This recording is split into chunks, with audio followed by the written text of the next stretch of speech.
is a pretty good white ball team. When you look at their team that won the tournament in Antigua a few years ago, which is a senior tournament, where Rovman Powell was a skipper, you look at that team and they had the likes of the Andrew McCarthy, the Chadwick Waltons, the King. They have a lot of stars, Jamaica team. So one thing I know that when it comes to white ball cricket, these guys have a serious impact when it comes to white ball cricket. Hence the reason why so much of Jamaicans have played, T20 cricket around the world.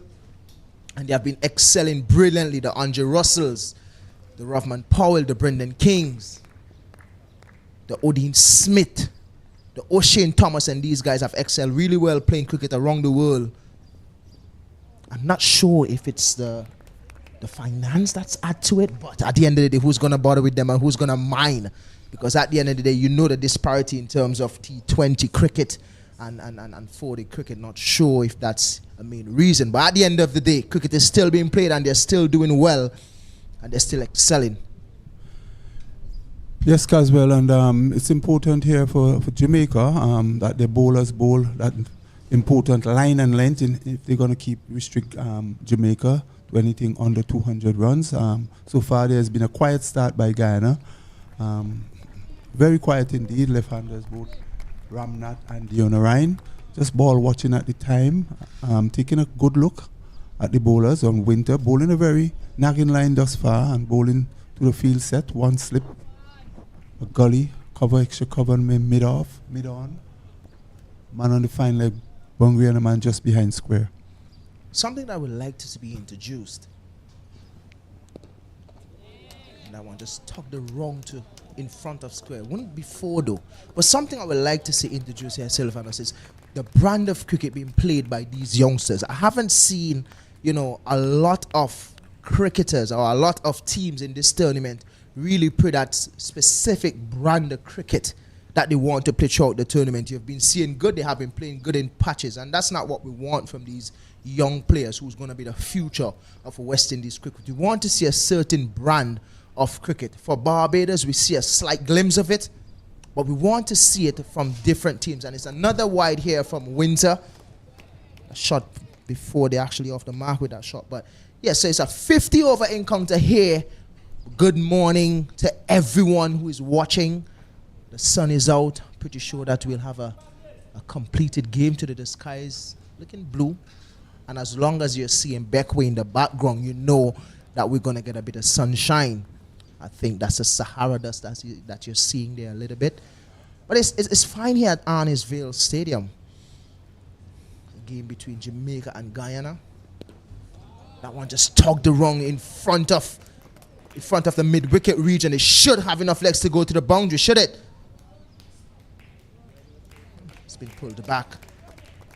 Let me get four though. But it's a good shot, Sylvanus. Yeah, that's a very good shot. He just tucked it into the space and was able to pick up two in the mid wicket. But just to go back, Kez, to your brand of cricket you're talking about, because you're just coming out of the red ball, as how you make that transition from the red ball to the white ball. And in these teams, except for injuries, there are some players who would be prefer to play or whose strength is in the white ball, to play the white ball game, and there are others who prefer to play the red ball, and then that group could play both red ball and white ball. So it's just to make that transition. Most of the players here from their respective team would have been playing the 2-day format and playing the red ball as well, and now they're into the white ball. So it's interesting to see how they make that transition. A lot of people may think that it's basically the same cricket. And I would like to say, yes, cricket is cricket at the end of the day, but the certain skills that you need to execute in a one-day format is a lot harder. Bowlers then have to come and know how to bowl in the top, in the middle, and in the back end. And we know how those depth bowlers can be frustrated in the back end, and we know how much of a skill set you have to really execute in the back end. It's interesting. Your Yorkers, your wide Yorkers right. Yes, It's also interesting for Guyana to ensure that they make use of the first power play, where the field is spread, so that if they can capitalize on the gaps and get the ball through the gaps and score quickly, rotate the strike, that will be very, very counteractive for them. So Guyana off to a quiet start here at Annisville. Well, it's Kevin Javogo with the ball in hand, ball in the second over. Somewhat of a slinging action. Kevin Javogo. Really would love to see that action again if our producer allow me to slow him down for a bit and I can analyze what he's doing here.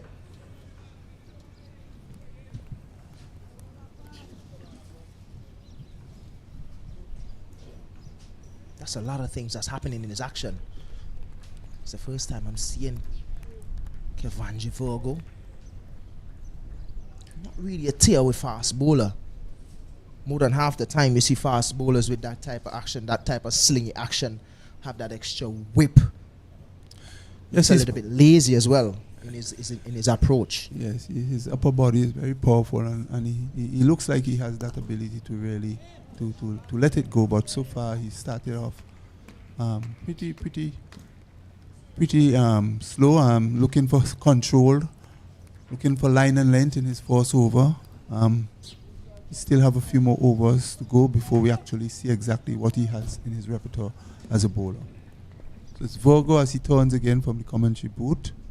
And for this delivery, there's a thick outside edge running down to first slip, who just knocks it down, and the batsman through for a single. That puts the Guyana total up to 9 without loss, 1.5 overs bowled.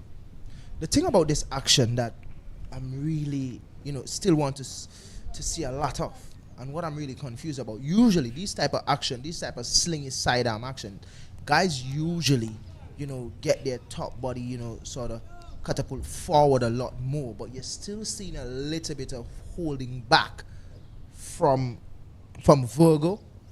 He's still not giving me exactly what I'm looking for from this type of action. A lot of fast bowlers around the world, we could recall Fidel Edwards, one of those fast bowlers. Also, the somewhat similar to Malinga. But it's the end of the second over. It's now 9 without loss. Yes, quiet start as we said for Guyana, 9 without loss. This is the second over. And Ramnath is on 6 from 11 balls. Diona Ryan yet to score. So Winter will pick it up from the southern end again. He would be bowling to the left-hander. Diona Ryan, and here's the delivery. Short, batsman scampered through for a single, and a bit of misfield there as mid-off runs in. Try to throw the wicket down, but good running between the wickets between both Diona Ryan and Ramnath. 1 run resulting. The Guyana total pushes up to 10 without loss. Guyana. Very cool atmosphere at this moment as Winter comes in again. And for this delivery, here's a short ball, and Ramnath is getting his head out of the way there. Ball through to the keeper. Testing the wicket there, going into the dirt. See what it is, what it has to offer.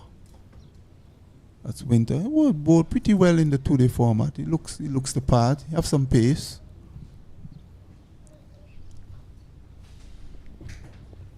And this one is stuck off the body down to deep fine leg.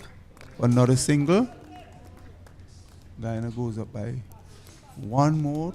Total now to 11. 11 without loss. Ramnath moves on to 7.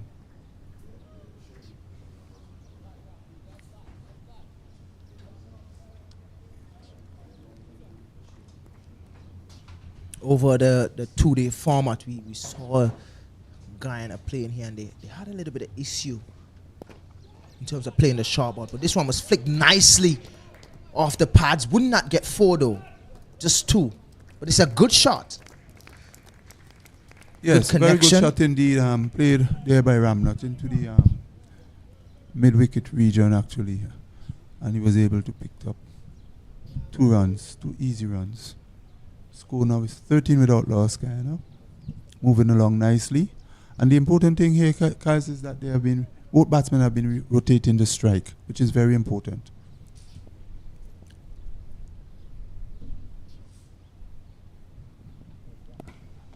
That one is nicely punched in front of cover. Where doing trace? He would cut it off. Something that we have had some problems with over the 2-day format is the outfield in terms of balls slowing up at the boundary line, and I think it's because of the rain that's falling here in St. Vincent. The Grenadines, it's a bit sluggish on the outside. The inner circle is fine, but on the outside it's just a little bit sluggish in terms of the rain that's falling. It's a bit heavy, but some really good shots have been played here, and it's been slowing up at the end. But that one just tucked off the body. Good stop there by Virgo. Good diving save. Didn't get 4. So I think so far the problem that we've been having throughout the tournament is batters being able to rotate the strike properly off the spinners. When it comes to the fast bowlers, it's a bit easier to rotate the strike. But it's the end of the over.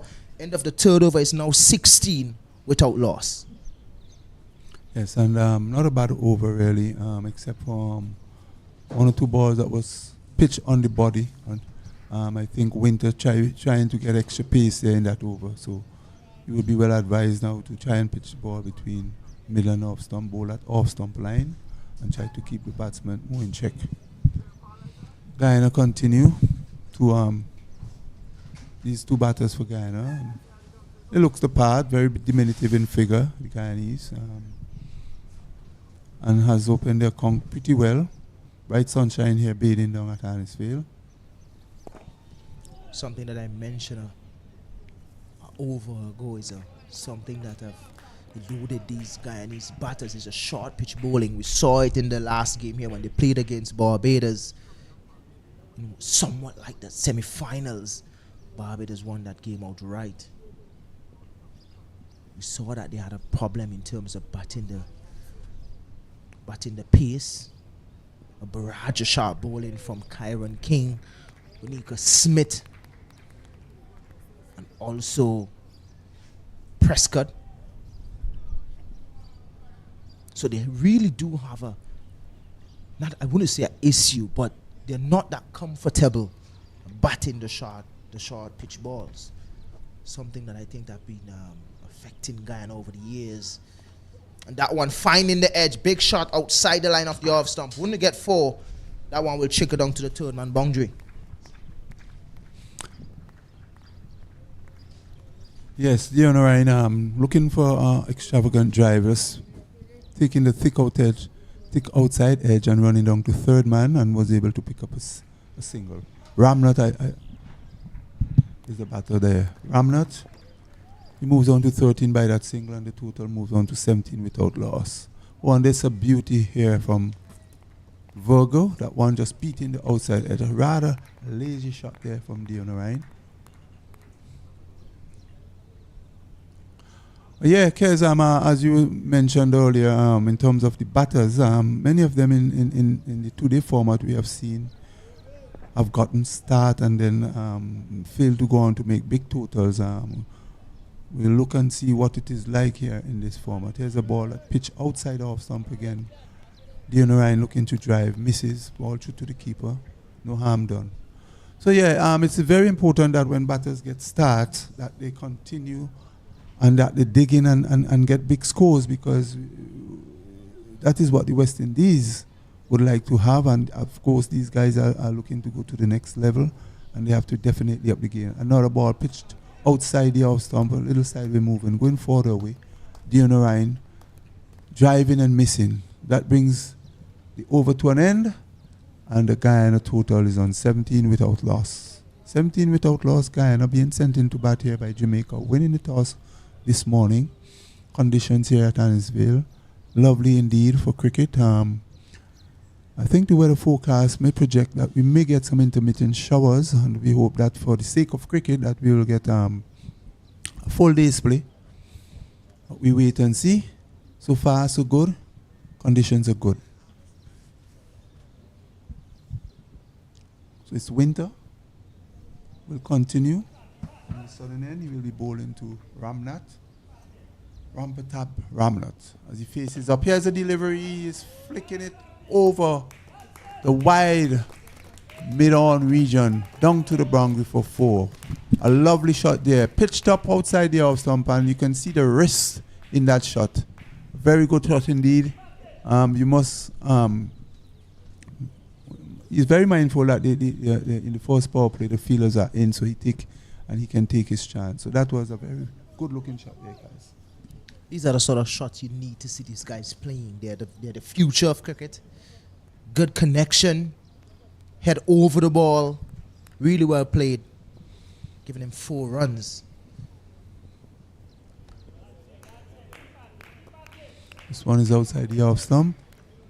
This time goes through to the keeper. So far, as we had seen the bounce of this wicket, nothing to worry about. It's pretty even bounce thus far, as we see from the seamers. A lot better in terms of improvement of bounce in this pitch. And that one just squeezed just in front of point. Weatherborn doing chase. Wouldn't get to the boundary. But it's a good shot. Get on top of that bounce and just pushing it out to deep point. Just 2 though. Yeah, another lovely looking shot there from Ramnarat. A ball that was short, and he just stood up and just played a forcing shot out to deep cover point, and he was able to get 2 runs. Good looking shot indeed.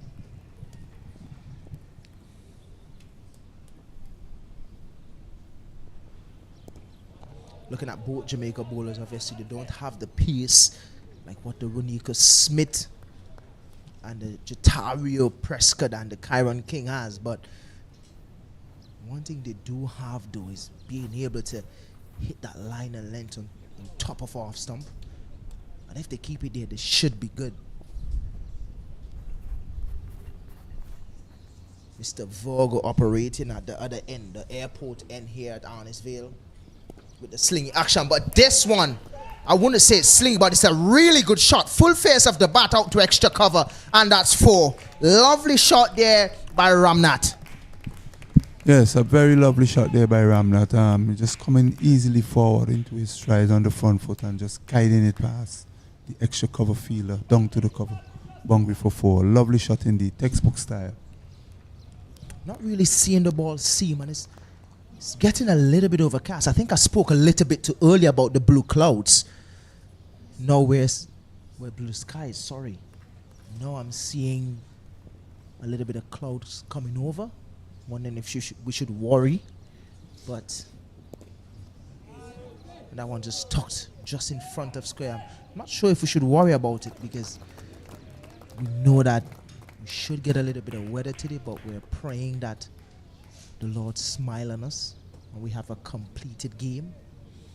But it's the end of the over. It's now 29 without loss. So Guyana going along merrily. 29 without loss. Guyana going along merrily. And these 2 openers are seeing things through for Guyana. They have been scoring pretty quickly this morning.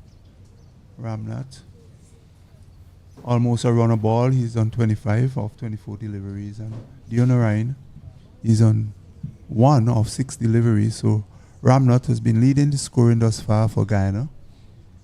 He's really getting in his stride here and has played some lovely shots so far.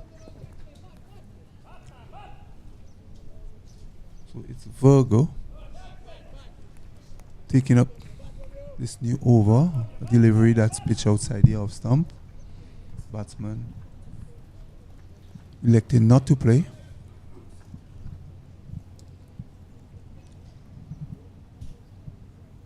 So we'll see who will be champions in this new format of the 50 over white ball game. As Vogo goes in again. Here's a delivery. And Dion Ryan is driving and missing outside the off stump. Well pitched delivery. Through to the keeper. We must say Virgo. Not a fast tearaway bowler, but he's just bowling that very tidy line, and that's more than what the skipper is expected to hit. And the thing about it, you would be really surprised with this sort of action. Usually, fast bowlers with this type of action usually are fast bowlers that somewhat tear away or have good pace. He's a little bit, as I said, I want the producer or the director to sort of slow down his action so I can look at it closely. Not seeing that top half of the body being catapulted forward, that front leg, not seeing it braced properly. Still a little bit lazy in terms of his approach, his run up. And he's a tall lad, so I was expecting a lot more from him, Virgo. And I'll tell you what, the surname Virgo is an exciting surname in the music industry, I would say, but that one just spanked out to mid off. No run, but still want to see his action really closely. I want to have a look at it when it's been slowed down. Well, because he doesn't have a big jump per se as he runs into the wicket, as he gets closer to the wicket, like some tearaway fast bowlers, as we say. He's just about medium pace. And he's just bowling that nagging line and then take just exactly what the doctor's order. But it's the end of the over. Still 29 without loss. But when you look at this action closely, that front arm, it's not being used as much as it should. That front arm is being let go a little bit too early, need to hold it a little bit more firmer. That in terms will kind of help his body to go forward. That front leg is not really being braced in the way it should be braced as a fast bowler to get that top half of the body to really catapult forward, to really get that pace, not seeing the snap at his wrist either. So there's a lot that he has to work on because fast bowling is about energy. Yes, indeed. And, well, that's something for the coach to work on, the bowling coach. He will have something to tell him in time, but he's learning. The thing is about fast bowling, I've done a lot of reading about fast bowling. As I even went as far to emailing one of the best fast bowling coaches in the world is Ian Pont, because I'm fascinated about fast bowling. I just like to learn more about fast bowling. The thing that fast bowlers use to get that energy from the start of their run-up. Fast bowlers use kinetic energy to go forward, and then that energy flows from the lower half of their body to the top half of their body. Hence the reason for the front foot block. The front foot block helps in terms of the energy transfer. So when you have that front foot block, without the knees bending, that energy from the legs flies straight up to the upper half of your body where action is being taken place mostly, which is in the arms, which is in the shoulder. Hence the reason for, so the more energy that you give is the more energy you're going to put out. But I'm not really seeing that from Virgo. And you spoke about reading and you know, because you have to be on top of your game. You don't always have to wait on the coach to call you for training. You have the technology now, Kez, where you can go and you could look back at tapes and see and learn from the best, from those guys who would have really mastered the art. So they have the technology at their fingertips, so they need to go and look at these tapes as well to better their art of fast bowling, or whichever department that they are required, be it batting or bowling. Technology is there for everyone.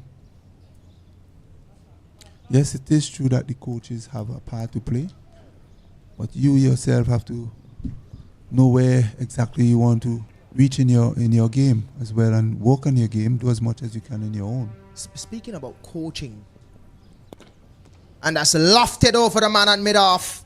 Should have enough legs to get to the boundary. It's a bit sluggish, but that won't stop it. It's a good shot. Yes, I love by Ramat. By Ryan this time. Ramnat. Very good shot there by Ramnat, coming forward and just lifting this one over mid-off and get 4 valuable runs to take his tally now to 29. Almost a run of ball, 29. Something I mentioned a while ago is a lack of pace from these Jamaican fast bowlers. Something that is not really common in the Caribbean. And that's a lovely shot again. It's full. He's not even running for it. And it's a lovely shot. It should get to the boundary and it's 4. Save your energy there, youngster. It's a lovely shot. Yeah, this one was a full toss and he just leaned into it and played it nicely all along the ground. Beautiful shot through extra cover, resulting in 4 runs. So he moves up to 33 and the Guyana total now on to 37 without loss. It was all timing behind that shot, Sylvanus. It was a full toss, yes, but wouldn't want to say get to the pitch, but it's the connection that I like. Full face of the bat, good timing, gives himself another 4. Yes, well, as I said, it's a full toss. He didn't have to do much. He was well in position, just plant that left foot out and just stroke it sweetly through extra cover. Lovely shot to see. And that one is off. The ties again, should get to the boundary. No, it didn't. It was a good stop. A little bit of sloppy work there, but good recovery in the end. Picks up 2 again. So the score has moved on to 39. Ramat is on 35. And Dionarine is on 1. Yes, and the Guyanese openers continue to bat and bat well. They continue to rotate the strike. They've been getting the additional boundaries, the odd boundaries, and then they are rotating the strike, picking up 1s and 2s, which is very important in this format. So Guyana, making use of being sent into bat by Jamaica, who won the toss earlier this morning and elected to field. So far, we have not seen any penetration from the Jamaican bowlers, both openers. Virgo, who is now running into bowl to Dionarine. This one outside the off stump. Dionarine looking to drive, misses, goes through to the keeper. So while there was a quiet start for Guyana initially in the first 2 overs, they would have really stepped up the tempo and have been accumulating the runs in very quick time. Avinju Virgo bowls this one, plays up to the man on the offside, no run resulting. Yeah, and Kez, you alluded to earlier about quick bowlers for Jamaica. It's kind of strange that we're not seeing Jamaica with any tier with fast bowlers. We know they have quite a bit of them in the past, and we have not seen a Jamaican team this year with any express pace attack. Well, Winter, I've seen him in the 2-day format, and he looks pretty okay. He can bowl up to about 90k thereabout, and sometimes up to the 100k mark. But that is the quickest I have seen so far for the Jamaicans. So there's a stop, a no, yes, go. And that is something, again, Kez, that we have seen in the 2-day format. Barbados did it well, communication and running between the wickets. But again, it's a weakness we have seen throughout the 2-day format with these players. When you look at this first-class team over the years, speaking of the senior level, we're looking back 15 years, when you talk about the Windward Island team, you would classify the Windward team with fast bowling. We're now seeing the Alec Atenays, the Kavem Hodge, the Sunil Ambris, those guys changing that. You never really see a fast bowler out of the a batter out of the Windwards really playing for West Indies, finding the edge this time. Virgo, just 1. But when you mention certain first-class teams around the Caribbean, when you talk about Trinidad, you will classify them with the spinners, and class batting because of the Brian Lara.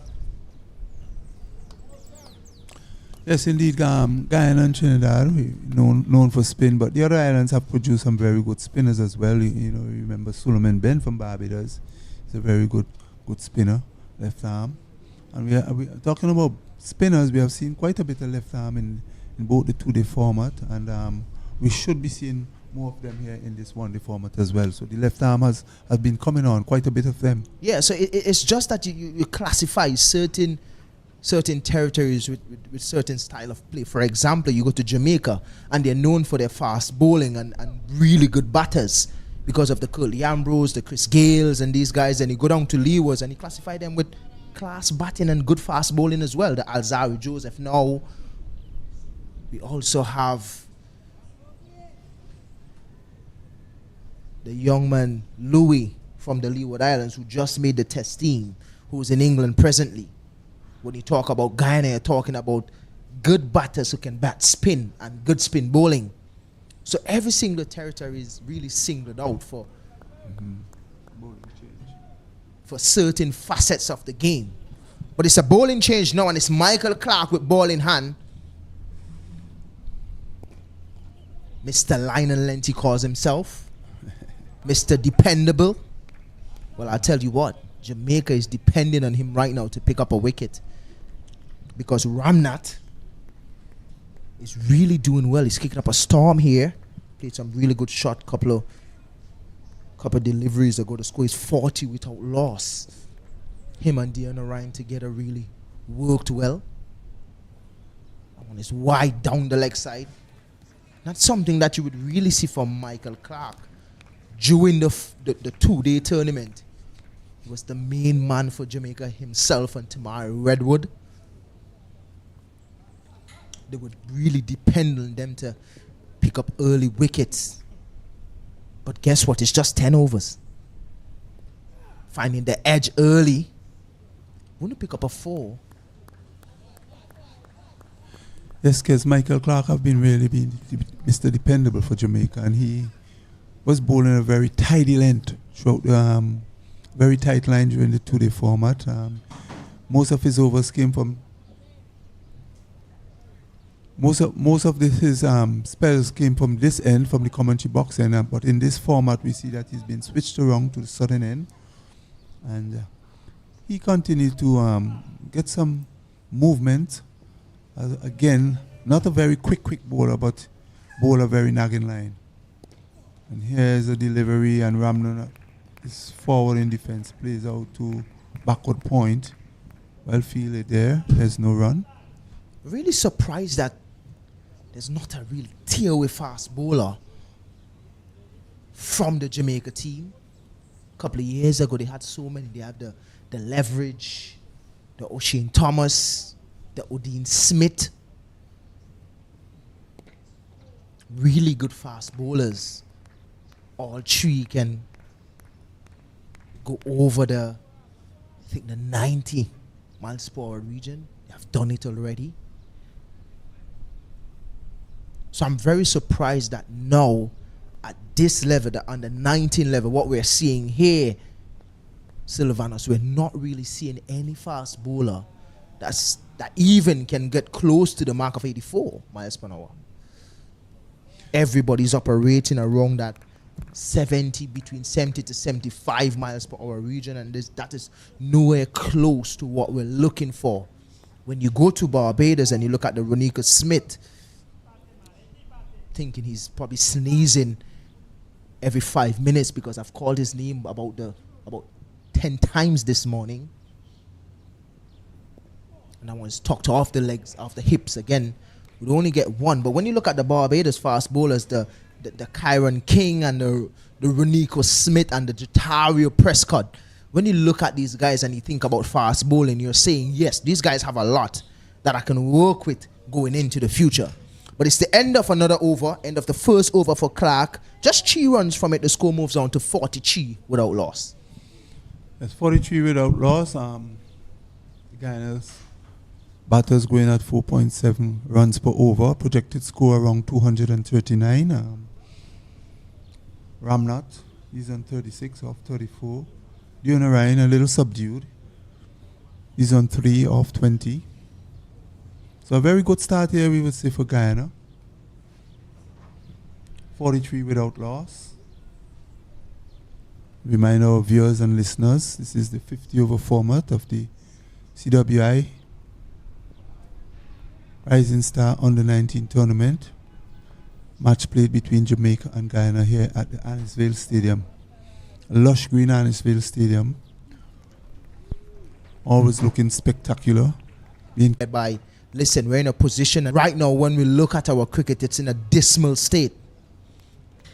So when you think of Jamaica cricket, they have been declining in performance apart from the last tournament they won in Antigua,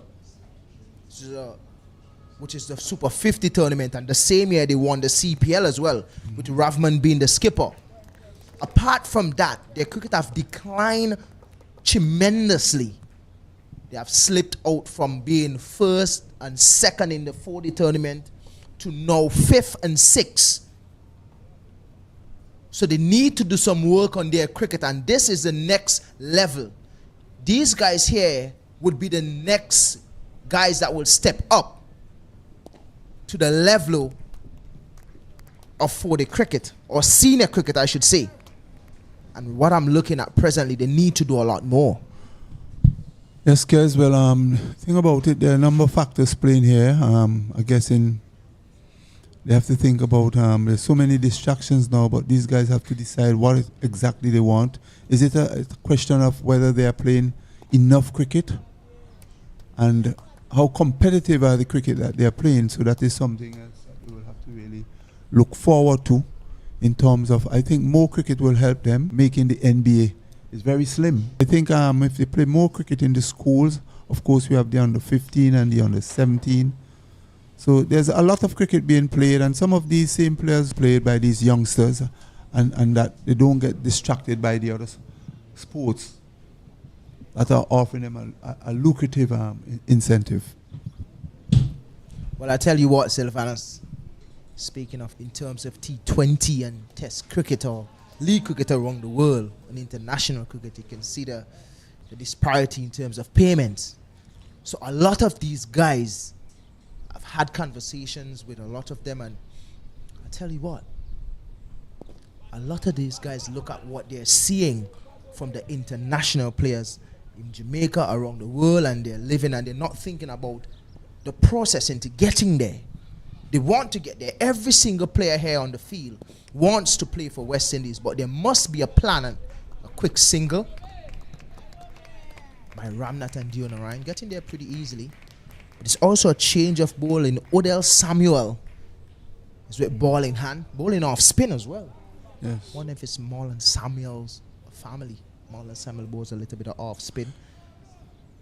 He did so in the two-day tournament, and he bowled well for Jamaica as well. So he is another force to be reckoned with in the Jamaicans' bowling attack.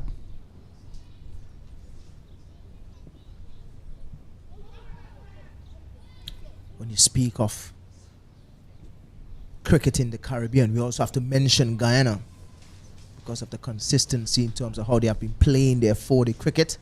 Also shout out to the Windward Islands team who have been growing really well in terms of their 40 cricket. They have won about 6 games on a trot from last year on to this year in the 40 tournament. Won their first 3 games in Jamaica, and then lost their way somewhat in the middle, and was kind of fighting to win the 40 tournament in this year's 40 tournament. But so far, Guyana have been really dominating 40 cricket in the Caribbean. But it's the end of the over. End of another. And that brings the end of my stint. So we'll now introduce Kaznel to accompany Kezi.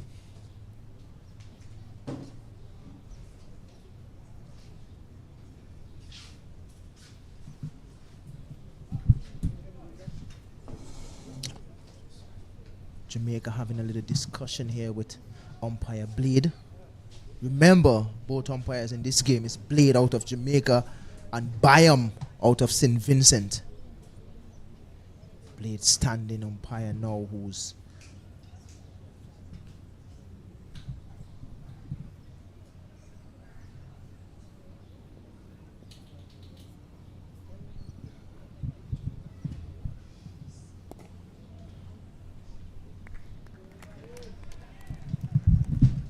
correction, Mr. Blade out of Barbados. From Byam is from St. Vincent. As Virgo is with ball in hand again. A new face into the come box, Mr. Morris, stepping in this morning, first time. Good morning to you, Morris, and that is a good morning shot for you. Good morning to you with that shot. Hey, good morning, Mr. Williams. Good morning to your viewers around the world.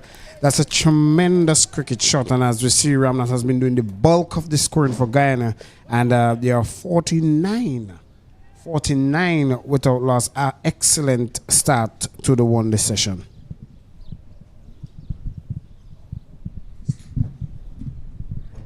As I mentioned earlier, Vogan not a fifth stump or so. But something, I'm happy that I have you on, Morris, because I want to ask you a question in terms of fast bowling in the Caribbean, but specifically in Jamaica. How do you feel about the Jamaican fast bowling attack, knowing over the years what fast bowling means to Jamaica? Well, Williams, as we look at it over the years, and you rightly put it, that fast bowling has been something in the West Indies. That is what have made the West Indies. And when you look at the declining rate in which fast bowling is taking over now, it leaves one to wonder what or where will we get that next batch of fast bowling from.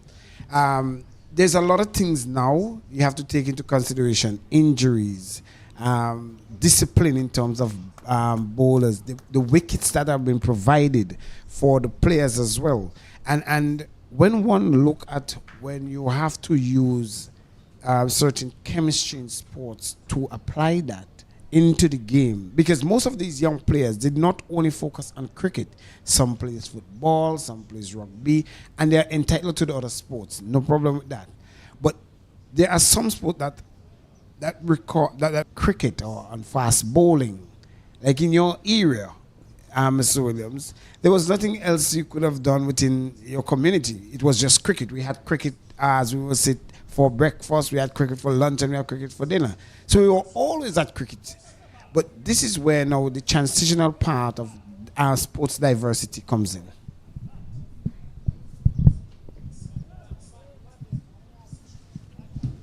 I think it was also the cheapest thing to do, Morris.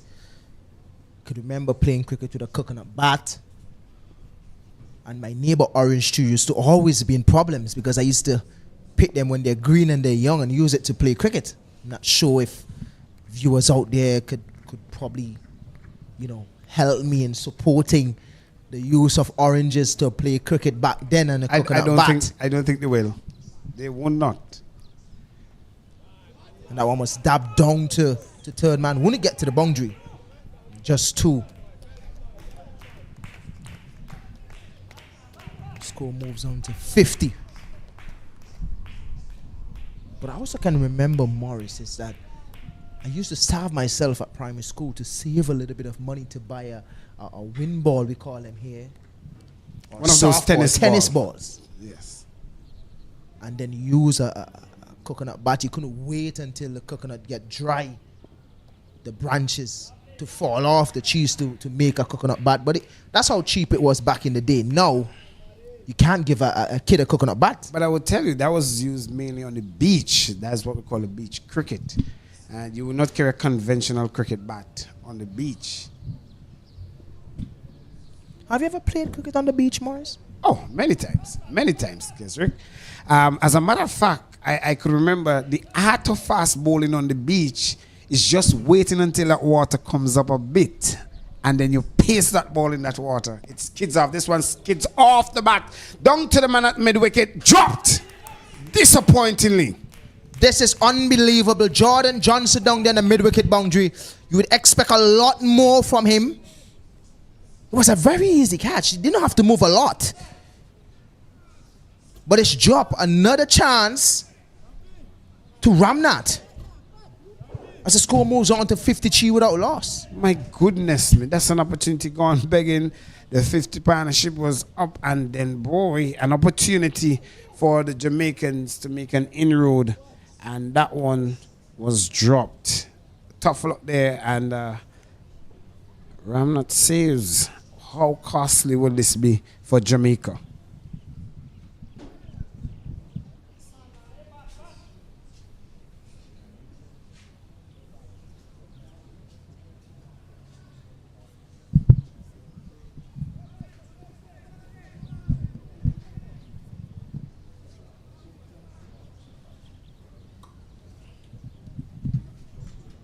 Michael Clarke would change of ends. He's bowling from his preferred end, as Sylvanus mentioned a couple of overs ago. He likes bowling from the airport end. Where he usually he picks up his wickets.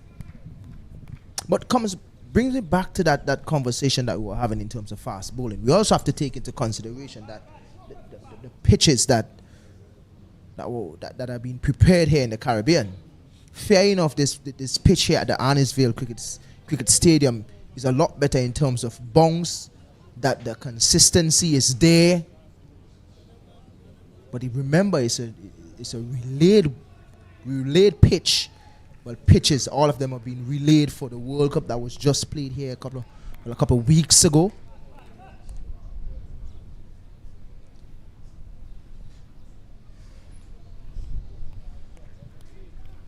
Yeah, well, there's a inward movement from Clarke around the wicket from this end. And this is what I remember in the 3-day format. He picked up most of his wickets from this commentary booth end. And there you see that hint of movement into the left hand. And that is what he will normally do. Set the batsman up from a wideish line, and then he brings it straight on to the batsman. No sort of pace at all when you mention Michael Clarke, but when you mention him, you have to mention the consistency he has in terms of the errors he hit. That I would definitely support. He's the type of bowler that if the skipper wants him to be consistent on that sort of line and length, he would definitely do that. There's a change of field, moving Adrian Ware from extra cover and putting him in a short mid-wicket. Jordan Johnson moving from the sweep boundary to extra cover, and skipper Bradley Barnes in slip. That one again wide outside the line of awesome. It's actually a wide from Michael Clarke. That's his third wide in this spell. I would like to ask you, because Mr. Williams, you started as a spin bowler, and we have made mention of that many times, but you end up your career as a pace. Question to you is, as a youngster, at what point do you realize there's a good short delivery right across that crest area? As a youngster, at what point do you recognize your niche in cricket in terms of what your speciality should be? It's a very good question, Morris. As you mentioned, I started as an off spinner. But sometimes it's about realizing what you're good at, one, and realizing what facet of this game I'm good at and where am I going to make it. And I think it's trying different things early. Try and spin, try and pace, try and like spin, and realizing to yourself, look, I think I'm good at fast bowling. Because running up bowling, you realize that even spinners, you realize you bowl at a certain pace as a spinner. And for me, I was told on numerous occasions, I was like, listen, I think you spin the ball too fast. You bowl spin too fast. I was like, I think it's good. But then it was like, why don't you try fast bowling? And I tried it a couple of Sundays doing practice in my community. And from there, the rest was history. After a few guys from the community who I know who played cricket at the national level, they never played for St. Vincent, but they realized my talent in terms of fast bowling, and they said, listen, drop the spin, pick up the fast ball, and I think you will make it. You won't make it in the spin, but you'll make it while bowling fast. As we go to drinks here at the Adamsville playing field, the Guyana batting 56 without loss, and end of the over, Ramnat T 45 and Romeo Dionarang, he's on 4. We'll be back shortly after the short break.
As the sunshine burns the Ansville playing field here, the Guyana under 19 guys, they're 56 without loss in over number, we're going into over number 15, and things are really shaping up well for the Guyanese. They had a very slow start, but very manageable total so far.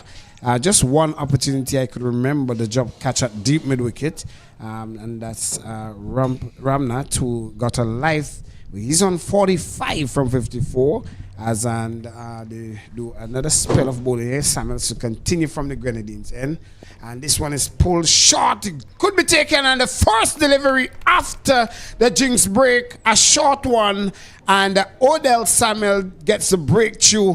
A very good catch there as we welcome back Sylvanus into the comeback. Sylvanus, did you bring that luck with you? Well, it appears that way. We have been seeing in these games, Caswell, and after the water break, after the lunch break, you see a fall of a wicket. Here it is. It is a very short delivery. Really should have been put away over mid wicket, and it was sort of bad shot. He didn't get hold of it. Dionarine, is it? Ramnarat, sorry. He was playing so well this morning, and then here it is. He got a very short ball. He attempts to put over mid wicket. As I said, he did not get hold of it and held out to wide mid on. So he has gone. Guyana lost his first wicket at 56. 56, a very good wicket indeed. So that brings Mavenger Dindial to the wicket. Very good, talented batsman. You have done very well for Guyana over the years, and also in the Chile format. So he is now to the crease, to the strike. I believe now the bulk of the batting will be rest on the Onarain to see how much he can up the total after losing their first. But there's a long way to go still. He cannot go and play any rash stroke now. There's a few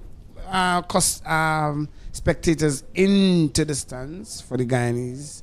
And we know that families normally travel abroad and around with the teams. But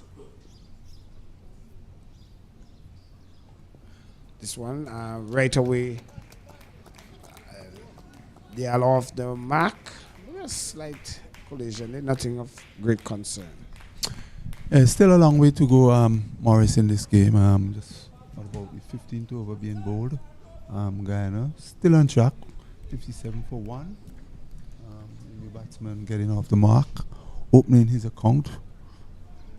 So still lots of cricket left, and the projected score, they're going at a rate of 3.98 runs per over.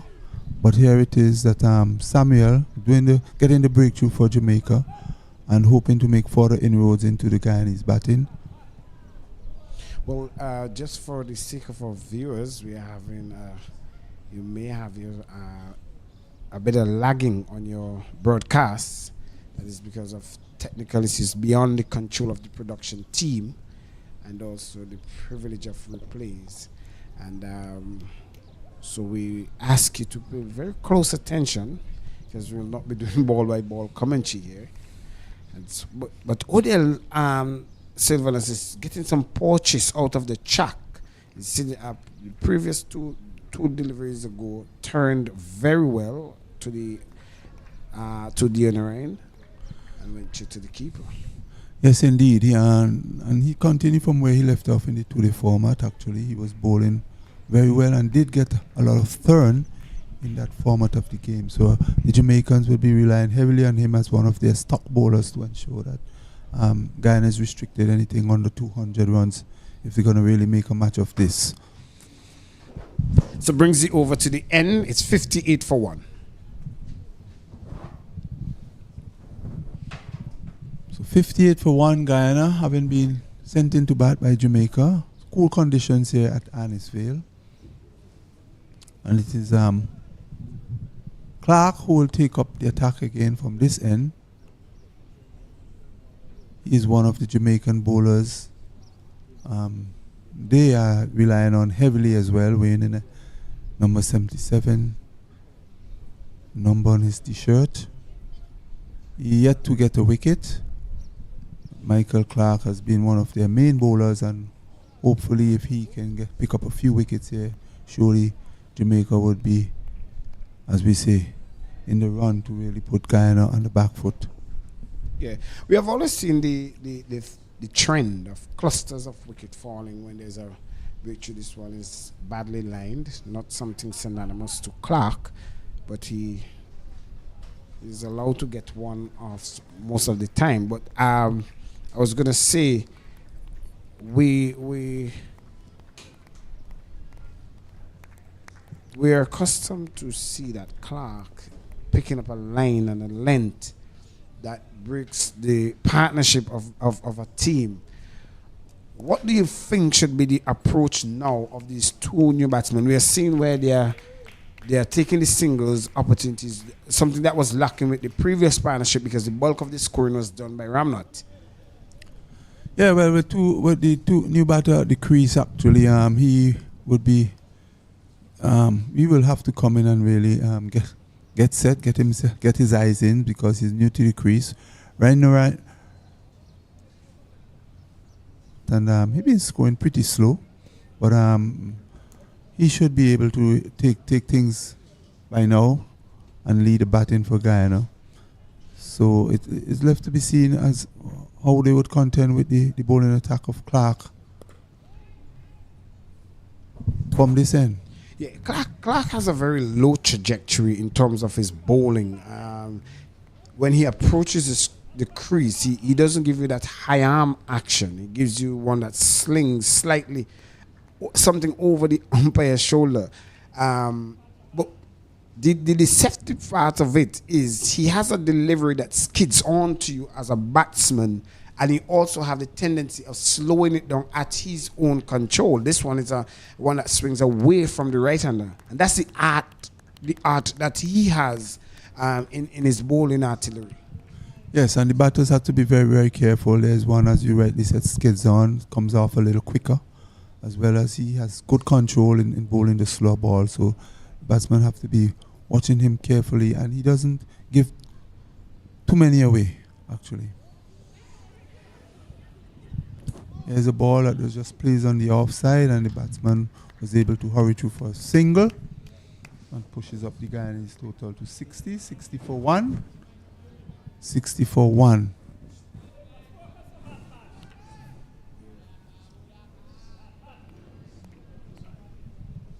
So the batsman was able to scamper back. They did not really complete the run in that case. They did not want to take that risk because, you know, it was still good watching there from the batsman. Good bowling, I must say, from Clark, and we are not surprised. We are not surprised about it because he have done the work as well in the 3-day format. He's into his third over, just 8 runs so far. Nothing in the wickets column. That is the delivery I'm talking about, the one that skids through and draw the batsman in as the over comes to an end of the over. It's 60 for 1. Yeah, that was a very beautiful delivery and a good over there by Clark again, keeping things tight for the Jamaicans. 60 for 1. And Guyana, we have seen Morris after the fall of the first wicket sort of gone back into their shell because Ramnarat was the real main scorer, scoring most of the runs and scoring quickly. And he would have been disappointed with that shot that he would have played, holding out to wide mid-on. But not only that, he was approaching a 50 as well, and he would be disappointed, as you rightly call it, not to get to the 50. But in this case, it's the wicket taker is on, and he's doing a fantastic job so far for Jamaica. And people of Jamaica who's watching will be very proud of his work so far. And just a gingerly approach, nothing of great stride to the crease, just 1-2, but his high arm action higher than a pace bowler, and something that is interesting, something like a Sinclair action. That's Sinclair that plays for the West Indies. This. Yes, he's a very good economical bowler. Going at right now bowling at economic rate of 1.89. So he is really sort of a stock bowler in this format of the game, and he will be the captain for Jamaica Barnes will be very well pleased that have introduced it into the attack at this point in time.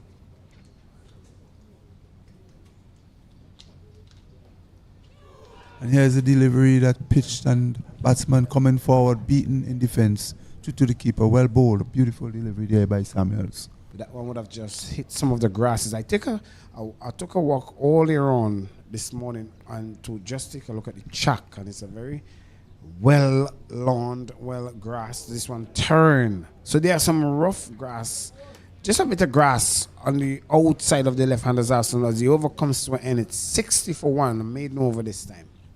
Yeah, another good over there by Odell Samuels. Bowling just on about middle and off stump, beating the batsman twice in that over.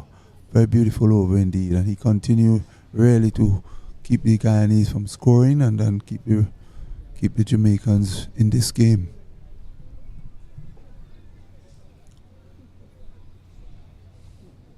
So it's Clark again who will be bowling from this end.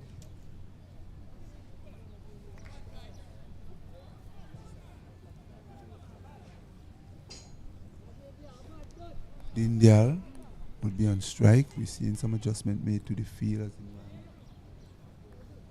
move over to strengthen the offside.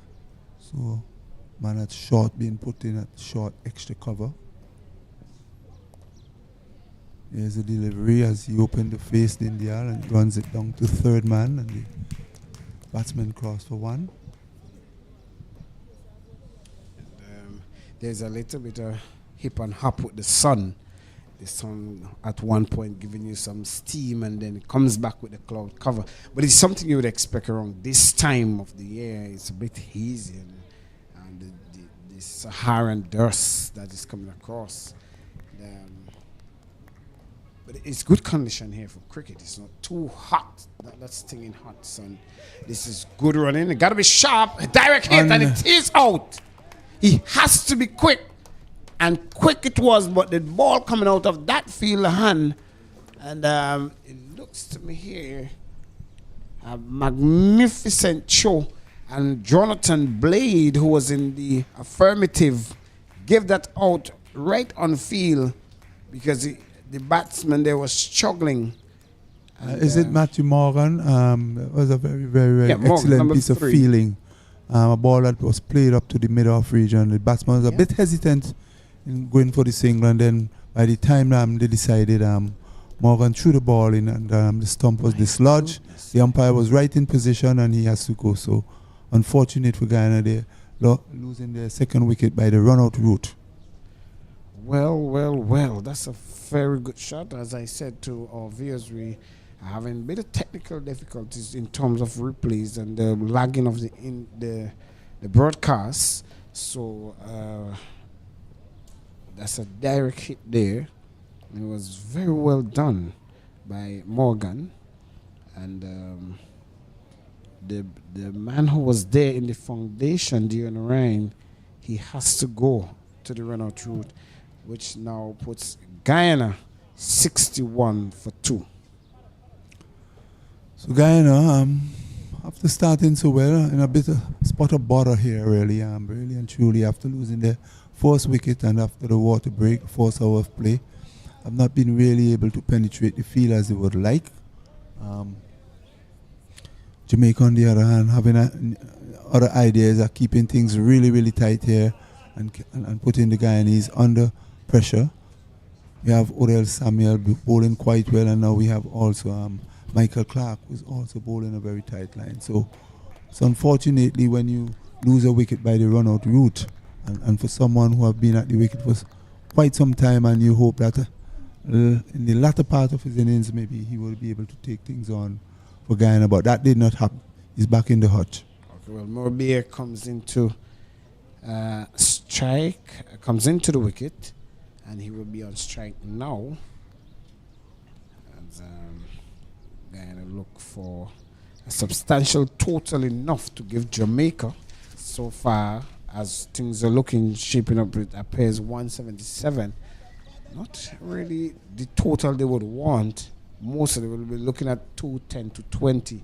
Something good to bowlers, as this one is badly lined again by Clark. Wide offer to as Alvin Mohabe comes to the crease.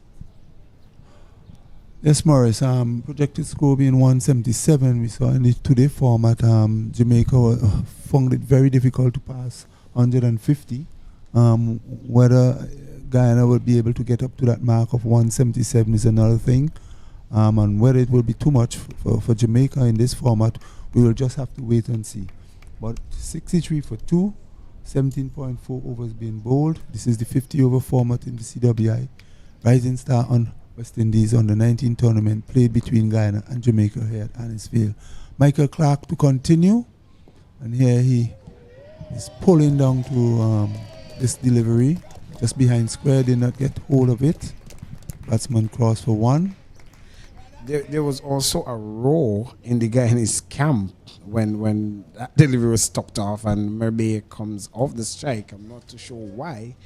I don't know if it's a playful thing there. He loves that shot. I remember in my career, every time I play a shot, I will raise my bat because I'm not a person who will custom to make big totals.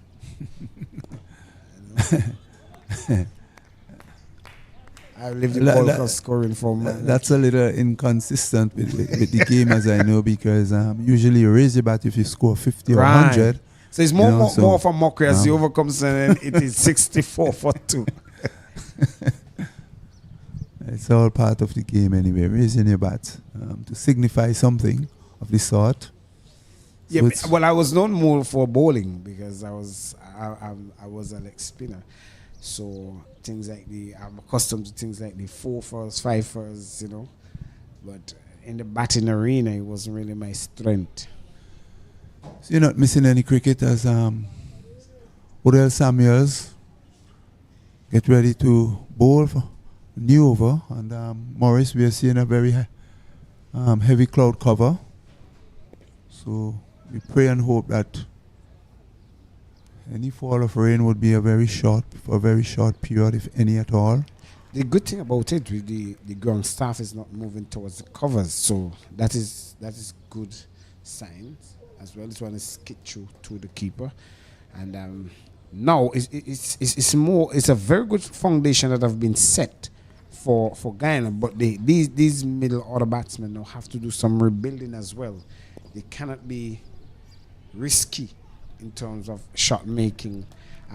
This is the condition you will want to bowl your spinners in. The ball will spin, not too hot of a condition, cool, calm. As this one is a bit high, and just as I've been talking about it, and the wicket of Alvin has to go. Guyana losing a third, and that to Odell Samuels. Yes, again, a pretty kind of lazy shot there from you find the batsman not even moving their feet to the what is a gentle off spin from Samuels. This one was pitched on about middle stump, and the batsman was there trying to make a sort of turn off his hip, misses completely, and he was struck on the pads. The appeal went up, and the umpire Byam has no hesitation in putting up his hands. So Guyana, after a fairly steady start now, slumping in a sense, they have lost their third wicket with a score on 64 for 3 of 18.4 overs. This brings the new batsman Vera, Shahid Vera now will come to the crease to join Vinja Dindyal, who is on 3. Projected score being 172. Whether they will get to that mark, there seems to be somebody who will come in and have to pick up that total, Morris, because it has been really slow going after the 4 hours of play, and after the loss of the first wicket, we have seen Guyana's scoring rate slow down drastically. They are now scoring at 3.43 runs per over. And I made mention of the cluster in which wicket falls in cluster. Once there is a good partnership and that partnership is broken, then you will have to look out for that cluster of wickets. And it makes me wonder, what is the mindset of the batsmen when they are in the dugout? Do you focus on the game? Do you assess the conditions that when you get your opportunity, this one almost playing back on? So what do you do as a batsman in the dugout? Well, yes, as a player, you should be focusing on the game and seeing what is happening out there. And it is one thing to be outside and looking on, and another thing to get inside, where you have to come and ensure that you focus on the line of the deliveries, shot selection, and all of that. So it's one thing to be instructed too by your coach or manager to say, well, listen, you have to go and rebuild based on what is happening. We have been losing wickets in successions. We have lost 2 quick wickets, and then you have to go now and consolidate. If you're an attacking player, it means that you can't come out and just start hitting the ball right away, but to be careful in your shot selections. Well, the over comes in. It is 65 for 3, end of the 19th. Jamaica will feel the better of the 2 teams now that they have really somewhat broke the back of the camel here for the Guyanese. But good steady start, still cannot count themselves out. We have seen where they have lost all the wickets and would have rebuilt their innings in the middle order. So Shahid, who just came off the mark from the previous delivery, the last delivery of the last over. It will be very interesting if Guyana has to get to a total at least 150 or just over that mark to see how the Jamaicans will respond to that. As I said, the top half of their batting, that is Jamaican batters, were not doing well in the two-day format, and whether they will be able to come here in this 50-over format and perform as they ought to, left to be seen. But so far, they have been really putting the pressure on Guyana. Now, scoring has been difficult. The Guyanese batters has not been rotating the strike as they have been doing in the earlier part when the openers were batting, and the boundaries have also dried up.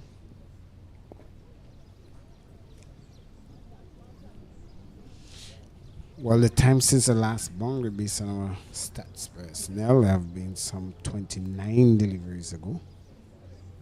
And, and it's part of the process of trying to rebuild the innings.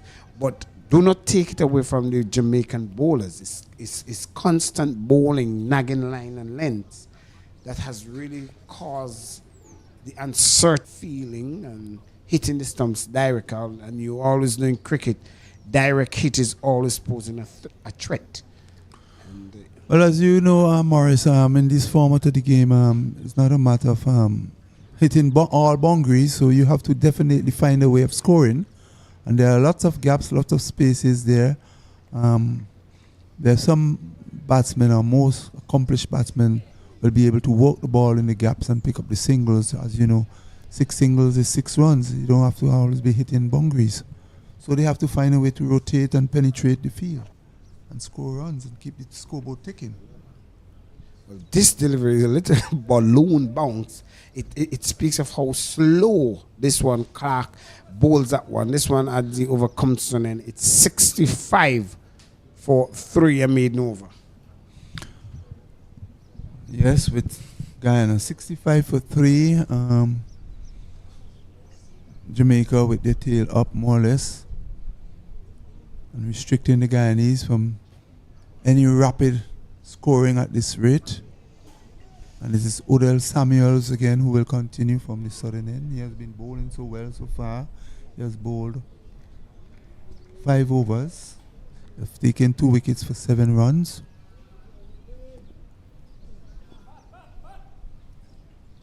The new batter is Vera, who will face up to him now. He's stuck in this one into the mid-wicket region. The batter is calling for 2. He's been sent back by his partner, well backed up there by first slip as the throws come in. So it's just 1 to him, 1 to Vera. He's off the mark. And it's 66 now for 3.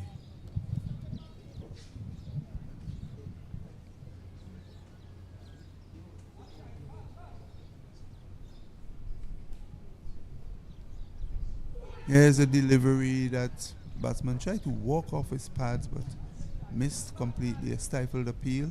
Umpire is not interested as that one seems to be going down leg.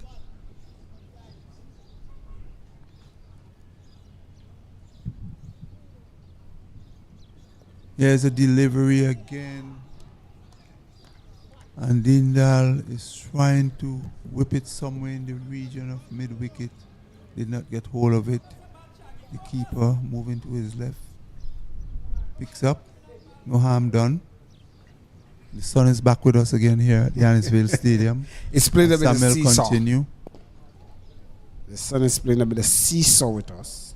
Guyana looking to get on with it, but their shot selection so far has not been the best. Here is one down the leg side.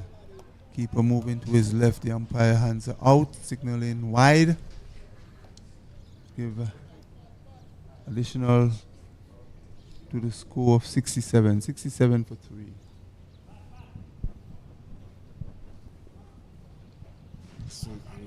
Another wide signal. And Samuel is just losing his concentration here a bit.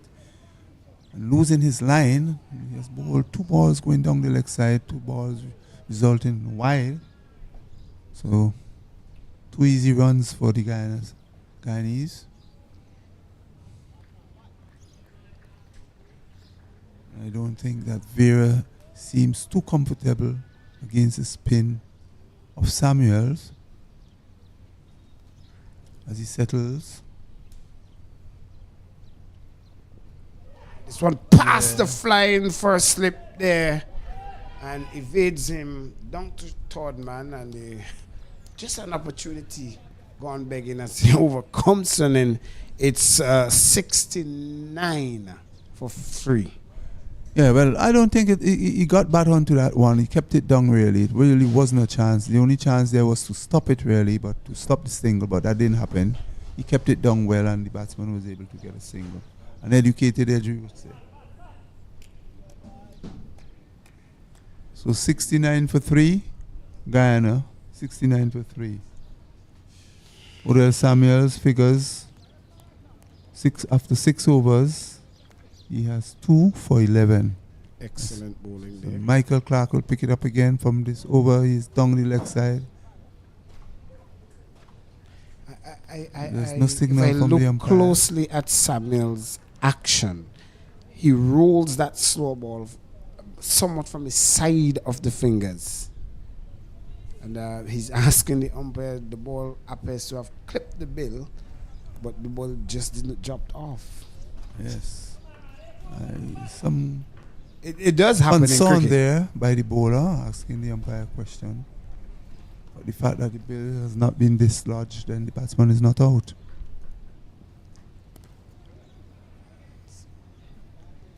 So Vera been very watchful. Some 15 deliveries so far.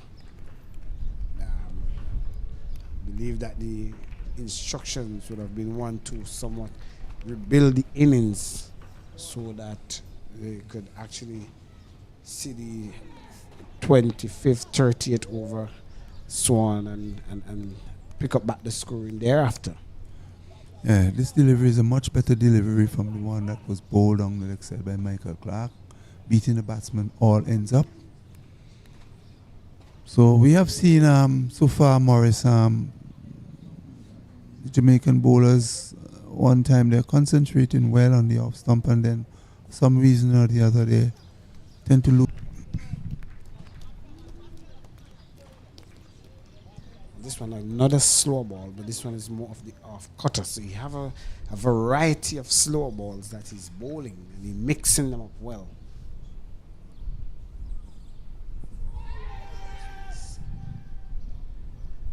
Question, my dear. But something, Sylvanus, I want you to notice as well is that as much as the power plays over, Jamaica have kept the pressure on by not expanding the field. That's the privilege they have. They can extend the field. But since the fall of the wicket, that of Ramnath, all of the other batsmen have been very quiet. And as a result of that, it has not allowed Jamaica to have a network field. And this one, as just talking about it, you've seen this one is pulled out to mid-wicket. It cannot reach the boundary because the fielder there will retrieve it. And you know, Jamaicans have some very fast runners. They will trace those balls down quickly. So as the over comes to an end of the over, and again it was another slower delivery. But just to finish up my point, the field is still in, and it adds that pressure to the Guyanese batting. Yes, well, Skipper Barnes realizing that the Guyanese are not really taking the chances of going over the top, would have actually, set a very attacking field. The batters were more intent on pushing around and getting the singles, but we have just seen in that final ball of that over, the batsman taking a chance and hitting out to mid-wicket region and getting two valuable runs to help the total on to 72 for 3 Guyana. 72 for 3 haven't been sent into bat by Jamaica, winning the toss this morning. So Odell Samuel will continue from this end. 22 overs have been bowled thus far, and here's a ball driven back. Stifle appeal as the players thought that it was a catch. As we would say, a boom ball taken on the one bounce. So Guyana must realize that they have to start finding ways of scoring has been very quiet going for them since the fall of the third wicket.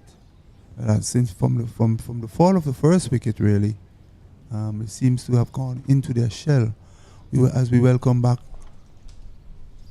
Kenrick Williams. Good morning, Kez. And as you look on at this play, here's a shot. That is a big shot this time, and he is out. Vera looking to hoist that one over long on, only get it as far as the mid-wicket region where Morgan, Matthew Morgan takes a simple catch, and Guyana further into trouble with the loss of their fourth wicket. Well, it's becoming a norm now. Vera is gone for 2 of just 20 deliveries, but it's becoming a norm now. The change of commentary the last half an hour ago, you came in and you brought a wicket. I came in and there's another wicket of Vera. It's 74 for 2.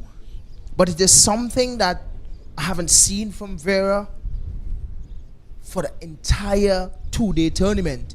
He's the type of player that we saw in the 2-day tournament with good temperament. He plays his shot well, he rotates the strike, he looks for his singles, he hits his odd boundaries, and he's one of those players that really cemented the innings for Guyana throughout the 2-day tournament. We saw here somewhat like a semi-finals between Guyana and Barbados. He was the mainstay in the first inning, scoring 33 in that game. But here we're seeing something that we haven't saw from him for the shot. It leaves me to believe that he was in good position, good timing. But for me, I would say that he did not get to the pitch of the ball correctly because he had to reach for it. That's one. And something that I would like to see these youngsters do a bit more is get into the pitch of the ball and stroking it down the ground. Over the years, I find our players in the Caribbean, they get to the pitch and they go for 6 or 4. That's the only intention when players chip down the pitch. What I want to see these youngsters do is come down the pitch to spinners and play in a small drive down to mid-off or down to mid-on for 1, helping you rotate the strike. We saw over the 2-day tournament that a lot of these guys, they find it difficult to rotate the strike versus the spin bowlers. Against the pace is a lot easier, but what we want to see is these under-19 players being able to rotate the strike using their feet coming down the pitch against the spinners. That is more of what we want to see, because whenever it gets to that second phase of the game here in Super 50, we always find the current run rate drop. They were scoring at about 4.56 in the first 10. Now they're scoring at 3.17. Got 1. Total goes up to 73 for 4. 73 for 4 Guyana. Really losing their way here after what I would think is a solid start by the openers after the fall of Ramnot wicket. We have seen the fall of wickets through very, very poor shot selections. And I think now Guyana will have to start to take the attack to the bowlers. Again, the bowling has been good in some parts, in patches, I would say, Keswick. Michael Clark also is losing his concentration here. He's into his 7th over. We did mention that in the one-day format, there are certain skills that you have to show. It's a bit harder. And it's scampering for a single. Scampering for a single. They did get through. Just a single. But as I did mention, Sylvanus, we spoke about bowling in the 2-day format, and we spoke about bowling in the 1-day format. And there's certain 48. And he played some really good shots, playing late, being able to use his feet down the pitch. He's one of those players that I think that, West Indies could probably look at for the future. He has the talent. He can bat. He can bowl a nice medium pace. He's one of those bowlers that have a good, strong action. So he's somebody I think that have a lot to work with. But it's the end of the over. It is now 77 for 4. Yes, Keswick, and just a bit to say on the pitch as well. We are seeing that the ball is keeping a bit low at the southern end of the ground, making it a bit difficult for the batters to score as well. But we have Uriel Samuel continuing a new over from the southern end as we have Uriel Samuel continuing a new over from the southern end as he comes into bowl to Van Long, who is playing it out on the offside. There's no run. Guyana 24.1 overs. Screen rather slow here at Annisville Stadium. We remind our viewers and listeners, Jamaica won the toss, elected to field. Clearly they would be happy with their situation at this current moment. There's a lot to like about Jonathan Van Long. He uses the crease well. He maximizes the crease pretty well, Morris. And I think he's the type of player that understands his scoring errors, where he likes to score. He loves wit. We saw him batting the pace in the last game, and the way how he plays pace is not something that we would say that we're not accustomed to in this tournament. But what I'm impressed with is the way how he bat the spin.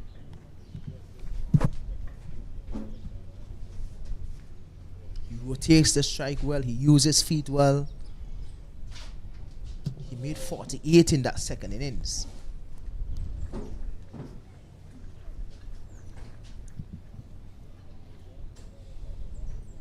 What we have here in the commentary box with us is Mr. Gopal Dindial, which is the father of the skipper of this Guyana team, Ravenger Dindial. And first I want to say good morning to you, sir. How are you doing? Good morning.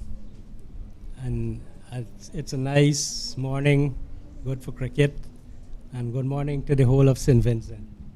Lovely to have you here. Well, it's a Jinx break, but we're going to have a little chat during the Jinx break because we know you traveled all the way from Guyana to come here to support your son, and that is what we want to see from these parents around the island coming into wherever their kids are playing this on the 19 regional tournament to come and support their son. So what is the support system like in Guyana for these young men? I want to start with the young men here that's on show in St. Vincent.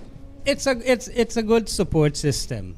A lot of people come out to look at this youth cricket in Guyana, and you got a lot of encouragement. But the preparation before coming here wasn't so good because the rain, and until now the rain hampering. That's the reason why the guys them get no kind of practice match. You know, the indoor facility is concrete, so them cut some turf cricket. We didn't get no turf practice, so you have to give them some time, you know, to get into it. Speaking about giving them that support, now your son is here and he's also the skipper for the Guyana team. What kind of support do you give your son to let him know, listen, if this is what you want, you need to put more work into it, or you need to add more things to achieve your goal in the future? What kind of support do you give to your son? Well, I support you a lot in terms of in the day we go and practice, we leave house since he was a kid, as soon as you finish school, I was at the school door. Just picking up, go to the ground to Gandhi Youth. We try for reach there, get an hour before practice start. The same thing we do at GCC, because he moved to GCC now. And try to get some, put in some extra hours. At home, we got a little practice place. We try to put on like about 100 balls. When I come home from work. And, if we get to go down to the ground, we try to do it at home. Well, I know that you sound like a father that is very inclined in terms of your son being able to focus on his cricket. But I don't want to stray from the cricket, but I want you to tell me a little bit about his academics, because here in the West Indies and CWI, we want these young men to not just focus on. We are seeing some bounce here, Kesrick from Samuel. That ball was just bouncing and giving the batsman some difficulty. Batsman Dindial, as he tries to negotiate, turn it around the corner on the leg side for a single. So Samuel is getting some bounce. He comes from a rather high action as well. And here's one that is pitched outside the leg stump. Van Lange trying to have a swish at it, but missed it.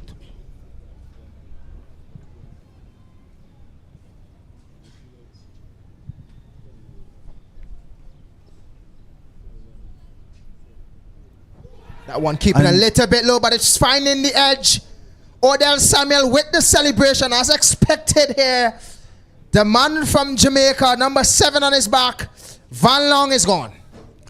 Yes, here's a ball that was pitched on about middle of stump, and here is Van Long playing a very, what I would say, a careless shot again. He had a switch at it. It took the inner edge of the bat. A low catch taken by the keeper. The appeal went up, and umpire Byam has no hesitation. Thank you. I'm glad to be here. And we have been seeing a lot of parents. We have seen that from Barbados yesterday when they played here. The parents have been here supporting them, and you travel all the way from Guyana to support your son, Dion Rhyme. Tell us something about your son, Dion Rhyme, Remo. Well, this is his first year in the under 19. He played twice for Guyana in the under 17. Last year he did very well. He made the highest runs for Guyana in the under 17 in Trinidad. And both of us, he himself and I, was expecting him to do far better coming here in St. Vincent. But so far he hasn't gotten the luck. He has not done as expected. Okay, and Romeo, as a father, you have been following his progress in his cricket exploit. How much cricket is he playing back home in Guyana? Well, for the last month and a half or 2 months or so, there was only rain. There was no cricket. So, you know, he and plus the whole team could not have gotten proper preparation to come here. But they had some practice on concretes and things like that. And but before that, they had a long season, a dry season, where they had some good cricket, and all of the guys that are here in St. Vincent, they did excellent. But then 1.5 month before this tournament, to have no game, you know, is a setback. Just to let our viewers and listeners know, you're not missing any cricket as this delivery. So where is he now with his academics? What school does he go to? Well, he went to Marian Academy, and he did his CXC last June, and he got all 8 subjects, and he's right now going to a college, which is through the Nation School, a college from the UK, doing online. Okay. So I think he finished his first semester last month. Mm-hmm. So what is his intention? What is he studying right now? And what is he gearing towards his profession? Well, he studies science at CXC level, but right now at college he's doing business administration. We just break for a while as we see this delivery from Redwood was being hit straight over long on for 6. A lovely shot by the new batsman Lovewell, as alluded to by Kesrick. He's a very hard as here's a delivery, a flatter delivery, a quicker delivery, and the batsman on his back foot, but was beaten by that delivery. Well bowled, Redwood. Good comeback. We have lost the sunshine. And here's a delivery that bunks and turn. A very beautiful delivery bowled by Redwood. That brings it over to the end, and the Guyana total on to 90 for 5. 90 for 5 Guyana after 28 overs. But just to continue with the conversation here with the father of Romeo Dion Orion. Ricky Dion Orion is here with us in the commentary box. And where exactly are you from in Guyana? Well, I originate from Barbados, but I'm 30 years now in Georgetown, living there. Mm-hmm. And my son was born in Georgetown. I too. Yes, I would like to say hello to my wife, Sabitri, and all my workers there, and all my friends in Guyana, Anil Bihari and crew. And is this your first visit to St. Vincent and the Grenadines? Yes, and I really like it. It's a lovely country, a lovely island. I'm impressed. Mm-hmm. And St. Vincent's is beautiful. it's beautiful. Oh, thank you for that. And you would have been able to eat some of our food, of course. I know Guyana have. What's the favorite dish of Guyana again? Yeah, but since I come to St. Vincent's now 1.5 week, I'm trying to eat jackfish. I'm not getting jackfish. You're not getting jackfish, which is our national dish. Yes, jackfish and breadfruit. But I guess you should have eaten some breadfruit by now. Yes, I eat breadfruit. So, Mr. Dionarine, are you impressed with the level of cricket with the West Indies, especially at this under-19 level now that you are seeing, because we have been struggling for quite some time? What do you think of the youths? So you think that they should be playing more cricket, or do you think they are playing enough cricket to help them to get to where they want to? I think importantly, I mean, this is my third travel in this youth cricket, 2 times last year to Trinidad in the under-17 and now to... Simultaneously? Probably, yes. Okay. So there is need... Especially under-19. Okay. And the under-17. Great. Well, thank you. Thanks for coming to speak to us, Mr. Dionarine. It's a pleasure having you here in St. Vincent and the Grenadines, and we wish that you'll take the love and hospitality of St. Vincent back to Guyana. We wish you... So back here at Annisvale, the contest between Guyana and Jamaica continues. So Guyana reeling at 94 for 5, 29 overs haven't been bowled. Cameron Roder bowled some 2 overs, just 10 runs. So we see a bowling change here.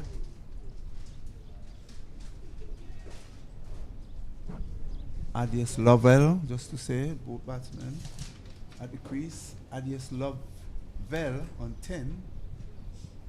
And Vanja Dindyal, who have been at the wicket for quite some time now. He has 12 of 24 deliveries. It's a bowling change here at the end. Well, it's a bowling change here. Matthew Morgan is with ball in hand. We just heard an interview there from the father of Dionarine and Mr. Sylvanus here out of St. Vincent and the Grenadines. How much the tourists out of St. Vincent, well, they're always loving this beautiful island. You can see in the background Beckway is getting a little bit clearer, so we know that the sun is coming out, the sun is speaking out, and this is good news for us here at Annisvale, Morris, as we welcome Morris back into the come box. And we welcome Morris and we welcome Matthew Morgan as well.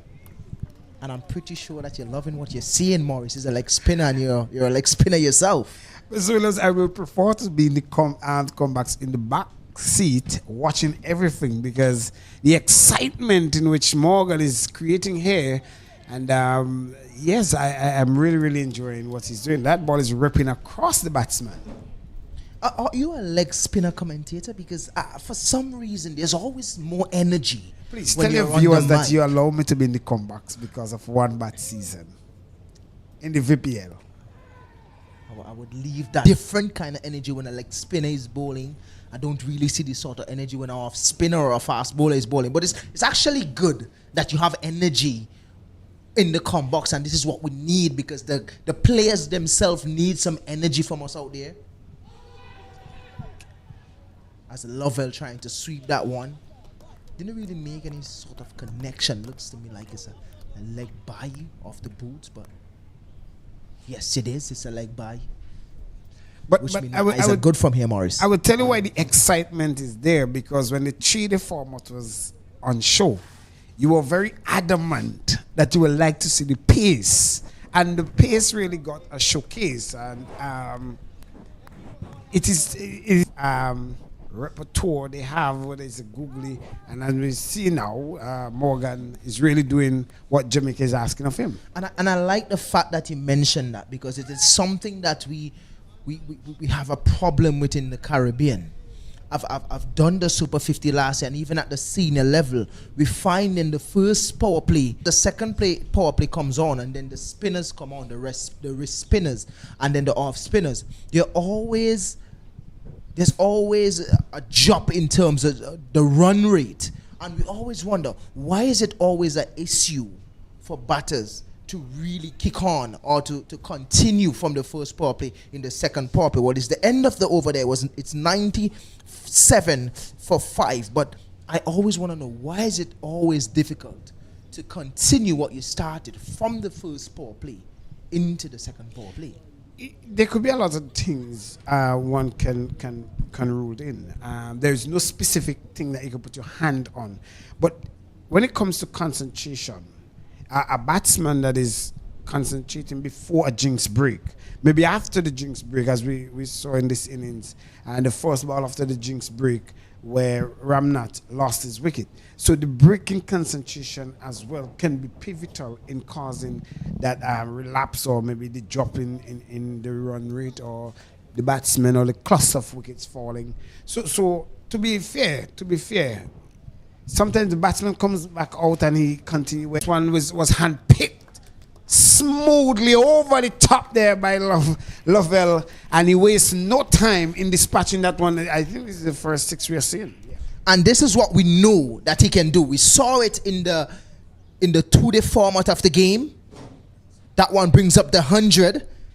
Thaddeus Lovell, the man that chose the kitchen sink behind of it, is 104 for 5 of 30 overs. We're still in the second power play here, and Thaddeus is the type of player, if you want someone to really put more impetus into the innings, it would be Lovell. But it's the end of the over there. End of a good over for Guyana. The score is 104 for 5. Just 19 more overs to go, Morris. What do you think would happen here? They move it. The current run rate is 3.35. The projected score is 168. Do you think that's enough at this level, at this ground? Well, there's a lot of factors you have to pull in. You have to pull in the bowling strength for Guyana. The condition is one that is very good for spinning. Guyana is known for their spinning attack. This partnership will be crucial in terms of what total they get here on, as this one is plugged out, too wideish cover over the rope, 2 bunks, and an apology right away from the bowler, because you realize that he have given away a freebie. It's a really good shot. It's a good shot from Dindia. As Matthew Morgan, not really a full-on leg spinner, part-time leg spinner, so you would expect a little bit of flaws in his bowling. As we know, the leg spin is a very difficult art to master. But not only that, Mr. Williams, is also Guyana.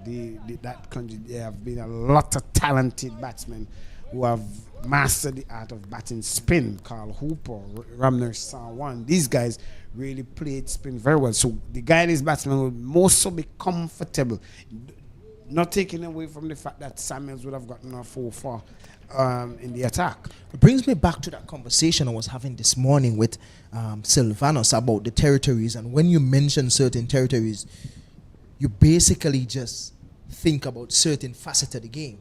And that one is flighted. Thaddeus showing the kitchen sink behind of that one. Move nothing but air.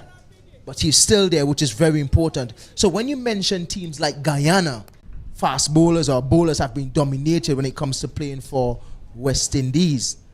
Because I can't imagine I'm forgetting to mention the Smash Brothers, the Johnson Charles and the Spiceman. But it's the end of the over. We'll come back to that in a minute, Morris. It's 110 for 5.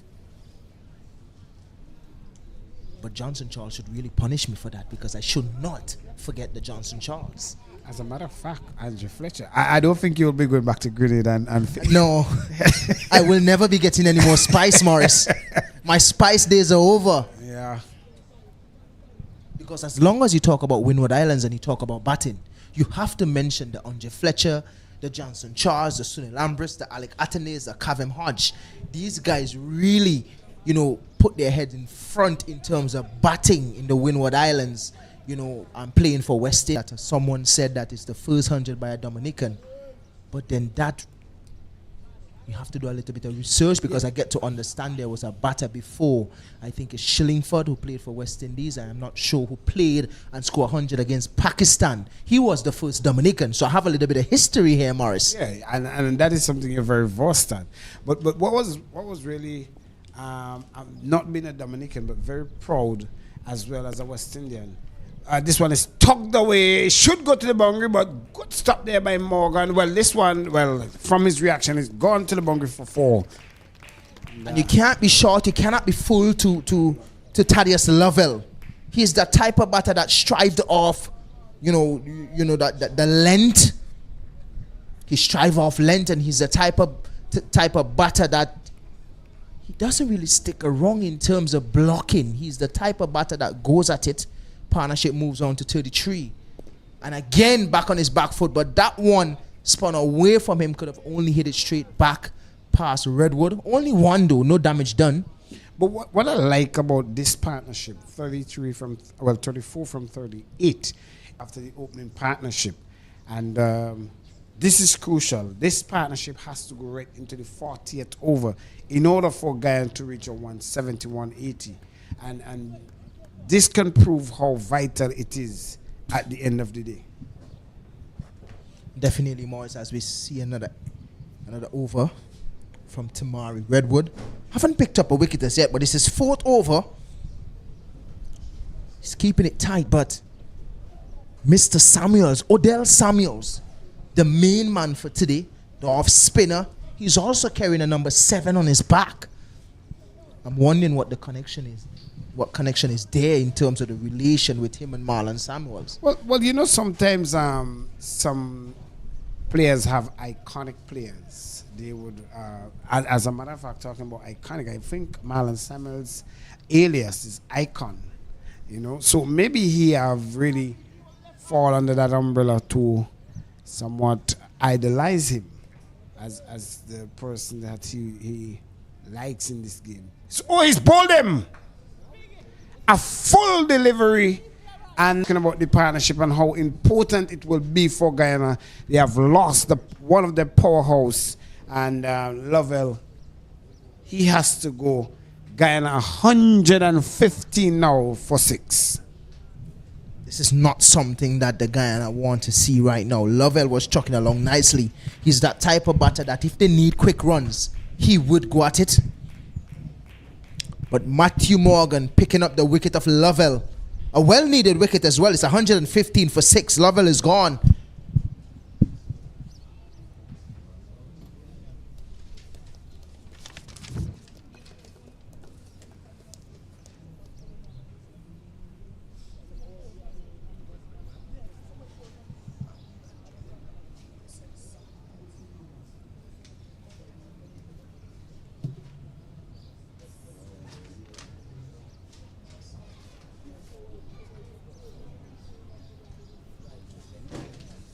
As Angelim walks to the crease, looking at the right side of the stadium, we see the ground staff circling. The umpires have called the covers.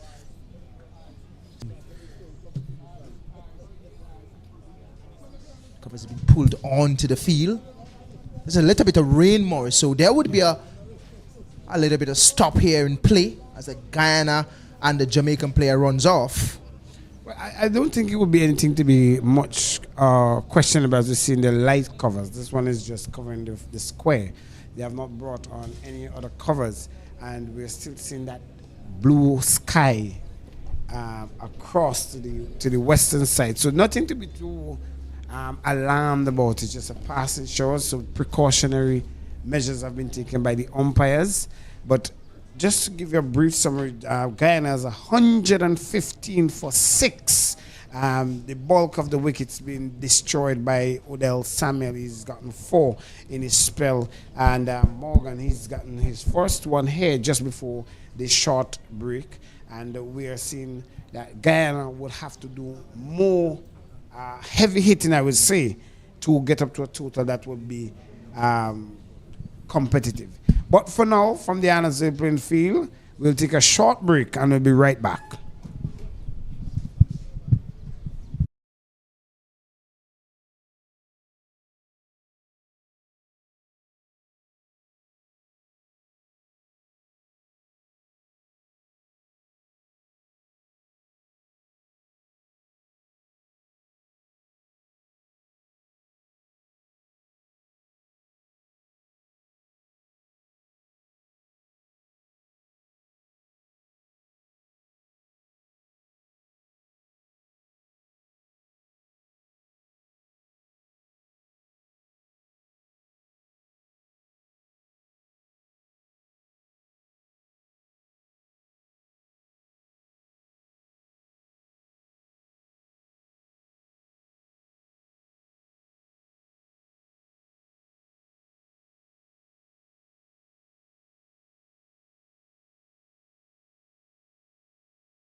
So, welcome back to the Arnoldville playing field where we had a brief interruption, as I promised. It would not be long because we were still seeing blue skies, just a passing cloud.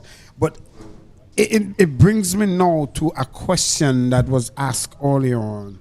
What about that segment that caused players to be disrupted?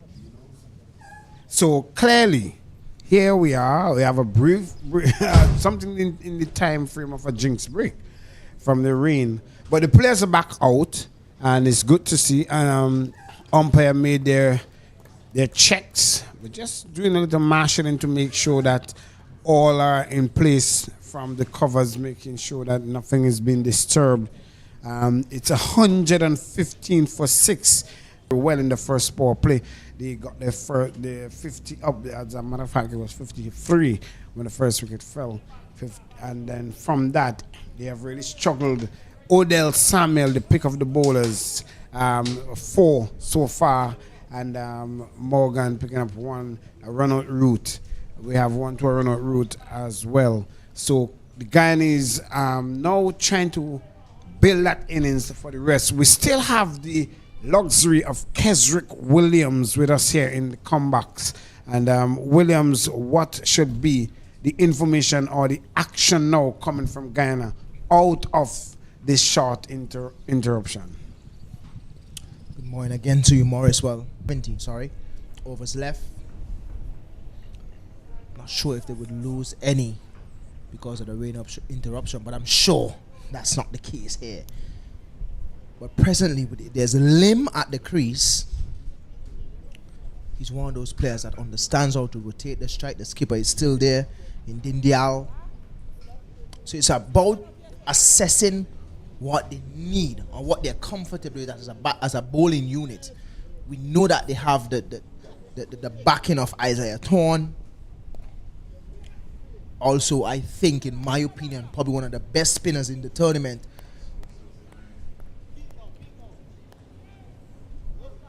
Mr. Chilai, who we saw here a couple days ago, really show how much of a class he has as a left arm spinner. But the first delivery from Matthew Morgan, picking up the wicket of Thaddeus Lavelle. He's back in the hut now. Had a little chat with him a while ago. We'll definitely have a little chat after again. Because when you have such talent that you could get it over the boundary a lot easier than a lot of batters. It's all about knowing or picking the right deliveries, what you want to score off. And as Dindial comes down the pitch and punch it, I want out to extra cover. Misfield by Adrian Ware. He's not one of the fittest guys going around, and he's one of those players that I think that he should be working on his fitness. He was here last year.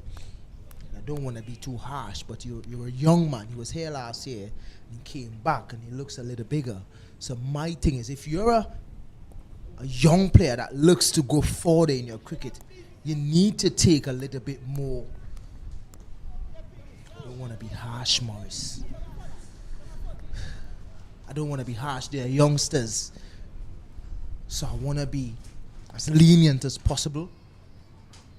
But let's just say you need to take a little bit more interest into your fitness.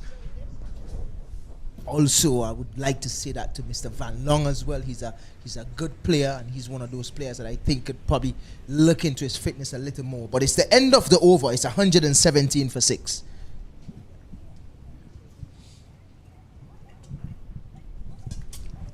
Really good over for Jamaica. Redwood a little bit calmer today. Usually the one to pick wickets up for Jamaica, him and Michael Clark. Today, as you mentioned, Odell Samuel is a pick of the bowlers.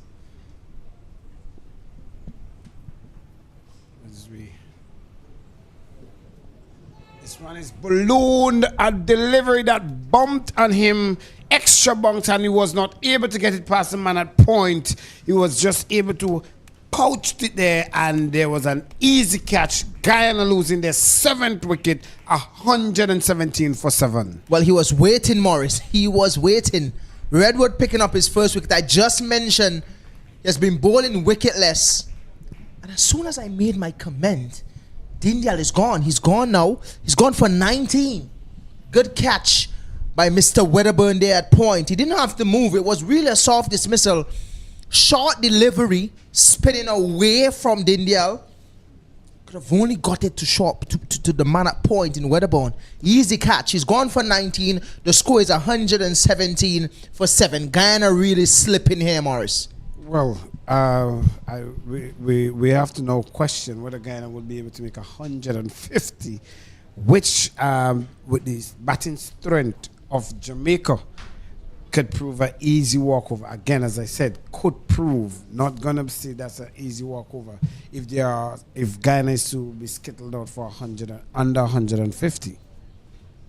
Now that fall of that wicket brings a new batsman to the crease, number 34 on his back. So Andrew Lim is still there. Well, Morris, they've lost their first wicket at 58 runs, Guyana. They are now 117 for 7. So this score sort of epitomized what went on here in the last couple of overs. Would you call it a slippage, or would you call it a lapse in concentration from the Guyana batters? Well, with Latif now comes to the crease, we will determine whether it's a slippage or lapse in concentration, because his first strike there is well forward, very well defensive, and again it comes back to the pressure that have been added by the Jamaicans. We have not seen that expanded feel in the outfield, and clearly this one is cut to this time behind point. Yeah? And sometimes, I want to ask you a couple of niggling questions that Go right ahead. So feelers believe that long sleeve shirt apart from short sleeve. What's the myth in that? I know in local cricket here some prefer the long sleeve because it gives about the feel. What's your take on that?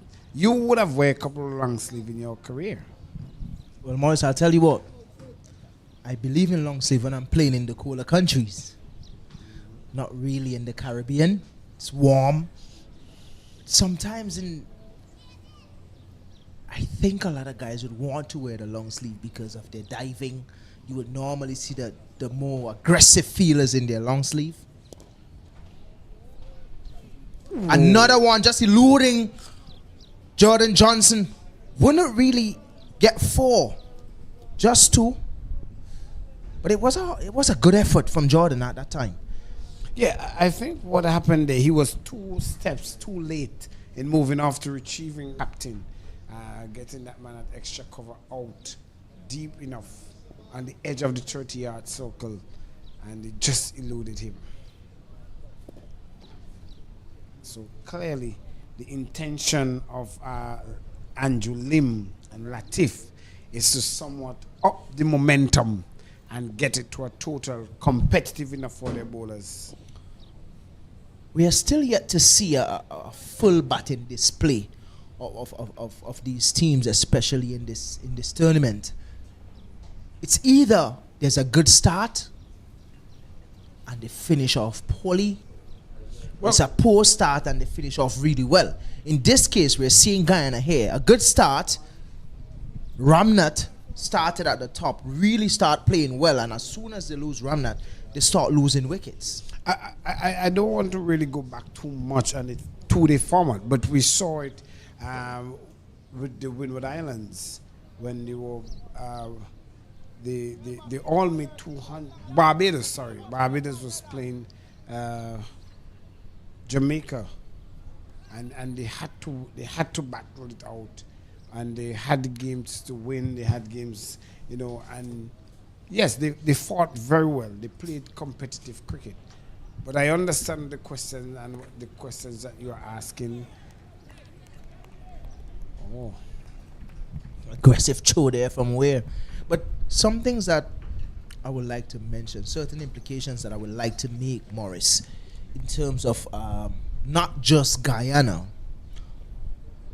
but for the entire tournament, is players being able to know what they're good at and play to what they're good at, play what's in front of them. Their shot selections is something that they need to consider.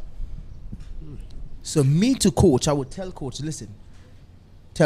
listen, you need to have players understanding what they're good at.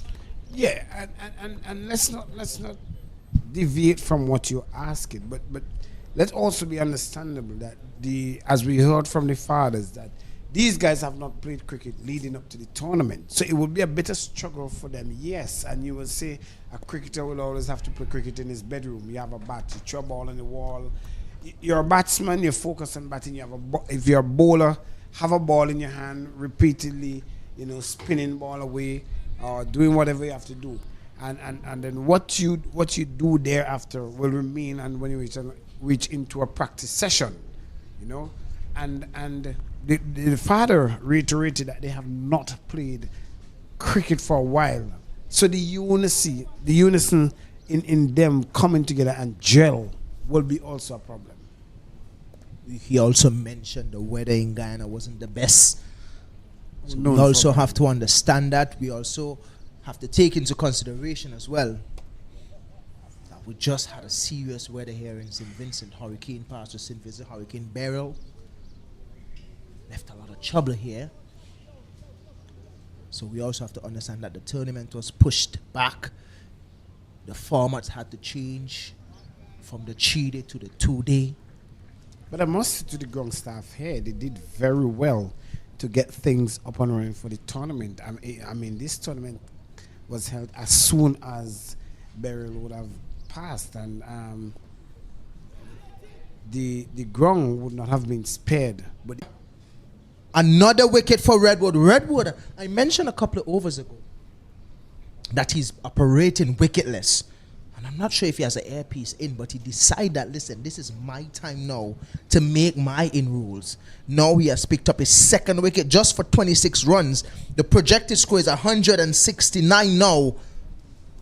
The scoring rate sort of kicked on. It's at 3.37. It was at 3.17 a while ago.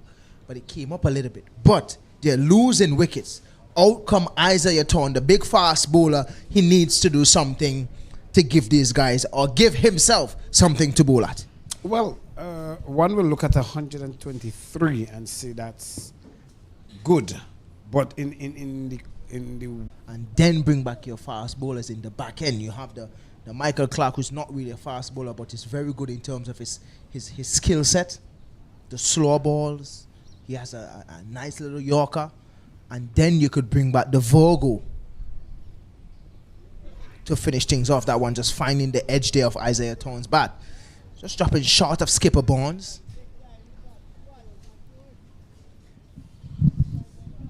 Well, also you have Winter to bowl those overs in the back end as well. But I think that one was more sort of a drop catch. They were just dropping a bit short. There. Oh wow, this one beat the outside edge as expected to a lower order batsman. So it's high turn. But it's really good going here from Jamaica, really pulling things back. Really pulling things back here. It's 123 for 8.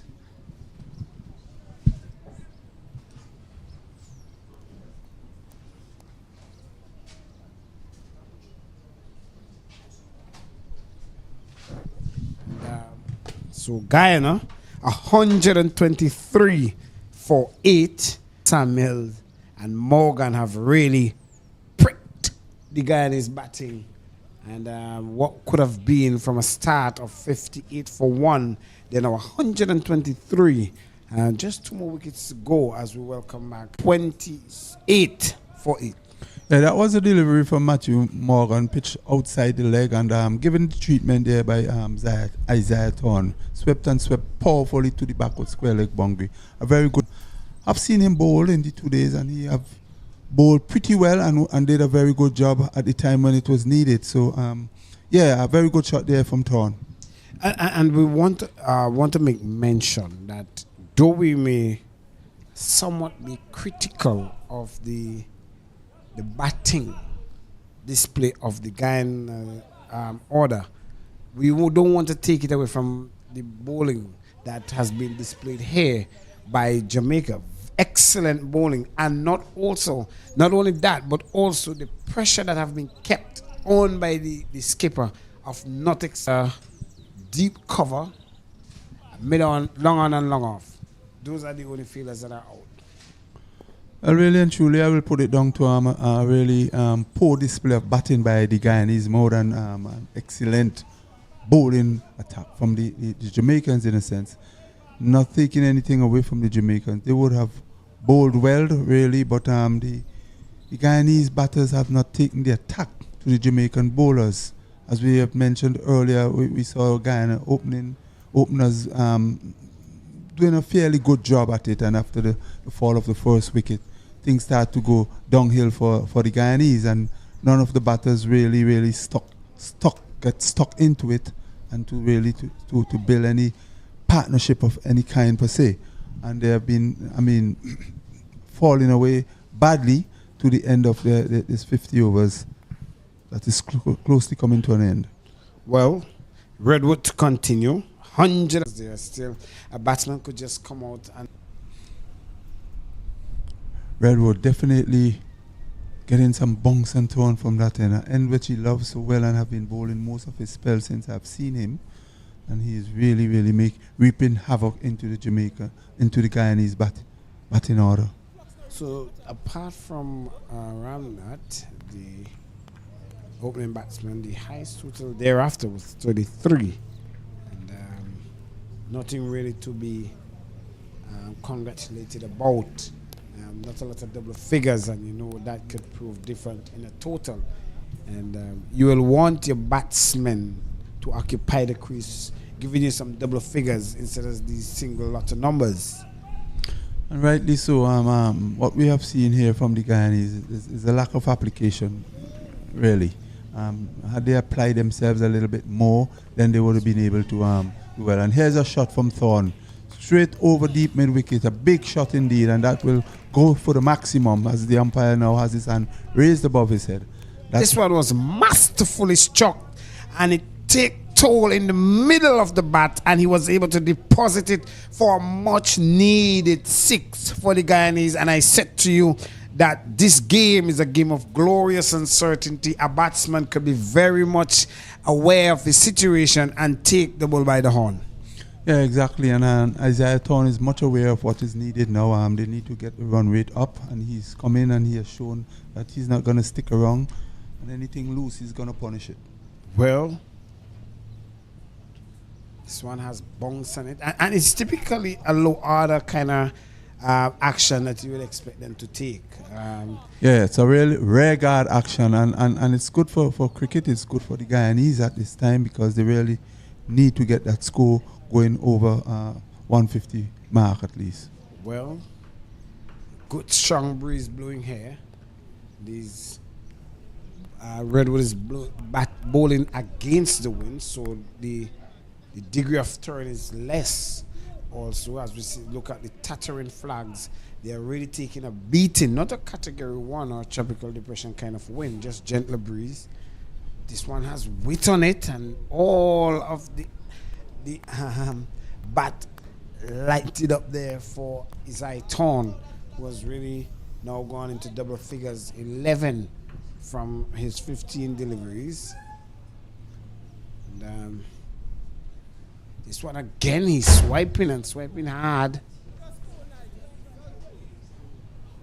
And well, I think Thorn is really looking for maximum. He's more looking to hit the ball well out of the ground, but he's still not keeping his eyes on the ball. He's just looking for that high. But he needs to pay more attention. He needs to watch the ball if he's going to really connect and make runs in the lower order here. So at the end of that 40 overs mark, Guyana is 136 for 8. 136 for 8. Well, some 10 overs to go. 136 for 8. Guyana looking to get at least 150 based on how things are setting up here. And the final power play is coming up. Umpire Byam. Get another 50, 60 or it will be interesting to see when the Guyanese come out to bowl or the Jamaicans come out to bat, what would it be like? Because we know that in the Guyana team there are some very good spinners as well. Right. So just a bit of adjustment now that Isai Torn is on strike. You've seen the deep mid wicket being deployed. Well, that field has been deployed all along, but the long on have gone back since Isai Torn comes into strike. Interesting observation as well, Morris. We have seen a lot of bunks from the end from which Redwood is bowling. He's bowling from the southern end, and he on this surface, unlike the surface for the today, he's getting even more bunks from this. So I think this will go down well for the Guyanese bowlers as they look on to see what is happening out there. Their spinners must be licking their tongue right now. So the sun is out in all its glory again here at Annisvale, and we are having a contest between Jamaica and Guyana. There's the delivery that pitched on the legs, tucked off his legs to forward square, who runs around in the mid-wicket region and get a run. As the over comes to an end, it's 139 for 8. Yes, 139 for 8. Current run rate 3.39. Tamari would have bowled 8 overs, and he have taken 2 for 29 thus far. Isaiah Thorne, 12 for 19, who have been doing the bulk of the scoring.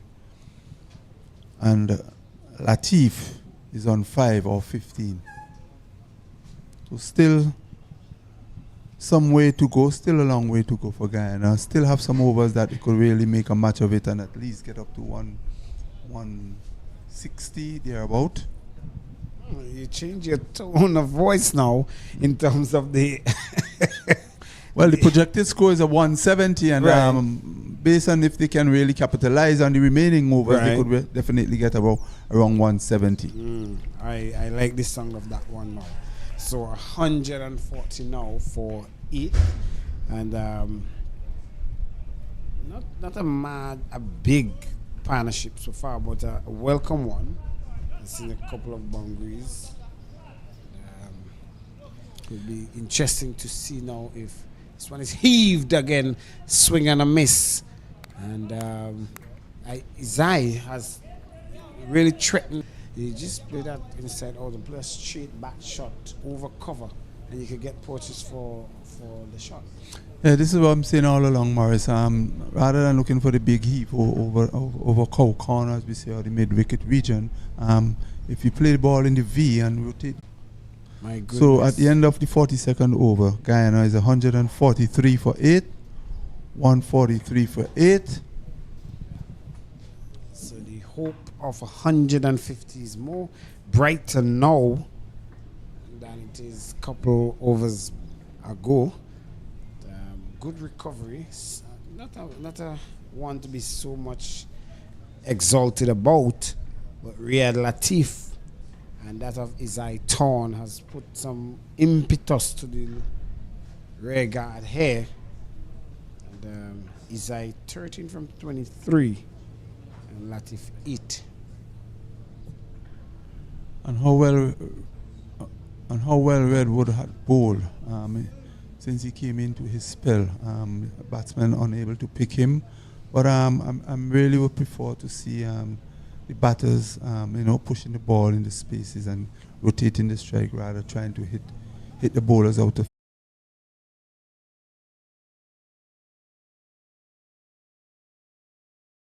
to pick Redwood as to what he's doing. So he's putting a lot of right hand into his shots, and he would be better advised to really try and play the ball on the offside, more a squarish drive or cut might be the better thing. But again, he's a tail end batsman. And he's trying his best here for his country, Guyana, and hoping to put some more runs on the board, so to speak.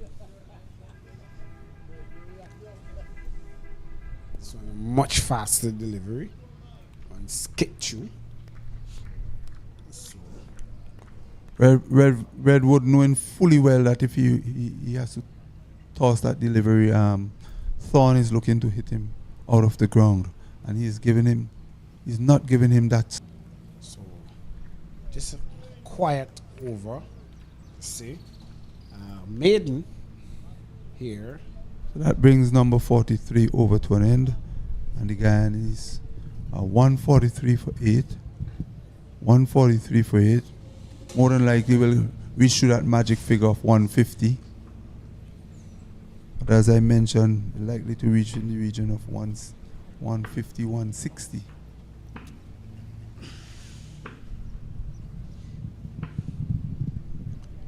So, battle continues here between Guyana and Jamaica in this 50 over format in the CWI West Indies on the 19 Rising Star competition. Who will be tops?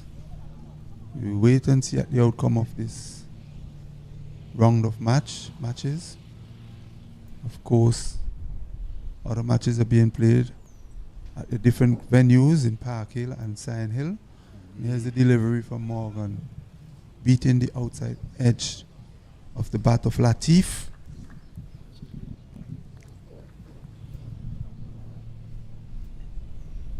So Latif is more watchful than that of Isai Torn. Latif doesn't really pack the power behind him like that of Isai, and he will more rotate that strike onto Isai as he's doing now. And this is what we were talking about all along, Morris. If you could just push the ball in, you're not getting away the bowlers to the boundary, but there are balls that you can push into these gaps and pick up runs and rotate the strike and keep the scoreboard ticking over. And that's what would have helped them to realize even a bigger total than they have now. But they would have been very defensive in their approach and have lost too many wickets and not taking the attack to the bowlers. So this one is I take it high and handsome over the top, and he have been waiting patiently on Matthew Morgan, and he has gotten 6, which would bring up the 150 for the Guyanese, the threshold they would have wanted to reach. Well, yeah, this one was a loop a little more this time for Matthew Morgan and Isaiah. Definitely, you would have seen his intentions before that. He's just waiting for that long hop, that loop, so that he can get under it. And this time, he did make contact and it went straight over to the mid-wicket fence for 6. So it's the first time now we are seeing a marshalling of troops around the ground where that area has been peppered and been seriously threatened. The few spectators that are in the ground is in mortal danger from Isai Torn bat, but they are all Guyanese together. Yes, indeed. And yes, that 6 brings up the magical or psychological total of 150 for the Guyanese. I was alluding to the fact that Jamaica has struggled so much against spin and also struggled to reach 150 mark. So the question is whether this is too much for the Jamaicans. We wait and see. Well, they have, after this delivery, some 6 overs to go. And this one is cut away in front of point, and 2 more runs to the total. So excellent piece of partnership this is from Latif and Torn. It's a very good little partnership building here between these two, Latif and Thorn. Latif now seems to be getting into his stride and trying to get away the ball.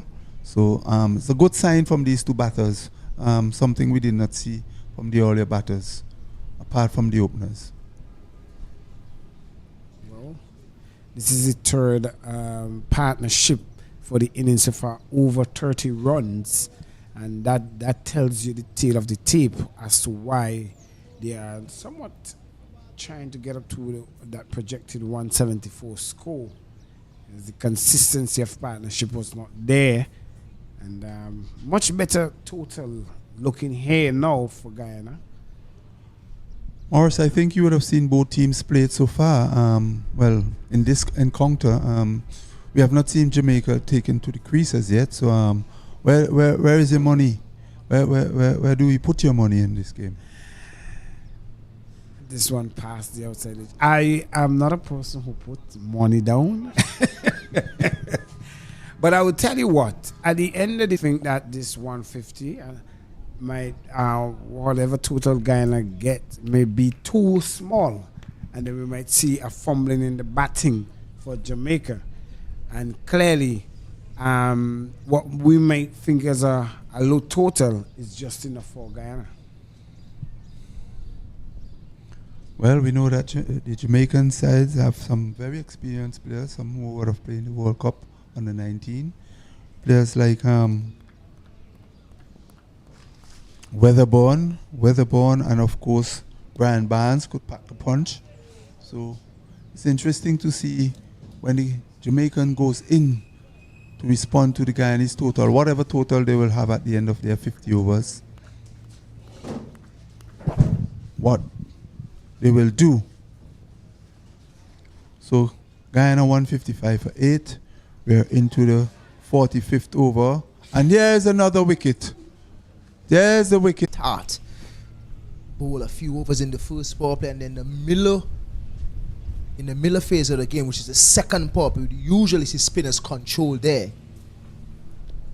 And at this level, we saw in the 2-day tournament that a lot of these guys, they cannot negotiate the spin bowlers, the wrist spinners.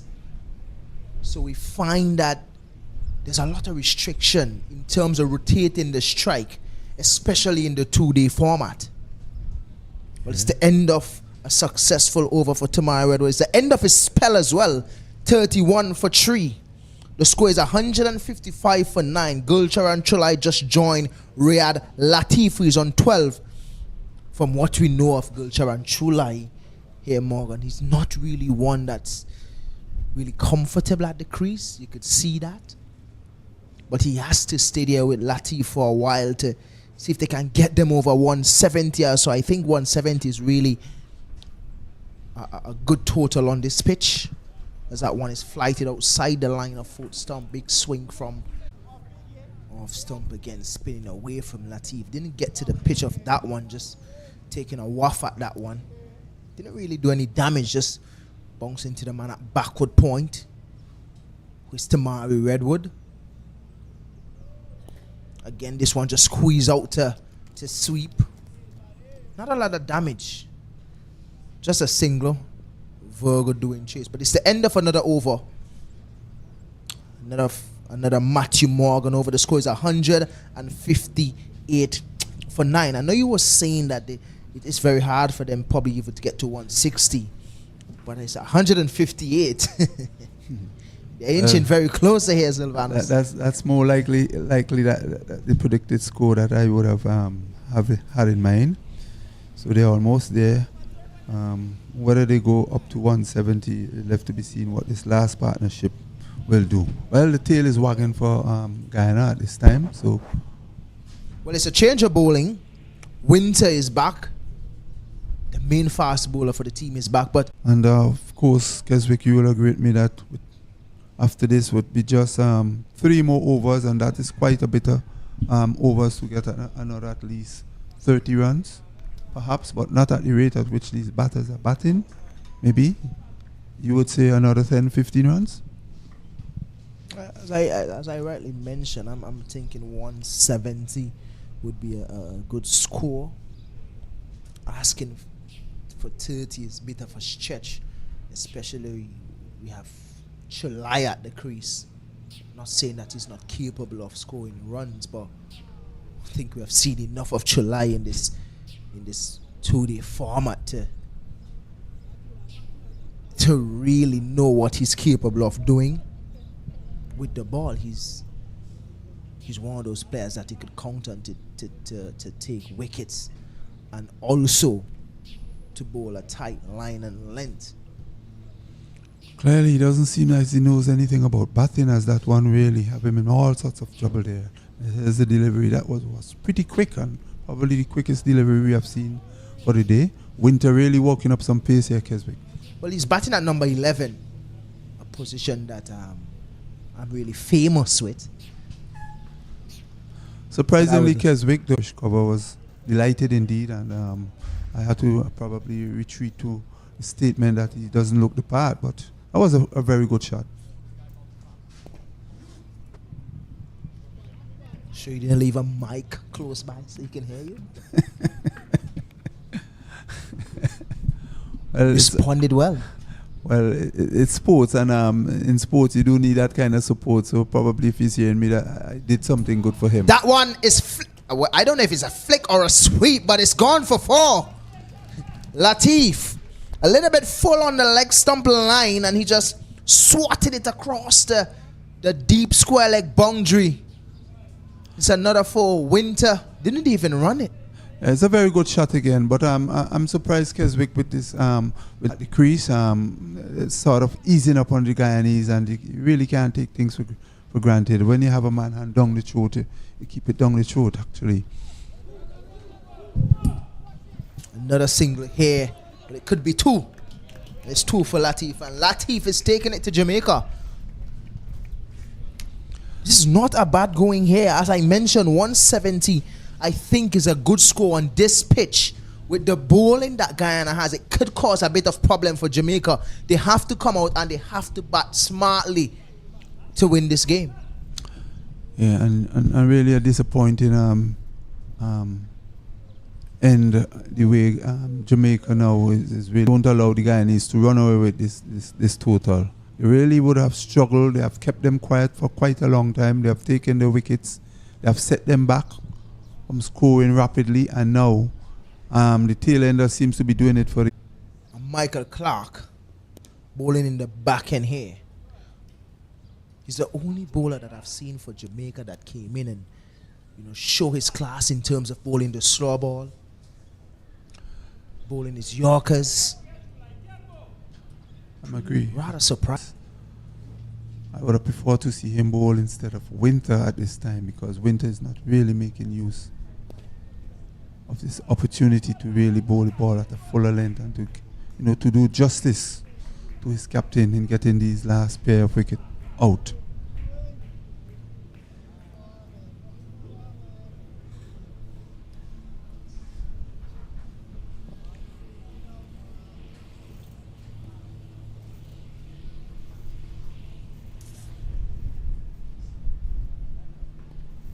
There's a delivery that is short,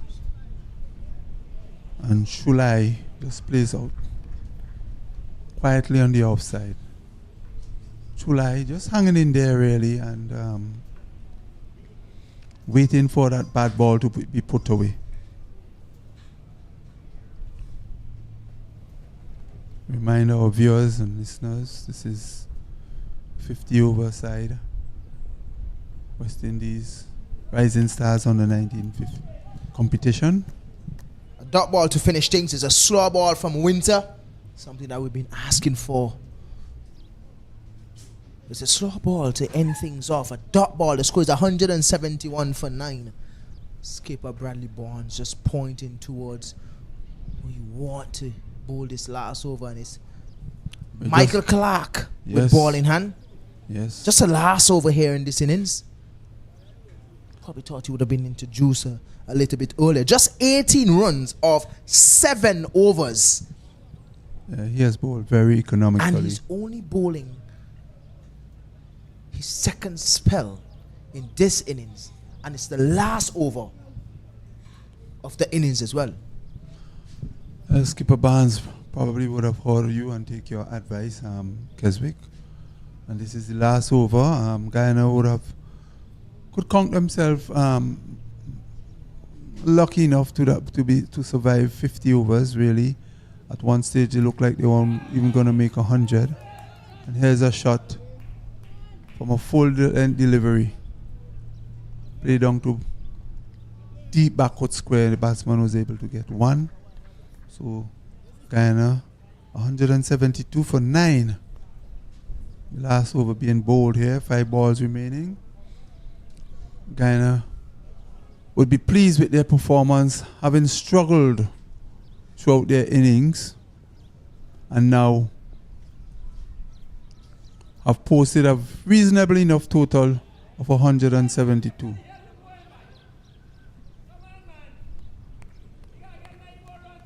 Michael Clark, who have had a very good spell so far of 7.2 overs to date, only 19 runs been struck. He had not taken a wicket. He's still looking for his first wicket. Will it be in this over? I don't know. Here's a ball that pace off outside the off stump. Batsman make no contact. This is really good stuff here from Michael Clark. You would have probably liked him to come back a little earlier. 7 overs, just 19 runs. So it's 7.3 overs, just 19 runs. The last over in this innings, and you have another fast bowler in can bowl his slow ball really good. This shouldn't be a single. You should have way in to save a single. There's enough guys on the offside. Yes. Very, very, very disappointing to watch. All three guys flat-footed and allowing the batsman. Another thing is that is the field setting. If you're going to have those fielders inside, well, they have changed the field now. Verga is gone back to sweep. You're bowling the slow ball and he's going wide of the off stump. So you need someone out sweep and someone to protect that single. Exactly what I'm talking about. Another slow ball. Where is under it? He missed it.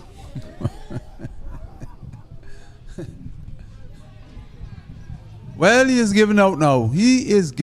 Jamaica was Odell Samuel picking up 4 wickets, and then Tamai Redwood, as we know, as usual, picking up 3 wickets. Always in the wickets for Jamaica.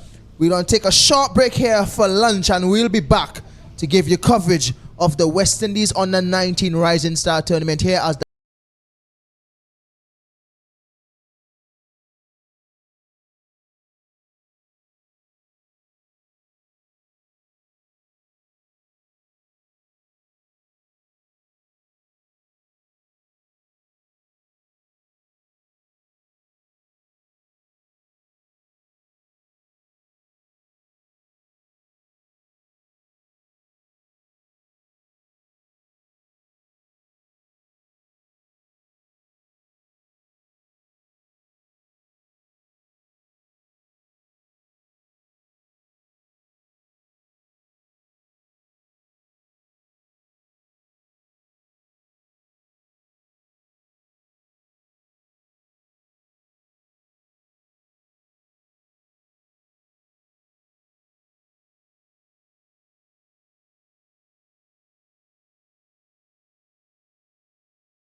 Welcome back here at the Annisville Stadium to our viewers here as we witness the contest between Jamaica and Guyana in this West Indies Rising Star under 19 50 over format.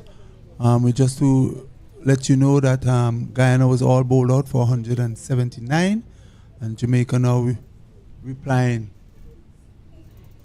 175, sorry, and Jamaica now replying after 3 overs, 12 without loss. Batsmen at the wicket is Adrian Ware and Matthew Morgan. Slightly overcast condition here at Annisville.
It's a pleasant good evening as we rejoin you here from the Annisville Stadium. We're now seeing Jamaica losing their third wicket at 54 for 3.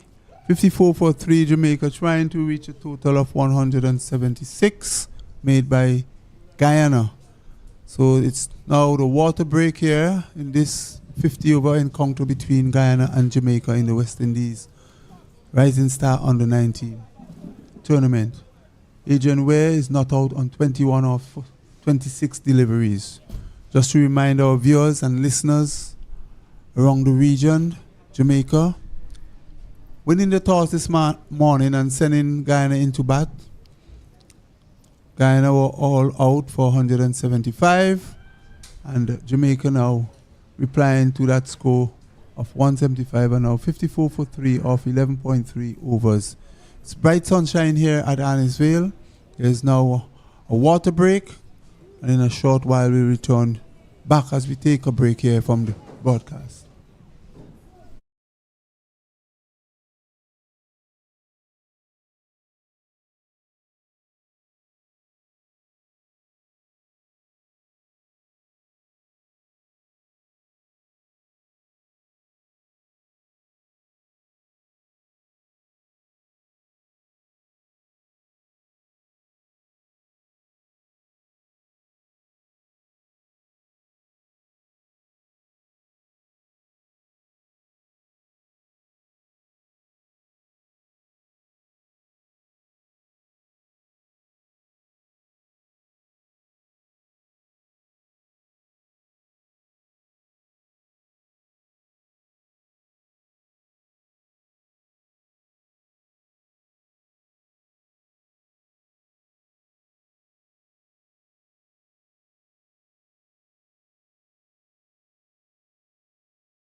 Yes, so we're about to resume play here after a short drinks break with Jamaica reeling at 54 for 3 of 11.3 overs.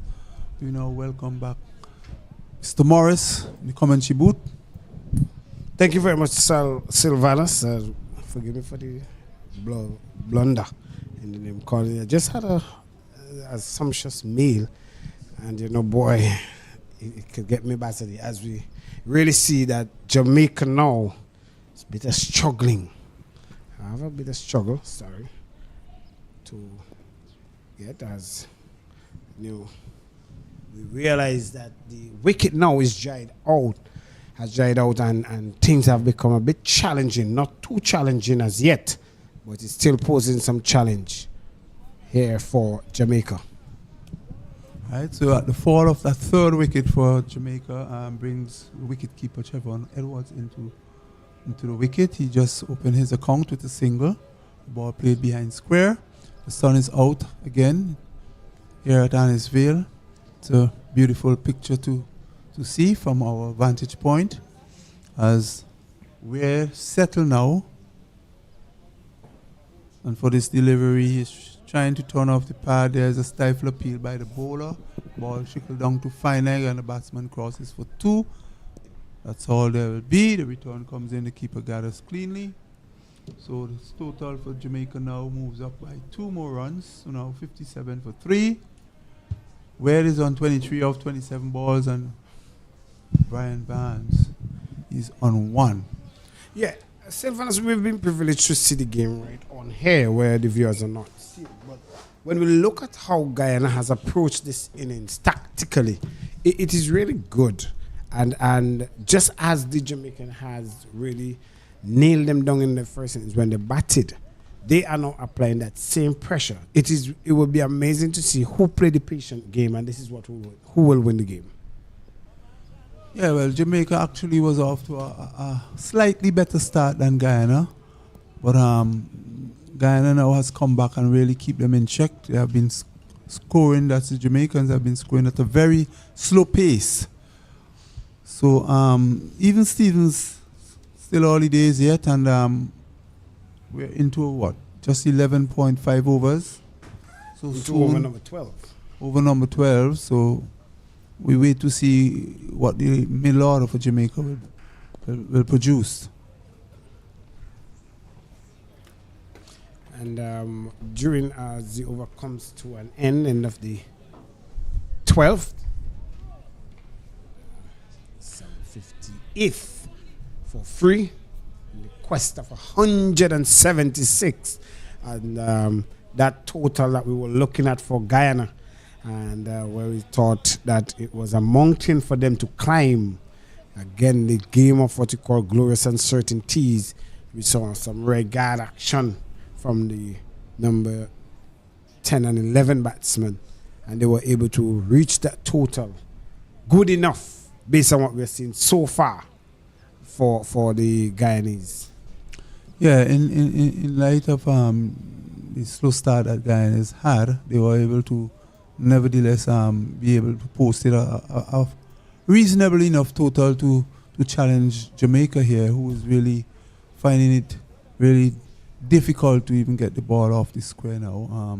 The boundaries has been difficult in coming, but having said that, we're now seeing spin introduced into the attack. And Chulai is coming from the commentary box end, so this is the first spin that we will be seeing from Guyana. It's a left arm orthodox spinner. In Chesterfield set, they have deployed a conventional left arm bowler field set. And a slip is deployed. There is a point, cover, and then the sweep made off. It's up.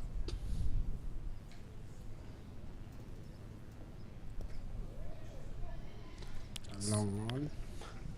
This one is guided out to backward point. The fielder moves around to his right. So yes, it will be an interesting battle here in this period of play now after the jinx break.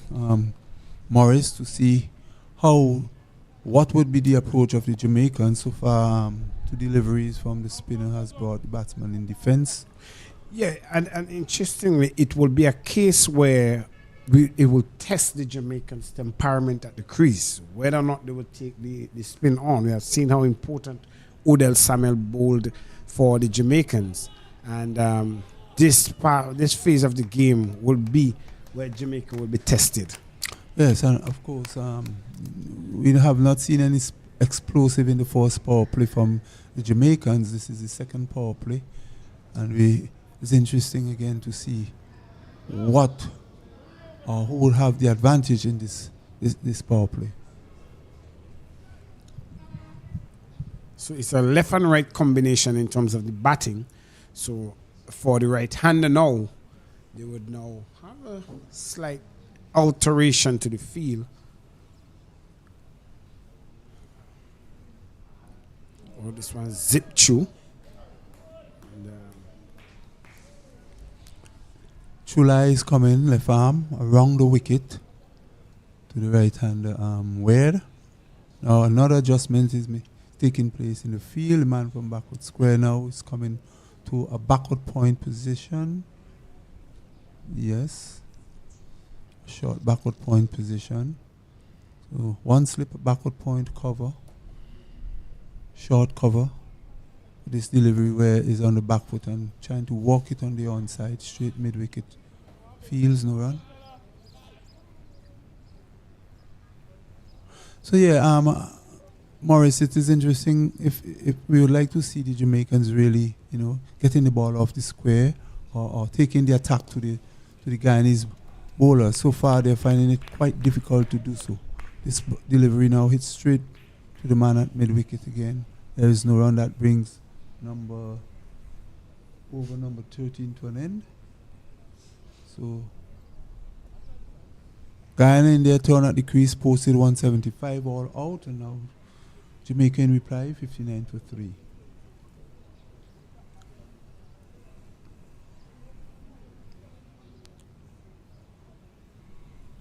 Weather has been playing a bit of cat and mouse throughout the day, but right now we can say that we are in good conditions for cricket this afternoon here, as the sun has left us. It's pretty cool there. At least offering some cool down for the players who might have been feeling a little lethargic after lunch, having such a sumptuous lunch.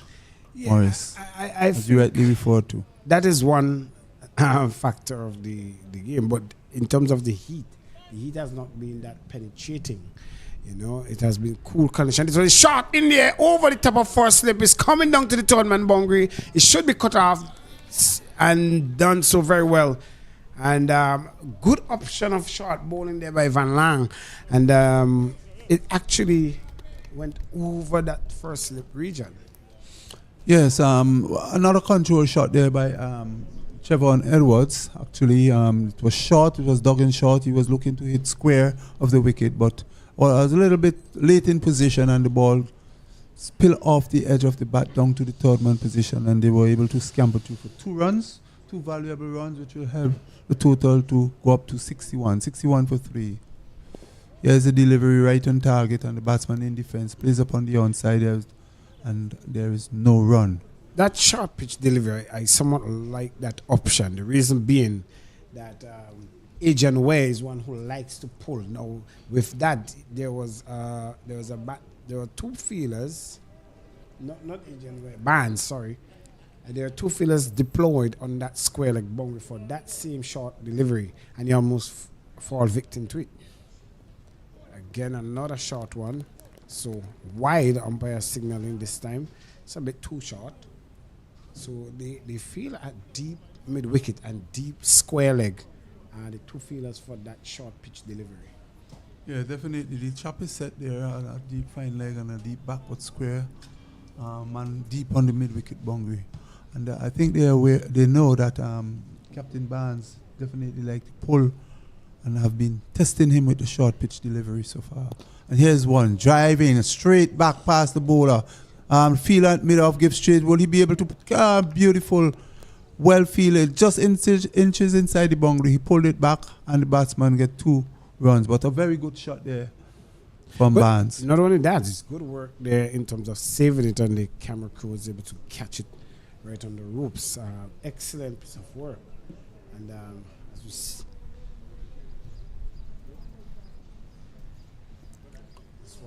well chased. It's something that you have to do as a fielder. You chase it, go straight to the grass, because the outfield is a bit solid, as we would call it, and you do not want to give up on a chase when the ball itself hooks up at the boundary rope. It makes you look embarrassing as a fielder. Yes, indeed. And we have seen Captain Barnes trying to open up now. Yeah, that was excellent work there.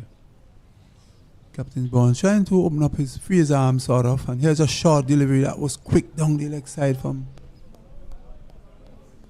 Balange. Very well directed short pitch delivery, but Barnes will not be pulled into the hook shot. He just ducks out of the way. But as you rightly call it, it's a good bouncer. The umpire signaling one for the over, and the batsman himself was looking for a wide, but it was very quick in terms of that delivery. And then we are seeing the uncertainty in the batsman coming forward or playing back as the over comes to an end. It's 64 for 3 as the over comes to an end. Yes, again, we said that no doubt Guyanese know that Captain Barnes enjoy going at the short pitch delivery, and they were testing him with the short pitch. There are quite about 3 or 4 short pitch deliveries, one going over the head of Captain Barnes, which he took evasive action, but Valanche has been working up some steam there for Guyana, but in this format I would still like to see bowlers of that who have that speed, pitching the ball up a fuller length and looking for some movements, looking to hit the edge. So Chulail to continue. This one keeping low as he bowls just outside the off stump, going far away. If you're hearing a bit of background noise, that's Mr. Williams on his device. We apologize for our viewers if you had missed any cricket about an hour or so ago. We had experienced some difficulties, and that one spun past the edge. Beautiful natural left arm round the wicket, and there was Ware coming forward trying to negotiate the spin but was not able to do so, beating all ends up. Beautifully bowled. So awesome adjustment to the field. And now put a straightish mid-off, short though, and a cover, extra cover, very short. So they are asking Ware, who just plays that along the ground, covers the turn of the delivery. And good thinking by the captain, just creating opportunities, and trying to create opportunities, I should say, as the Guyanese continue to dig deep, not in the goal that they may have, but trying to get a victory here to start things, as this one is lofted over the top of the man there at mid-off, and it goes all the way to the boundary for 6. A welcome 6 there by Barnes. I was just about to say whether the left hand right hand combination Morris would create any problems for the bowlers, and here it is that a single was taken in the delivery before this one. And now we see Captain Barnes, the left-hander, and the bowler shift around the wicket, over the wicket, because he's bowling left arm to the left-hander, and he was hit straight down the ground. Beautiful shot there for 6 over mid-off, over long off.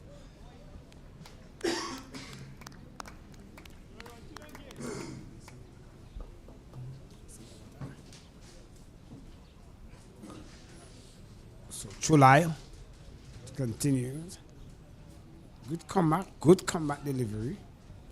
After being struck for 6, took the courage as the over comes running 71 for 3. And Jamaica requiring some 105 more.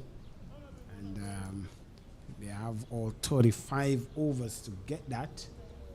And that run rate requires 3 runs. Well, that's July's second over, and it wasn't a bad over except for that delivery that was pitch wide, and Barnes' chances his arm and hit him straight over long off. But his length seems to be on target except for that delivery.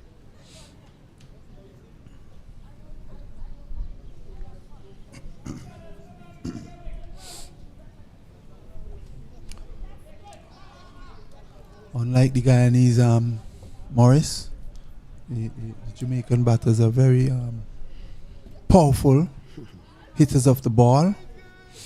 As the new over continues, and we look at Valanche bowling, and here's the delivery that is played out on the, and there could be a mix-up here, and oh my goodness, the fielder awareness was a bit sloppy in a sense. The ball was more or less bouncing over his head. He was going backwards, but they were called for straight at the far end, and he did not get as cleanly. But I will say this though, it was one of those spectators catch that was cut into the turf, and because this is a natural turf, it took a height, and the fielder has to wait until that ball comes to him, and the batsman were able to scamper through. No harm done.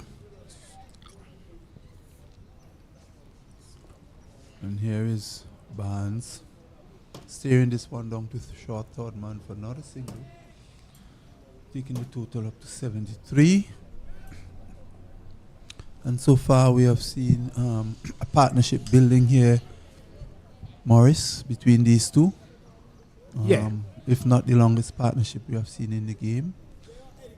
Unlike Guyana, where we would have seen succession of wickets after the break. Here's a lofty hit over extra cover, high and hard into the Frankie Thomas stand. A lovely shot. This one was pitched wide from Avalanche. Given the treatment by Ware, and it goes straight into the Frankie Thomas stand. 6 well played runs, Morris. Excellent cricket shot that is, and nothing to take away from the bowler. It wasn't that bad of a length. Van Long. And it was just pitched up and looking for that swing away from the right hander, but too much of a width, and then it was dispatched for 6. Van Long will try again, and this one pitch outside a little forward outside the off stump. The batsman just watches goes by. No run, but that was a beautifully executed shot over cover. Not so much of an inside out shot. He just was given the width and he just came down and he just swung, opening the face of the blade, and it peeled over extra cover. There's one driving in a half of the bat. Short mid wicket knocks it down. No run resulting. And it's very important, Morris, for these two batters to bat long as possible and to take the score as close to that 175 mark. There are plenty batting left to come from behind, so it will be important to have them really bat and bat. Carry this partnership right down and as closest to 175 as possible so that the other batters to come will not have it so hard.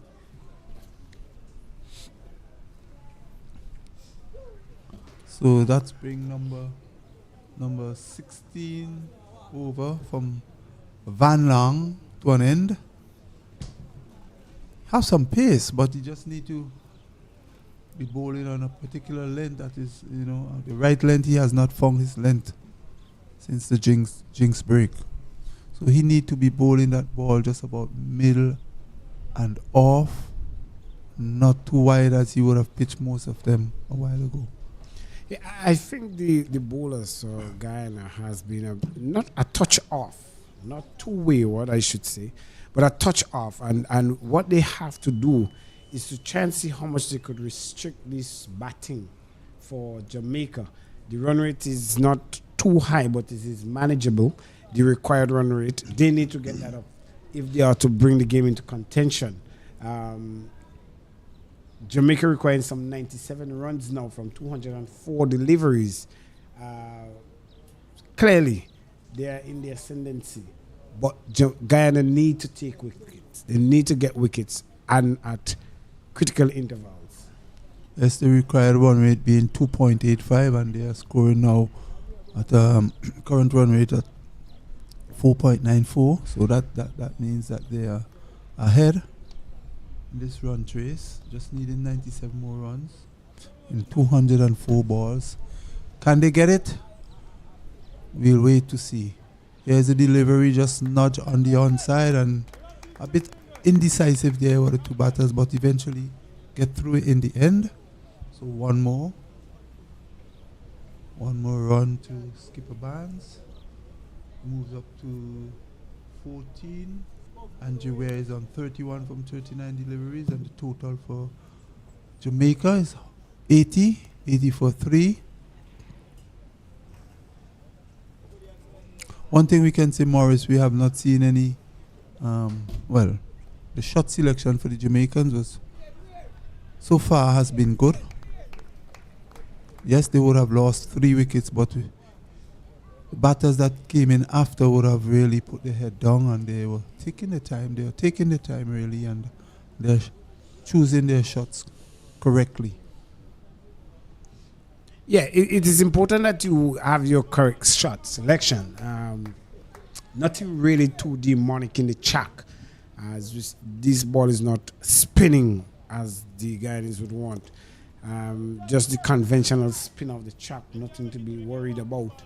And once you're able to master that regulatory spin that is given, then you are in the game.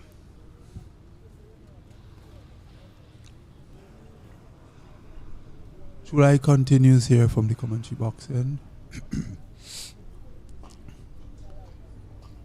He'll be bowling to Captain Barnes of Jamaica, left arm, over the wicket.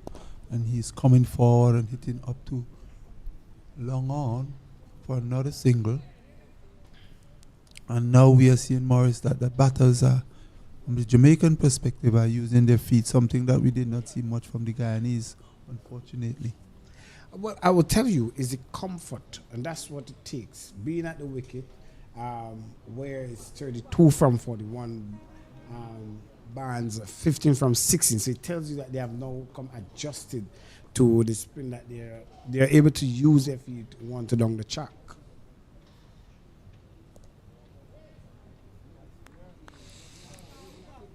Say good afternoon to my buddies, masters, my New York masters there in New York.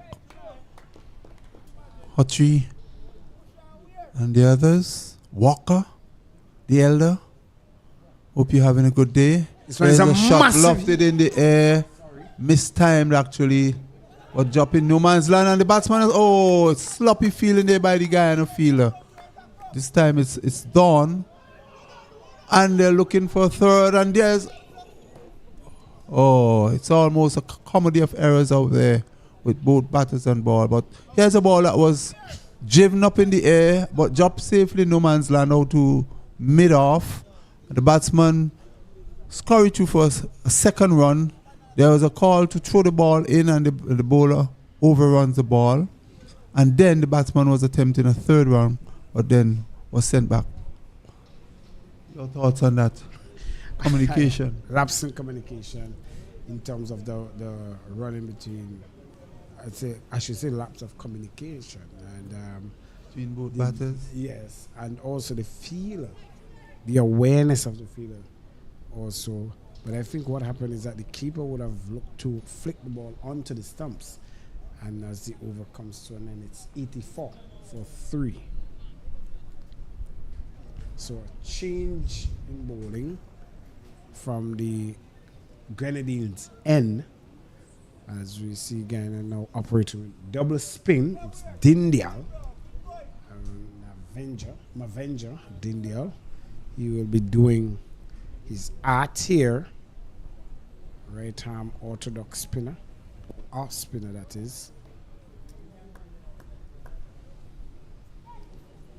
And his father would have spoken about his career prospects and dealing more in maritime, and would like. Yes, Morris, we did have an interview with his dad, and we're asking him about his progress in the sport, how much he has been playing, and so forth. It's so important, Morris, to have that kind of support for you if you have to really take a game to the next level. Nothing as good as having your parents coming to watch you all the way from South America, all the way from Guyana, following your son, and to see his exploit.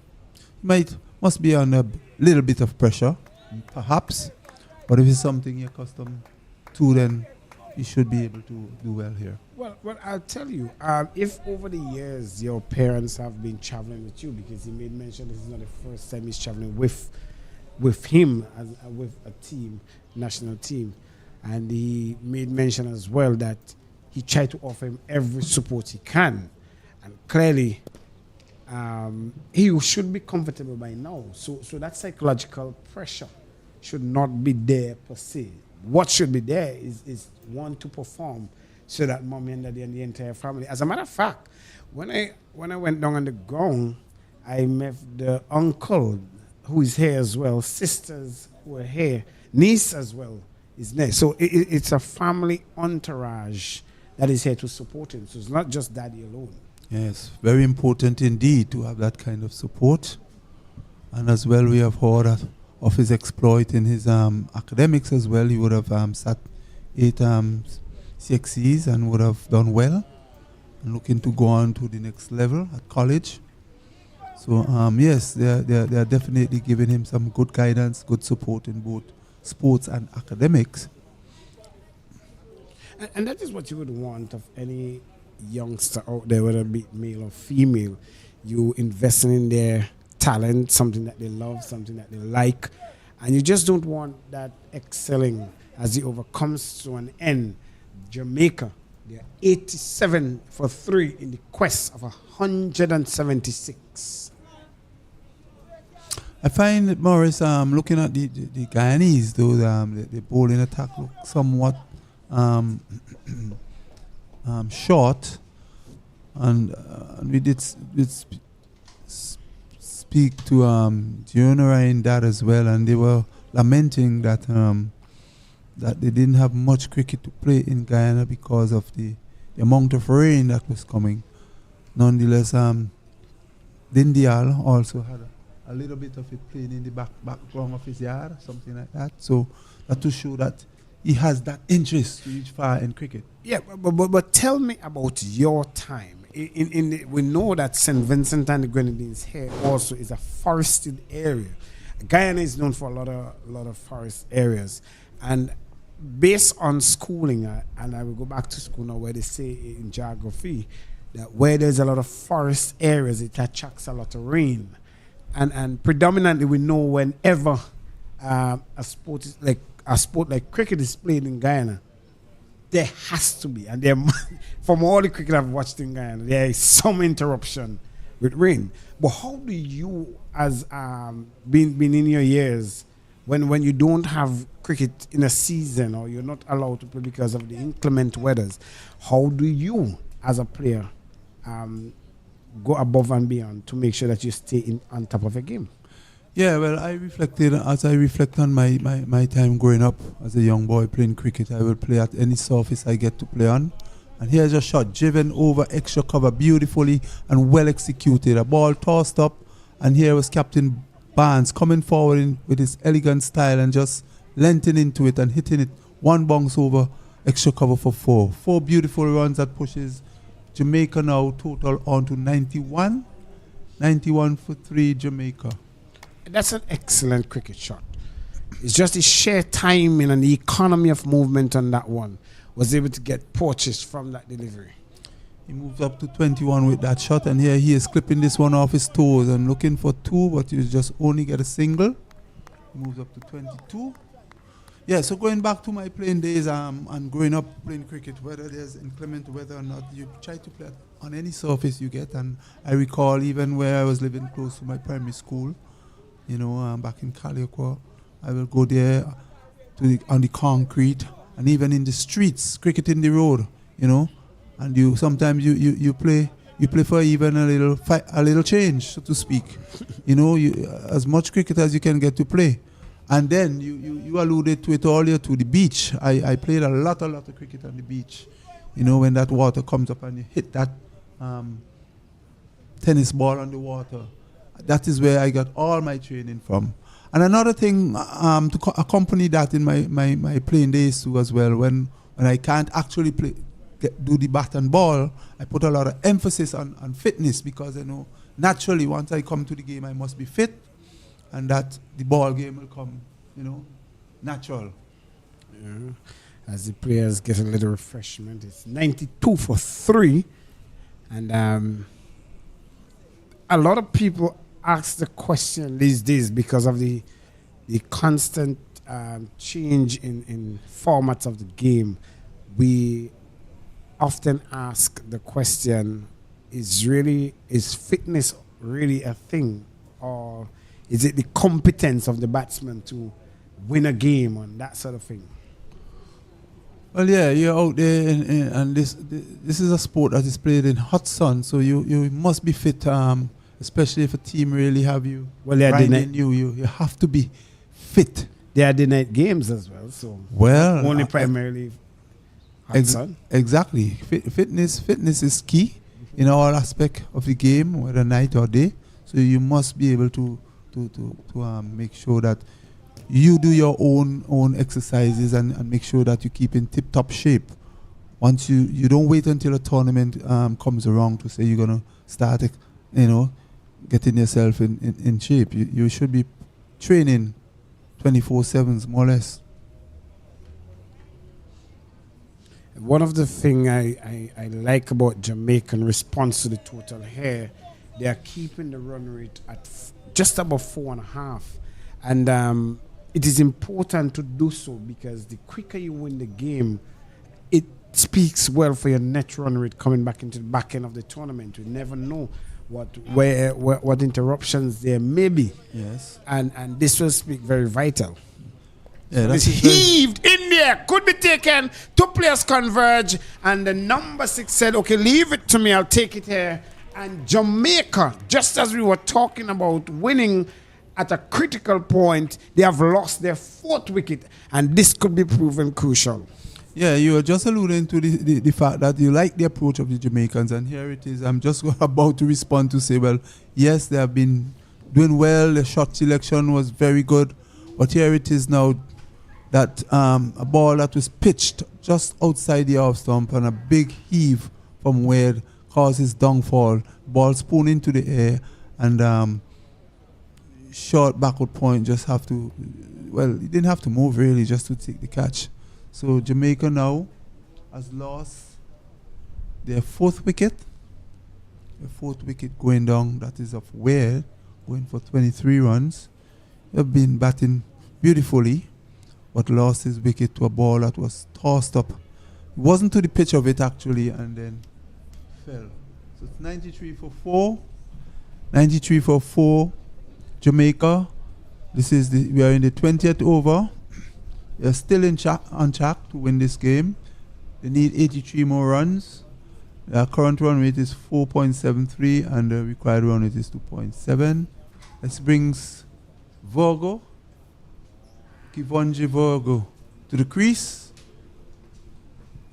And he's there with his Captain Barnes.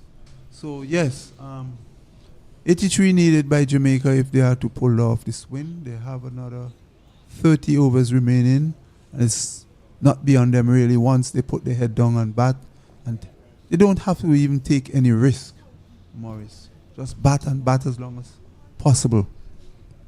Yes, and that is critical. However, Guyana, on the other hand, need to be taking wickets. They have another 6 wickets to get, and they have to take all opportunities that are offered to them. Well, unlike when the Barbadians play here, they had their own followers as well, and they were very vocal. And we were speaking about support for Dindial. I'm not sure if I heard any shouts from his family members who are here and looking on. But that was a beautifully bold delivery that really had weird chance in his arm.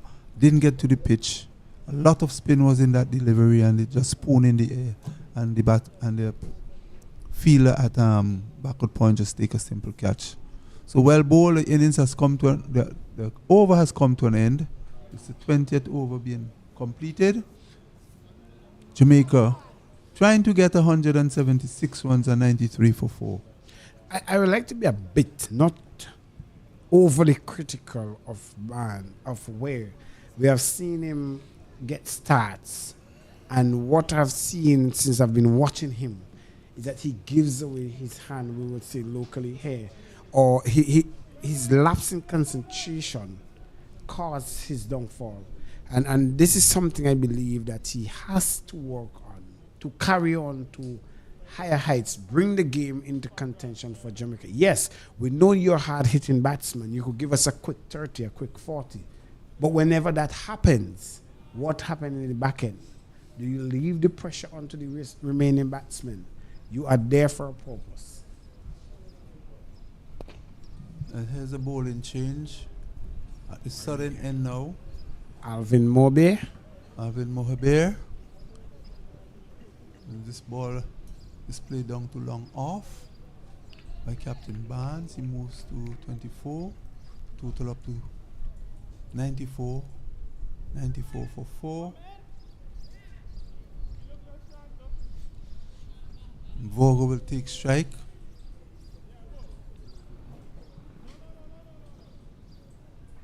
Yeah, and I was saying that even in the two days format, we have seen that happening where batters get a start and then they give the wicket away. More so in the Jamaican innings when they played Barbados, you would have seen that as well. Barbados did make that mistake in their first innings in that two-day game, but then in their second innings they have shown a different strategy and different approach to their play. Yes, and it is something that they have to do and do it quite comprehensively. Learn to pick up wickets, learn to read play, learn to get opportunities where you realize that, listen, I am set here, I am put to do a task, and how quickly must I pounce on the opportunities, whether there be opportunity for run getting or bowling opportunities. You have to read the play. Single taken in the meantime, and before that there was a wide, so 2 more to the total. It's 96 now for 4. 96 now for 4. On the fall of that last wicket, I was thinking that the Jamaicans, yes, we speak about building partnership, getting a start and not going on, but so often that last wicket, is it a case of not losing or him losing concentration, or is it that he was a little bit overconfident because he was at the wicket for some time where but then eventually probably getting a little bit too overconfident and then trying to chance his arm, and that was his downfall. I would say to you now, I've seen a glimpse of him trying to go at the ball at the previous over. I wanted to comment on it, but I did not want to preempt anything. Yeah? But now that's the situation. It now leaves me to see that, I should have said something, and it's clearly something he has to work on going forward.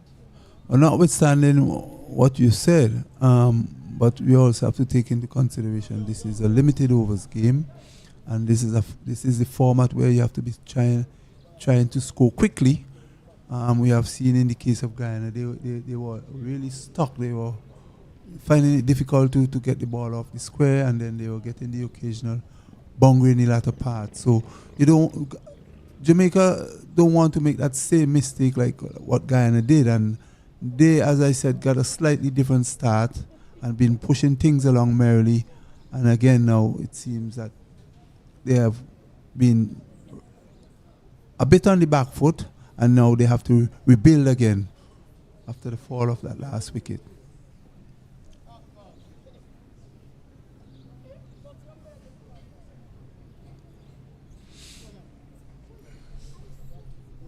So Dindial continue from the southern end. Dindial will be bowling to Kevandre Virgo, will take strike. And we see again Morris, the weather looking a little bit weird. As we look out to the Beckwith end, we see that it's getting a bit cloudy over there. We hope that for the sake of cricket that it does not come this side. Let's look a little bit threatening.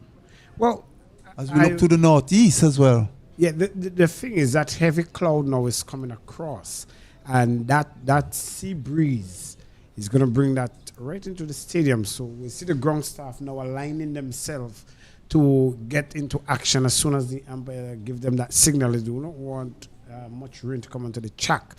So clearly, we may have some interruption, brief interruption, but will not be for long. You, like myself, would have read some of the royal readers in your days to Morris. So we'll sing, "Rain, rain, go away." Come back another day. Are you trying to imply that I'm that senior? No, I'm implying that I'm implying that you would have read deep. Oh, of course, of course. Here is Dindal. Forward goes Skipper Barnes, almost saying his prayers, genuflecting. Yeah, I think one of the things that Guyana will want, if there is to be any rain interruption, is a quick wicket here to really give them that impetus to go out. If they are to come off the field here, just that slight dew coming across now A single taken by skipper Barnes. Just nudging that one on the onside. Moves up to 98. 98 for 4. And Morris, again, we must commend our ground staff who would have walked and walked tirelessly to have this stadium in such perfect condition, and of course to have a very good wicket for the players.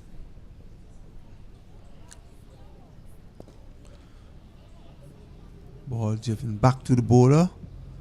The umpire has called the groundsman on, so play will be interrupted here as the players make their way off the field, and as the covers comes on, we want to let our viewers know and our listeners know that Jamaica replying to Guyana 175 are now 98 for 4. Vorgo is not out on 2, and skipper Brian Barnes on 25. Current run rate is 4.45 overs.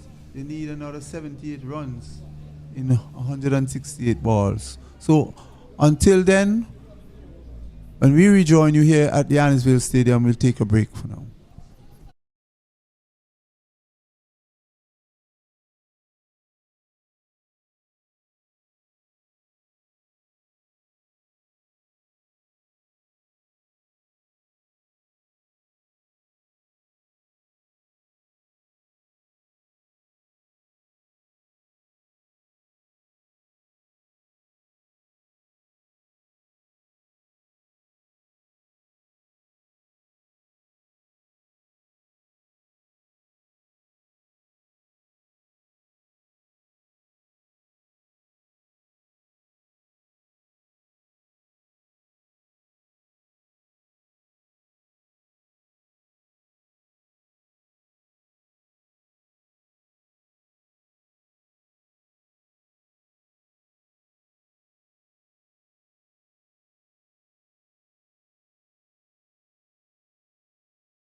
So welcome back here to the Annesville playing field, where we had a slight interruption, nothing to be alarmed about, because it has been so briefed that not even overs have been cut from the innings.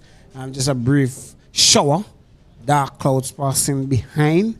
And remember, it's the West Indies under 19 won the tournament here. I'm back in the comfort of Kesrick Williams, who is here with me. Jamaica in the quest of 176. They are 93 for 4. Kesrick, what's it? 98, sorry, for 4. 22 overs, brief interruption. What's your take? Well, something we have realized, Morris. First, I want to say good afternoon to you. But something that I've realized, a lot of our cricketers find problem batting through that second power play. What they need to do here now, Jamaica, is be able to think about the game, think of the position that they're in, be fully aware of the situation and bat to the situation. And that's what's needed now. The skipper is at the crease with Virgo. Fully accomplished players. The skipper Barnes can hit it easily over the boundary. I had a conversation with him, and all I ask him to do is choose the right balls to hit. It's not just the fact that you can hit it. It's about choosing the right balls to go at. And then you'll be a better player. But the score is 98 for 4 now. Just 22 overs. So still a lot of time. A lot of stoppage as well. But at the end of the day, sun is out. It's bright again. We're seeing Beckway in the background. And as long as we're seeing Beckway in the background, we know that the sun is speaking out. Yeah, one of our statistical personnel is from Beckway. So she loves when you talk about Beckway. And Beckway is a very lovely Grenadine island, home to some 5,000, 4,000 people counting. And it's known for its tourism. So it's a place that a lot of visitors love to travel to. Just 45 minutes to an hour on a ferry. And by plane, it'll take you some 15 to 20 minutes. And, the Guyanese now, they're not on a ferry, but they will be on a roll to somewhat get these 6 wickets to get a win to start off the tournament. And Jamaica will be looking to get the rest of these runs quickly. So first ball after the break. Oh. So well fielded there. Well, Scamperture for 1 to start things off.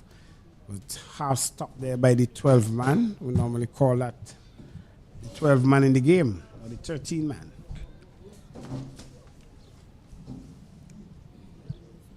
That one just coming back off the back foot bands and punching it down the ground. The ball just collided with the stump there.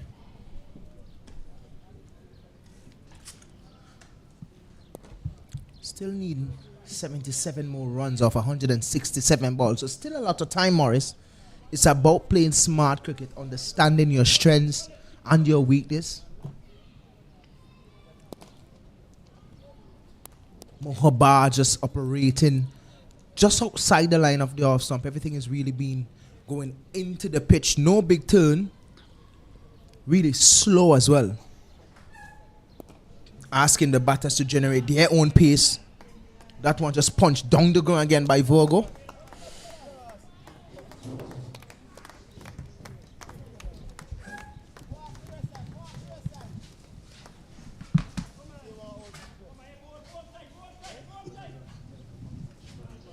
So good quiet start to the proceedings here. And this one is swept round the corner. They should come for 2. And there are 2 more runs. That brings up the 100 now for Jamaica.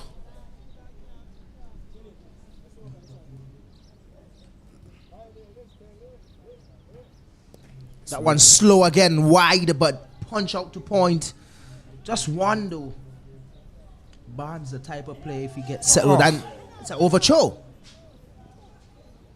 This could be 3.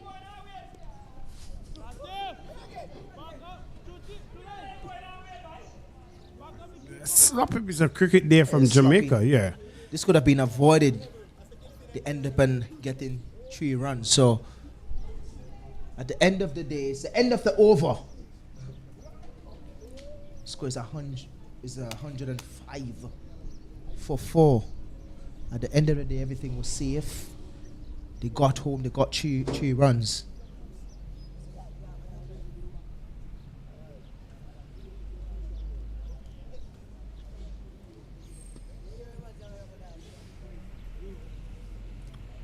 Mahendra Dindial is operating at the other end. Skipper Dindial.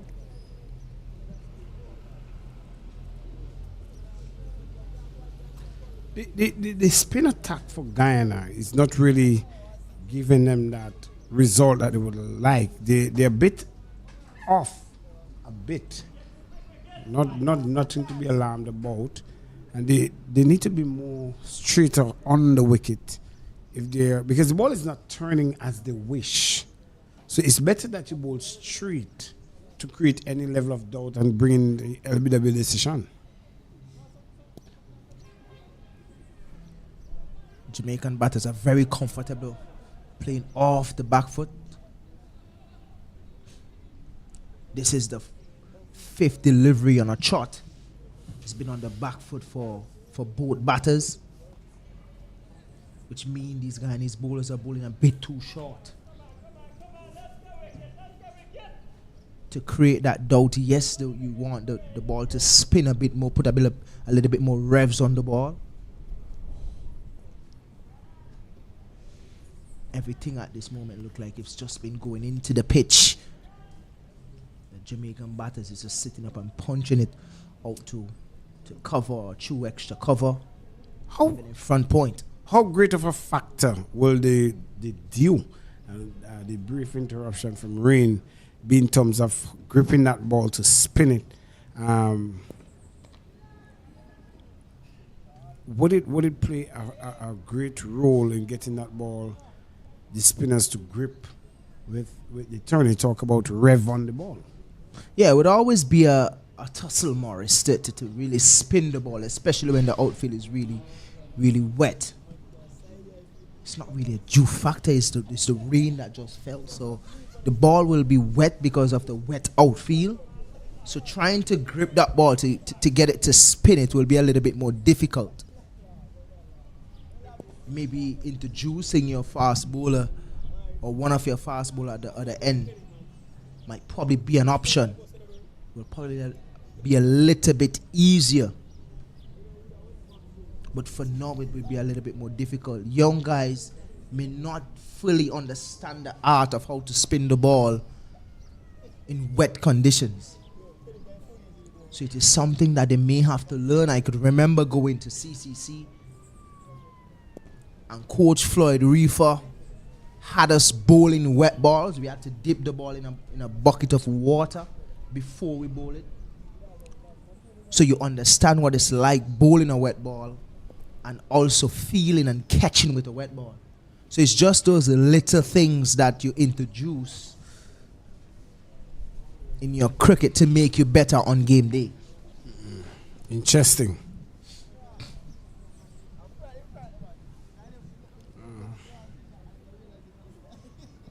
This one is a loud appeal, and that dreaded finger of Afram Bayam of St. Vincent and the Grenadines raised. My goodness, and just after we were highlighting the fact that Virgo, who has to be very mindful of the turn and that ball not turning, skid right on and chopped him LBW. Well, Morris, you mentioned it a couple of deliveries ago. It's not really spinning. And they need to keep wicket to wicket. And exactly that. Then they'll pick up another wicket here. Straight on. There's nothing straighter than that, Morris. Straight as a pin, straight as an arrow. Then they'll pick up another wicket. Vogel is gone. The score is 108 for 5. home. Straight as the parents giving you a stern warning to go home, go straight home. Have you ever had any warning from your parents? Oh, many, Keswick. And you dare not be disrespectful to those warnings, or you will get what the penalty will be.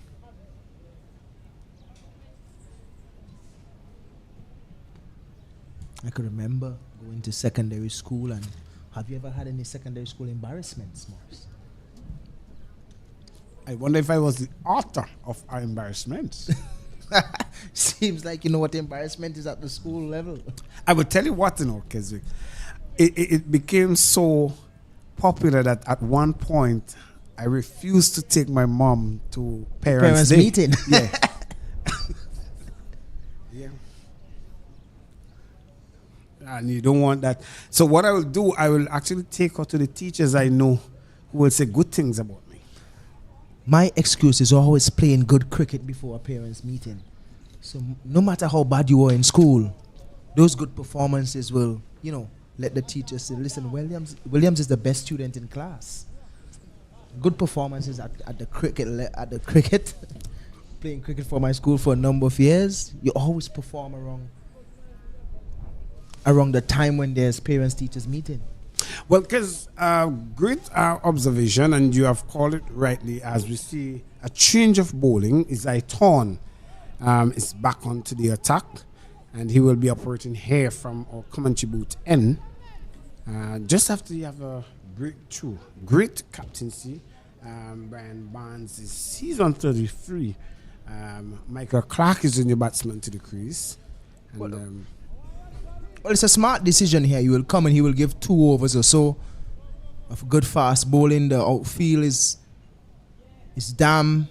The pitch had a little bit of sprinkling, and then the ball is a little bit wet as well. So it will slide on to these batters a little quicker. And Isaiah Thorne, with the pace he possesses, I think he may cause a little bit of problem or present an opportunity for a wicket.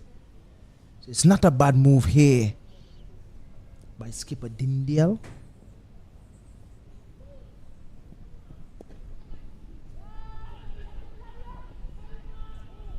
Just a single.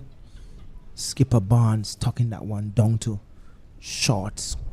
Well, in front of square leg and picking up 1. Moves on to 34.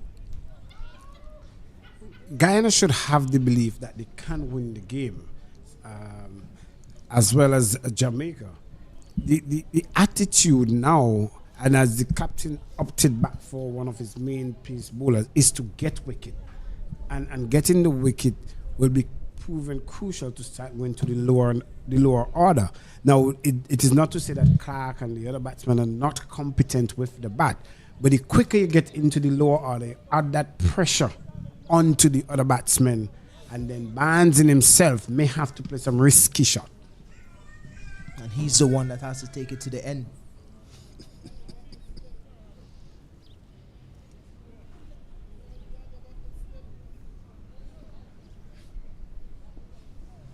I hope that's not my friend Ankia's phone getting off soon.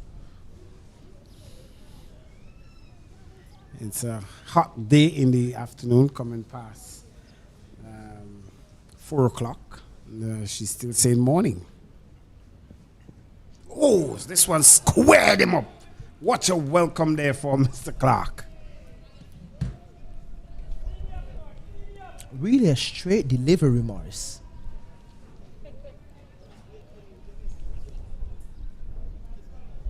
It's really a straight delivery. Not getting to the pitch, not reading the line of that delivery. It really didn't do much. It didn't do anything at all. It's just a straight delivery with a bit of pace on it.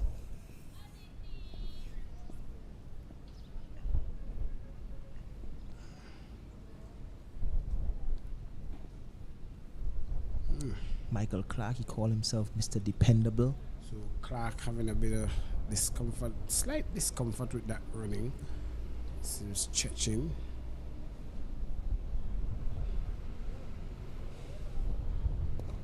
Oh, return catch, passing him on his follow through.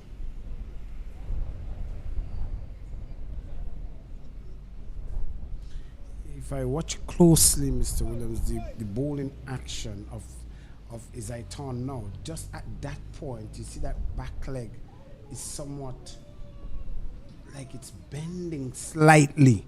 I'm not too sure if that is what is causing the discomfort. He's not fully fit presently. You have a slight niggler. He picked up that niggler in the 2-day tournament. He's still carrying it, but he's fighting for his country. He has been playing a lot of cricket, and that one just swiveled around to fine leg. Skipper Barnes a little bit upset with that one. Probably could have gotten 4.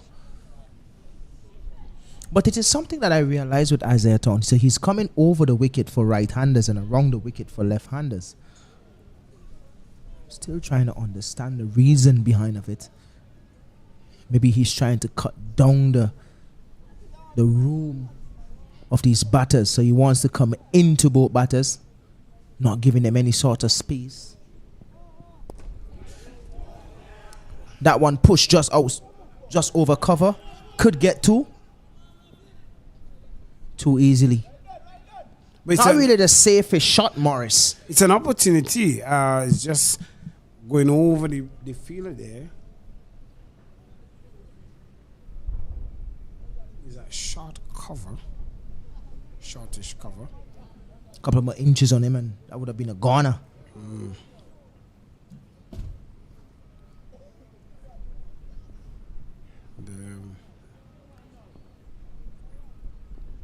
Guyana team has some of the tallest fellas I've seen in this tournament. A good shot delivery. And umpire signal 1 for the over as the over really comes to an end of the 25th halfway point. Jamaica in the quest of 176. They are 113 for 5.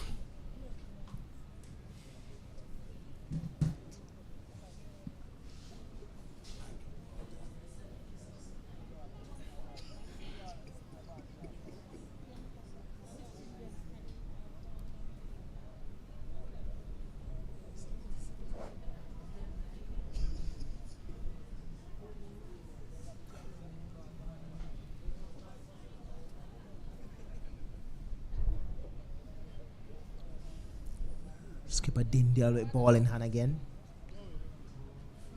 Really delivering a good spell here.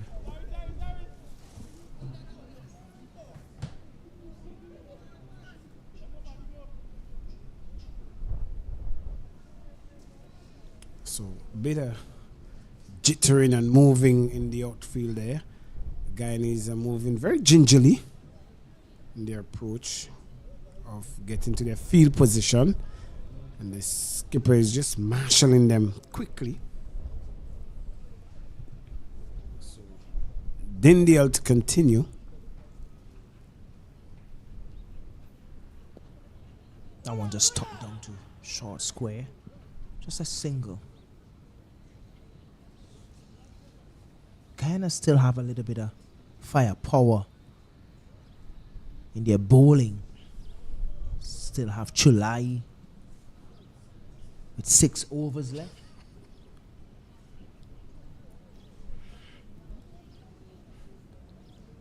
It will be interesting if he gets to bowl out this spell, and he has to bowl more wicket balls in terms of wicket to wicket, and allow Jamaica to hit him off his line,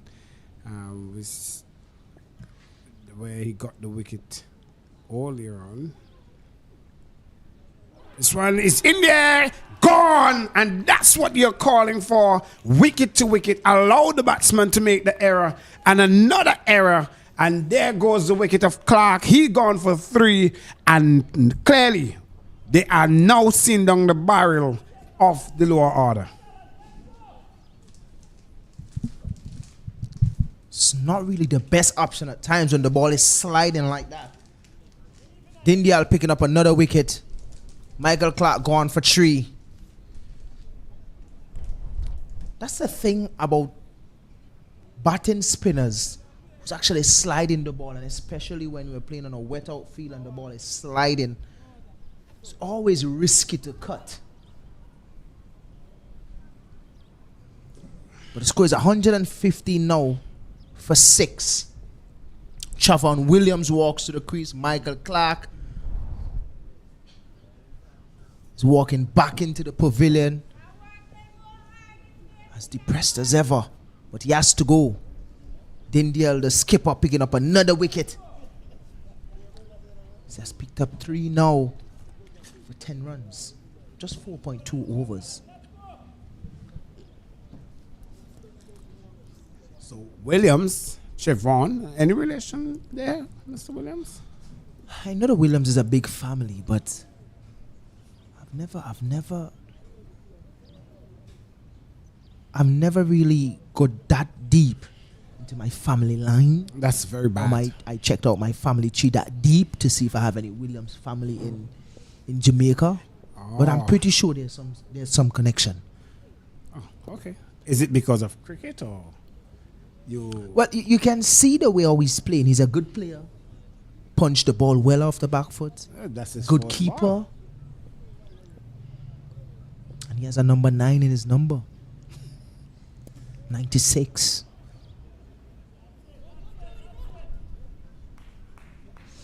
And he looks a very tall lad from where we are. So I believe he will be able to muscle some of those delivery over the ropes.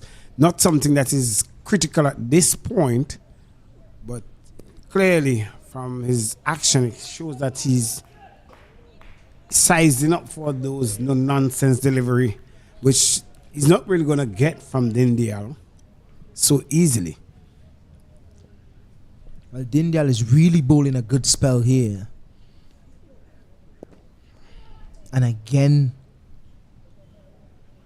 these batters are going back on the back foot. Nobody's using their feet to chip, go down the pitch, play it down the ground for 1. We're still not seeing that. But it's the end of a successful over for Mahendra Dindial. Creating some problems here for the Jamaica team. He has now picked up 3 wickets for 10 runs. It's 5 overs. Isaiah Thorne with ball in hand again. Leaves me to think, would the skipper of the Guyana team let Isaiah Thorne bowl more than 2 overs? One was forced down the ground. Brian Barnes looking a bit uncomfortable. Yeah, I think that delivery, he batted into his legs. So that's where the discomfort is coming from.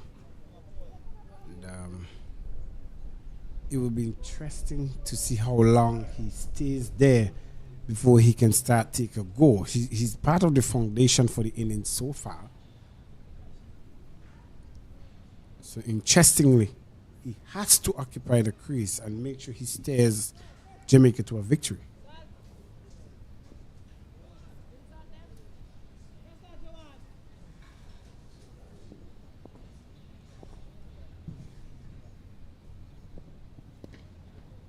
So, formally defending Williams. So, Zaithon now has a very interesting feel because of the new batsman. There's only a man in the deep square leg boundary. There's a fine leg, a third man. These are the only 3 fielders that are placed outside the 30-yard circle. So all other fielders are in catching position, you could say.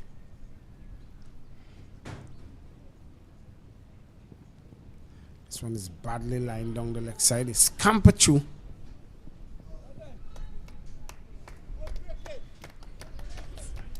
So 2 wides. That action again, that back foot that is sliding, and I'm really concerned for him for the career path. We see Mark Wood, who for England, who always have that issue of falling over onto the track, and you have to be very careful and mindful, and there was a great concern about that. great delivery. But Williams, I would like to really ask you and pick your knowledge about these. And I remember you in an earlier broadcast made mention that if the bowler is comfortable with his work or the way in which he does it, there is no way to try and remedy him because this is working for him.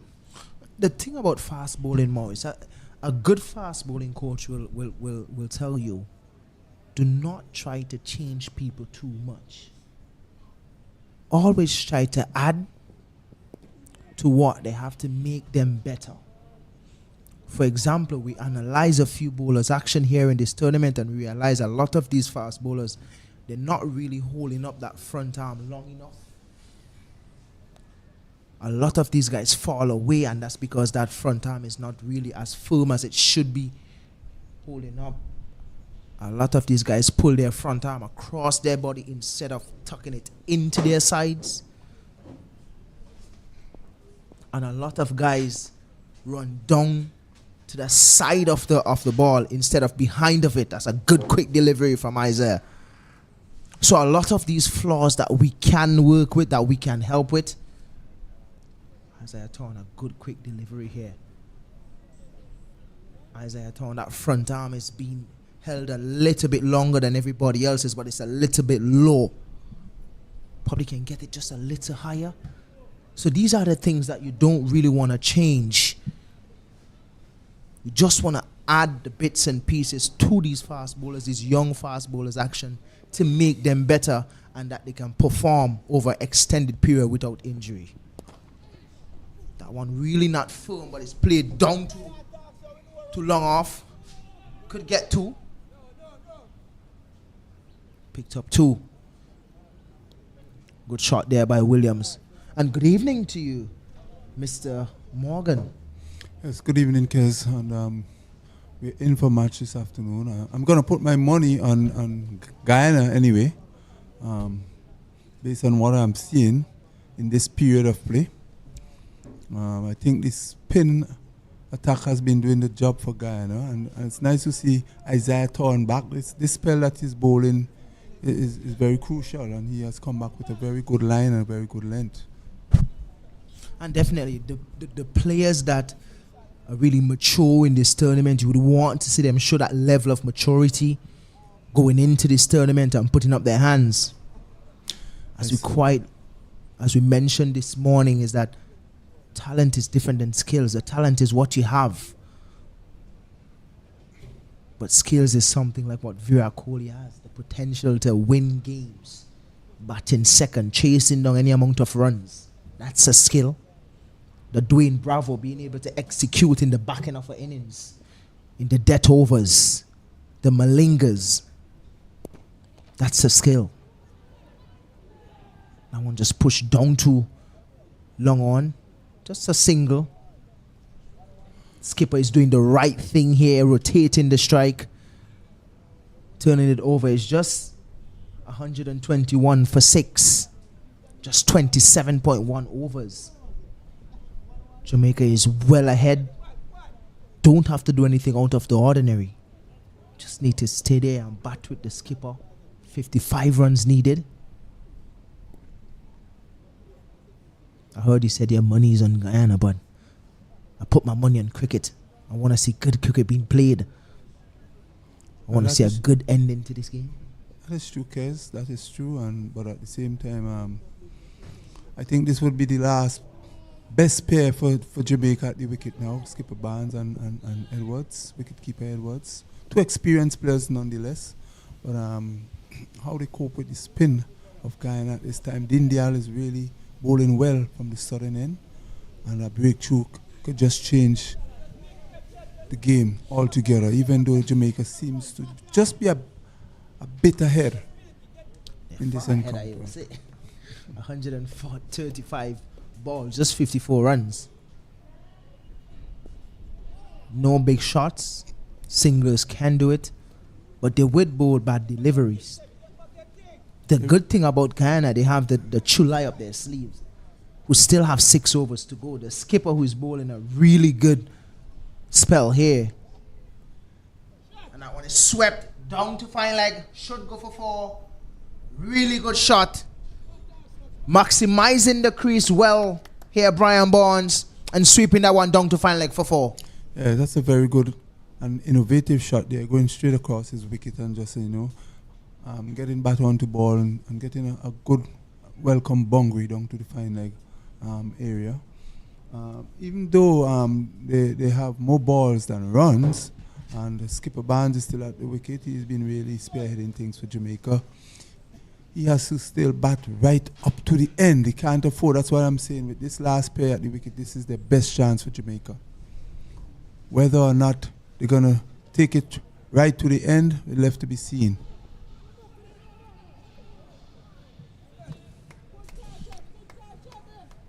Had a chat with the coach earlier, and he was telling me that he likes his skipper because he's a good listener. That is the first step, being a good listener. Brian Barnes is on 44, so he has to play a skipper role. And he has been batting quite well since he came to the crease, because, as I say, he has seen his colleagues fall apart, and he has to stay there. He has not been taking too much of a risk, been very, very meticulous with his shot selection, and really and truly is playing a captain's knock here, as we see. Just 49 runs needed.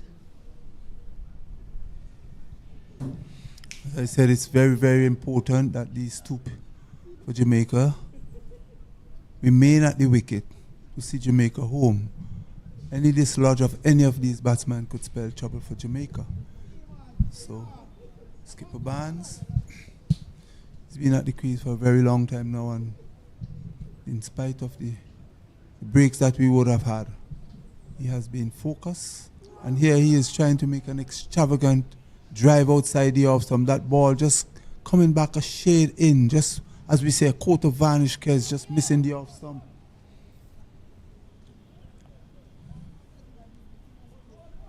Beautiful delivery. I think that's the reason why he's coming around, because he could get the ball to come back into the left-hander. But in other news, the game between the Leeward Islands and Trinidad taking the first win, making 108 all out.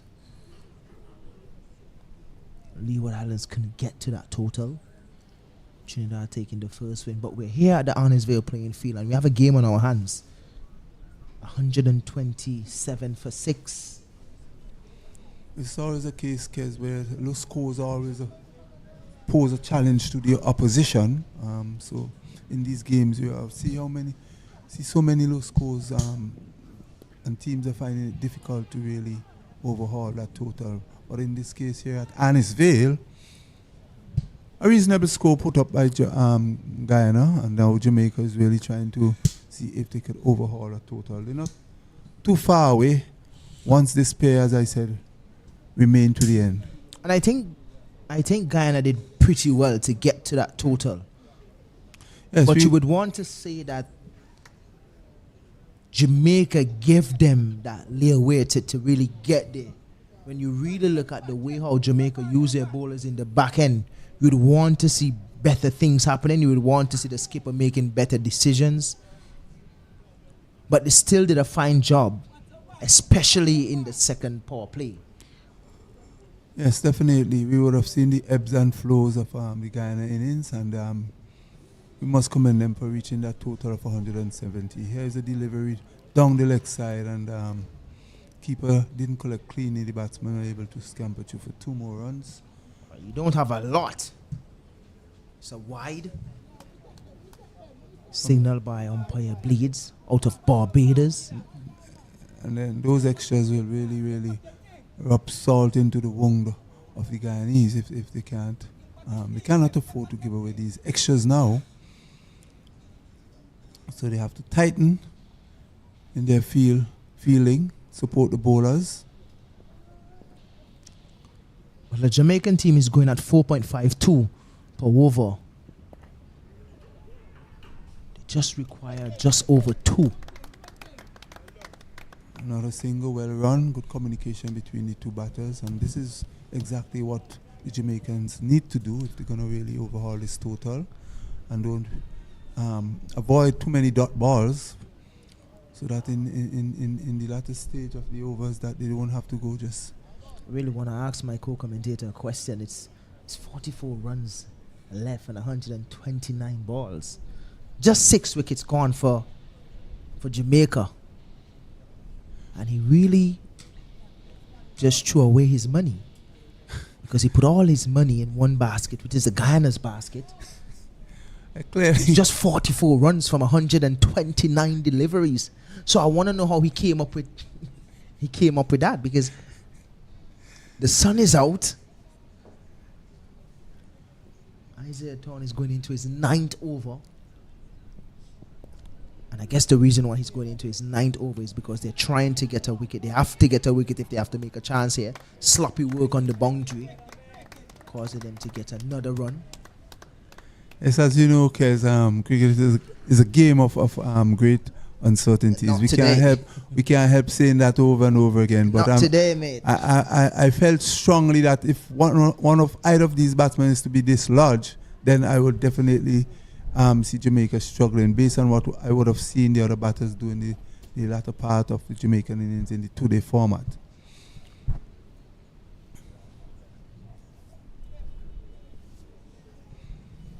I do think that the spin for Guyana would have worked much better for them, but they prefer to opt for spin and pace at either end. Well, it was coming down to the wire, whereby you need to bowl your best bowler to present that opportunity of a wicket. You did mention these 2 batters at the crease is probably the most established, or the last 2 well-established batters at the crease. So having Isaiah Thorne bowling now, you have to try to pick up a wicket. And of course, I was he's Guyana. expecting him to bowl just 2 overs, but he's gone on to bowl 3. After this, he will have 1 over left. Yes, and he is the main strike bowler as well. So not a bad change by the skipper, but they must take wickets if they're going to win this game.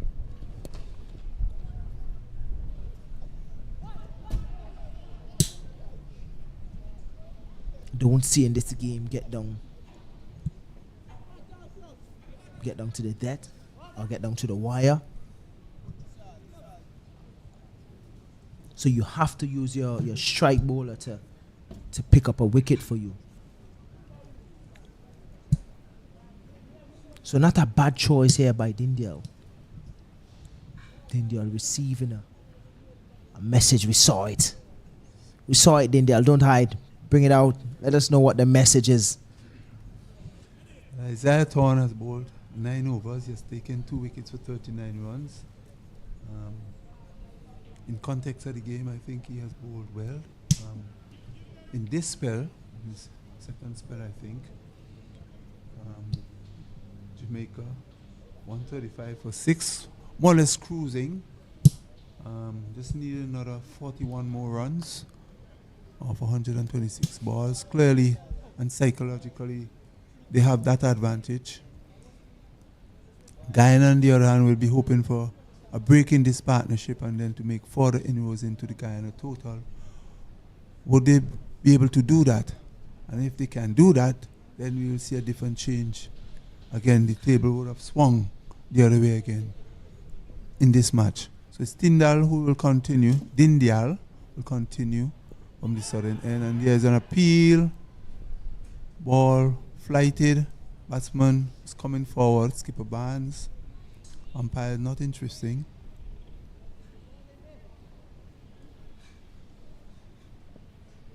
So a keenly contested battle here at the Annisville Stadium as this one. Oh, is it a job catch? This one was flighted and Barnes is coming down, took the bottom or the tail of the bat and went to hand, it seems. And that could really, really go down as a chance. Yes, it's a full toss, stroke straight to the man at short, mid-on, and he puts it down. It was a chance, but it was a good effort as well. Yeah, but it should have been taken. Easy catch.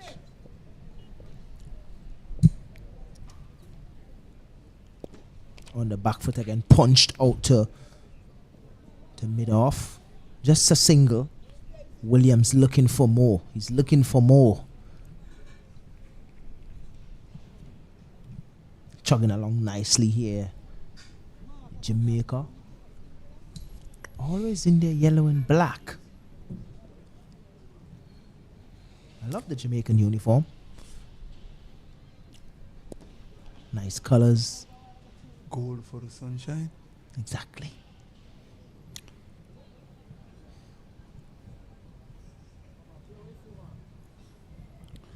Because we had a little fluctuation in the weather today, but nonetheless, it's good to see that we have this game going right down to the entire 50 overs or thereabout.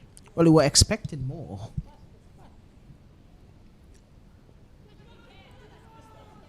A good effort again by Lovell. Just short. They're really playing with danger here. That's the second delivery on a shot that he Just about to say that has survived. Both batsmen are living dangerously. Here is Skipper Barnes being dropped twice. And really and truly, this must be the luck for Jamaica. And on the other hand, the Guyanese might be really saying, well, we have this match to win, and now here it is that we have put down 2 chances. Would we be able to get them back again? 3 things that come not back. Wasted opportunity is one of them. Neglected opportunity. So they have failed to take the catches, which would have seen Skipper Barnes back in the pavilion. As they say, 1 bring 2. You never know what could have happened here. But the over comes to an end. And so Jamaica lives to fight after those 2 drop catches. Skipper Barnes lives to fight another over or 2. 137 for 6. 30 overs have been bowled. Dindial, he has 19 runs off his 7 overs, and he has taken 3 wickets. He really has been the backbone for the Guyanese bowling attack, and should have gotten another wicket. He has 3 more overs to go. It appears that we have spin. Thorne being replaced here at the Comanche booth end. Latif will be the new bowler. We see what he has in his repertoire. As Edwards would face up to him, the right-hander. He'll be bowling to no slip. Field is being spread wide. Backward point to cover, mid-off. Here's a delivery that horizontal to the batter. He was on the back foot and has to hurry down on that one. Keeping it out nonetheless. No harm done. Continue the field. Backward square. Short mid-wicket. Oh, here's a long hop down the leg side. White signal by the umpire. Really, really bad delivery there from Latif.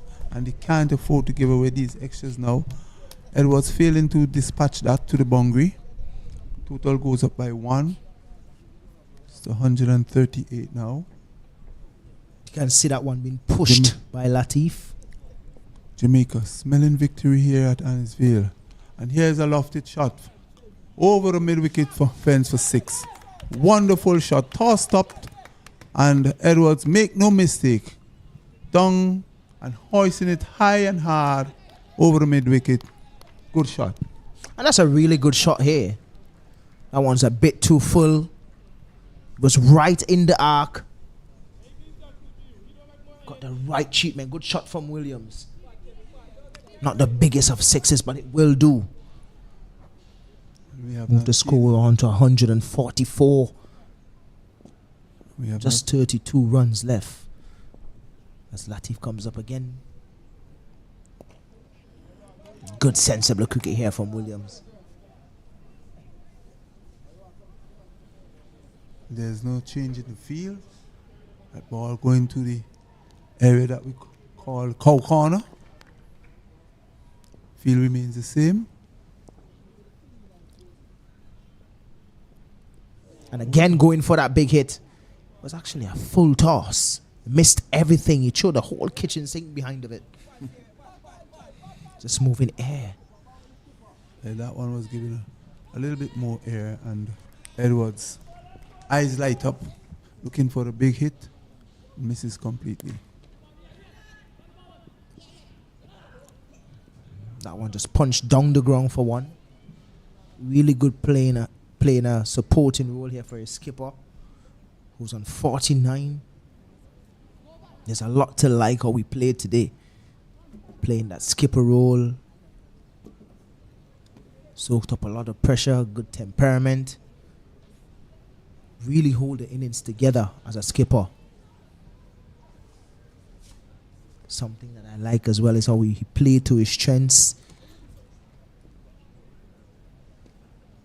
Came out of his comfort zone to think about team first.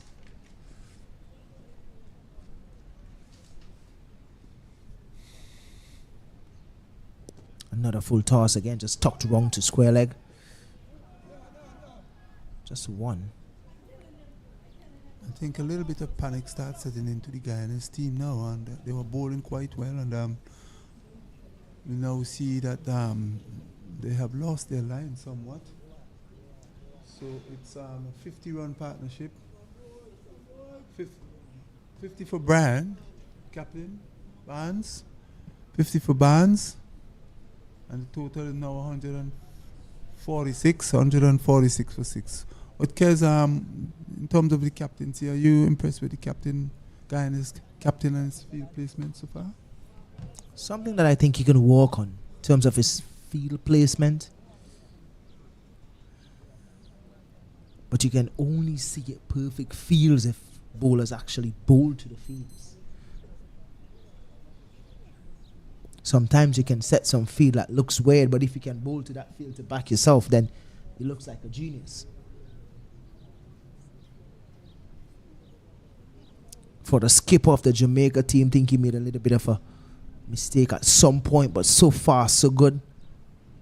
Apart from changing his bowlers, but I think he did a fantastic job in terms of the field setting and choosing the right fielders for the right positions. Dindial, on the other hand, is not too bad, but just think that his field setting, he's a little bit defensive. At no point at all he's really going to attack. He's always on the defensive side. Williams trained the kitchen sink behind of it again. Dindial is behind, and good catch. Ball and caught here. Skipper is a bit upset. There was no need for that. Trevon Williams is gone for 12. The score is 147 for 6. And this is exactly what I'm speaking about. His wicket trying to hit over long on. And now he's back in the pavilion. This brings a new batsman in, which again you will have to start. The good thing that Jamaican has there is that they have skipper Barnes, who is still there at the wicket and who has been batting nicely. He has scored 50 in 60 odd deliveries, and it's commendable to him. He has really done well. He has put his head down, he's put his hands up to be counted, and has been leading the charge here for the Jamaican team. But really and truly, there was no need for Edwards to go and play that shot. He should have been staying along with his captain because the runs were coming. So the new batter.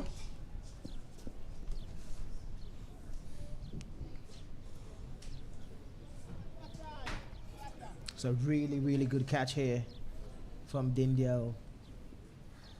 Bowling a really good spell. Avenger Dindial. So the skipper of Jamaica is really playing a skipper's knock. But Mahendra Dindial is really bowling his team here closer. Makes it look like they want to get a victory out of this. Just 29 more runs left. Skipper Barnes has just crossed his 50. But there's a new batter at the crease in Odell Samuels, the pick of the bowlers for Jamaica in the first innings. Picked up 4 wickets. He's at the crease here now to do battle with his skipper, Brian Barnes.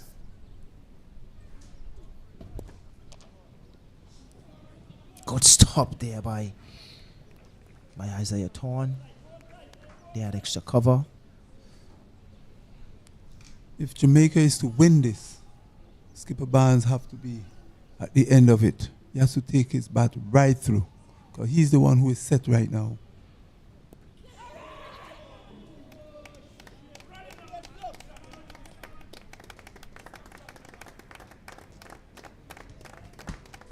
Now hearing the applause all around, the Jamaicans cheering on their batters as they edge closer to that total.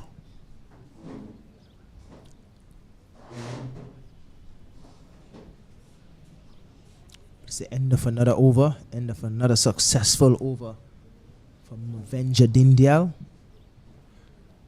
Picked up his 4th wicket. Keswick, if you were the captain of Jamaica, what would you be saying now to your batters there out in the middle? Look, just want you to stay out here with me. I just want you to don't get flustered. We're well ahead. 108 balls left, just 27 runs. We don't have to do anything out of the ordinary. Play the ball on its merit. Give me the strike. And let's take this game home. That's the most important thing I would say as a skipper. And it's the right thing as well. But Chula is with ball in hand. He was the main man in the 4-day tournament for Guyana. Okay. Only bowled 4 overs today. So he still have 6 overs left. And he's coming over the wicket to Brian Barnes.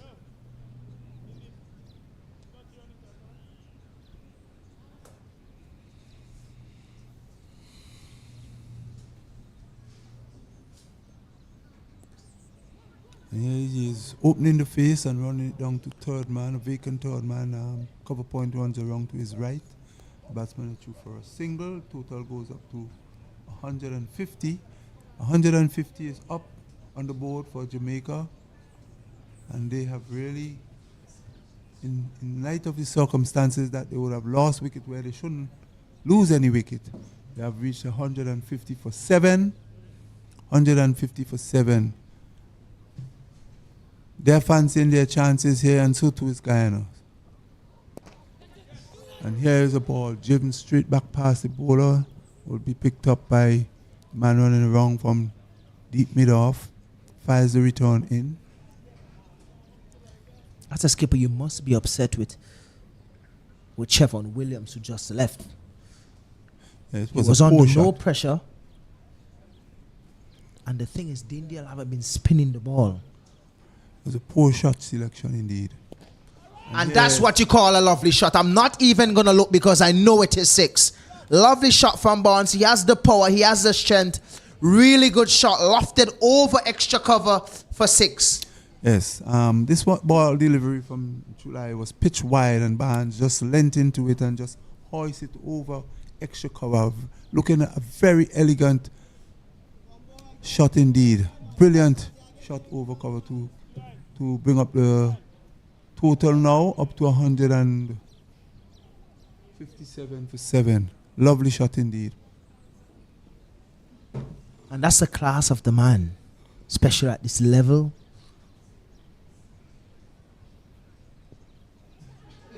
Maximizing the crease really well, and that's a wide signal umpire bleeds. Chulai arguing with them. Well, not really arguing, let me not say that. But that's a change of decision. Good shout there, Chulai. Even Vera was wondering what's up. It's a change in decision, so you can take that one off scorers. I have some lovely scorers here with me today.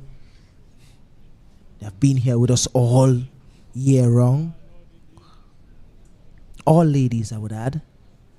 Very nice ladies to be around. Always put a smile on, but guess what? This may not be a smiling thing for Brian. Brian is gone after a lovely shot over cover. Chulai picking up the wicket of skipper Brian. You needed to stay there to the end. He's gone for 59. Not something that Jamaica would be happy about. Guys, could this be the turning point here now for Guyana?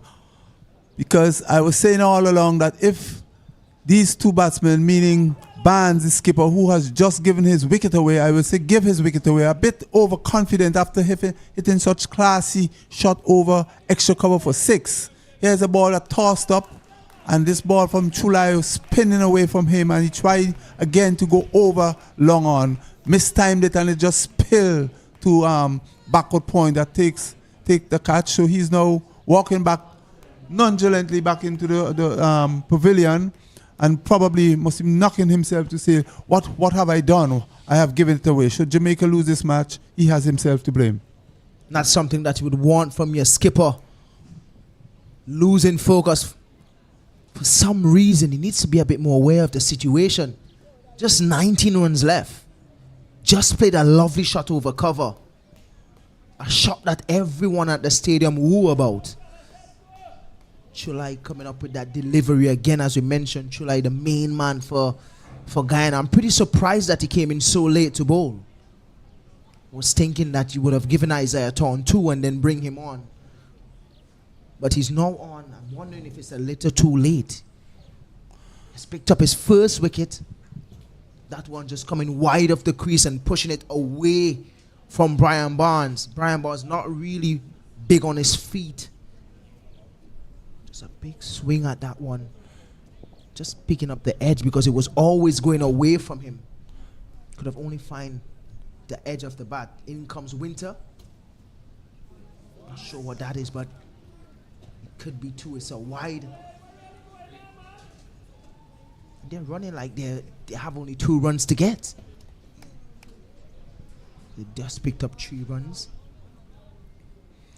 I'm wondering what the conversation would be like between Winter and Samuel. As Keswick, we have 2 new batsmen at the crease, and surely there will be some nerves there now. They are so close to comfort, and then Guyana as well is looking to really make further inroads. And here's a delivery almost bowled him. How that did not bowl, I don't know. But a beautiful, that one is the arm ball, quicker and flatter, and Winter on the back foot, China forcing shot, just misses it, and it just misses the stump back. In the meantime, the match, we understand, information coming to hand that Park Hill has been abandoned. A match between Barbados and the Windwards. We haven't got the scores for you yet, but we'll give you that later. So a good over there, bowled by Chulai, in which he gets the wicket. Have you ever been in a Barnes. position like this, where there's 102 balls, just 16 runs, but you're in the dugout as a Jamaican batter who probably lost their wicket earlier, and you're fretting? Have you ever been in such a position, Morgan? Yes, I know what others feel like, definitely, and especially if you are the man who are in and you eventually really played a fall shot, you're not going to sleep tonight if your team loses. I'm going to tell you something. If I was on that team and I'm batting now and you don't have confidence in me, I would be pretty upset with you.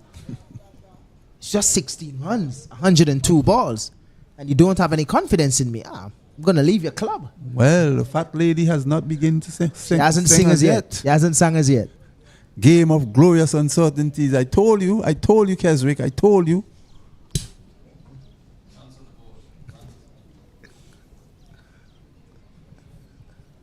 So the 2 batters meet for a mid-wicket conference. Winter settles. Ready to receive from Dean Dial. And for this delivery, pitch outside the off stump. Oh, Guyana will beat themselves when they look at the number of wides that are being bowled. At Not this time, they would something- not want that. Not something they would want at this time. And Winter back on the back foot, punching that one out to mid-wicket. Is it a catch? It is a catch. It is a catch. Jonathan Van Long, hold on to it. Easy catch there from Jonathan Van Long. Winter, Javon Winter is back in the hut without scoring. The score is 162 for 8. Just 14 runs to get. And he's gone. This is looking like some problems Keswick, there for Jamaica. where is your money, Keswick? Where is your money? Keswick, where is your money? I told you about this before. I told you that once those 2 batters in Captain Barnes and Edwards are dislodged, it could spell trouble for Jamaica.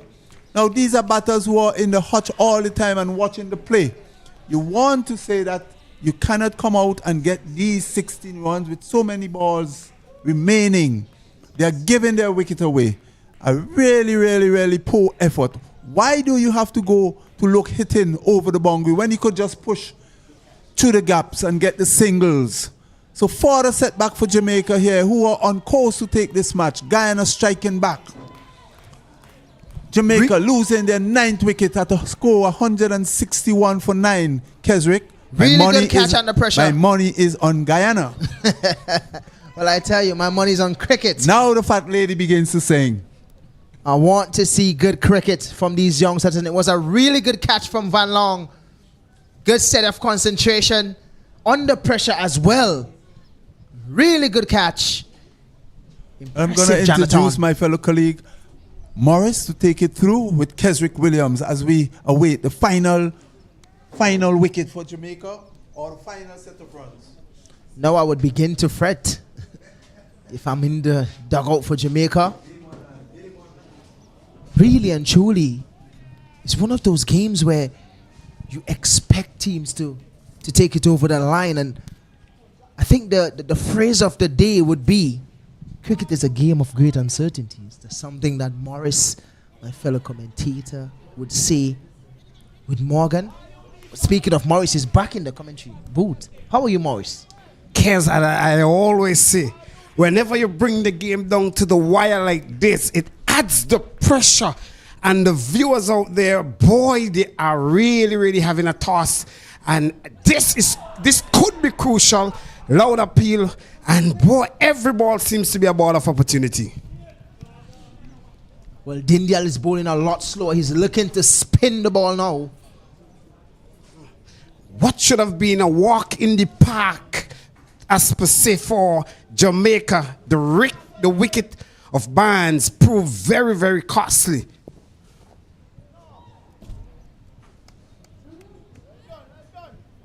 So, bit of shielding is being done here as the Redwood yet to come off the mark. End of the over. Well, overs are not the problem here, but the last wicket pair, 162 for 9. The Guyana Amazon Warriors guys in the senior version of the game, or the Guyana Eagle, whatever you want to call them. And they are doing well, the young Eagles. Well, they have brought back their main seamer, Isaiah Thorne. Just 1 over left. Hence the reason why I was asking earlier, would or do you want to bowl him those 3 overs? Because he only left him with 1. So the umpires. This is his last over. Picked up 2 wickets for 39. But good move here by Dindial. At what point would you say that it had a turn in the game, because the rain break really proved how important it was for Guyana? I would really be hell bent on the rain.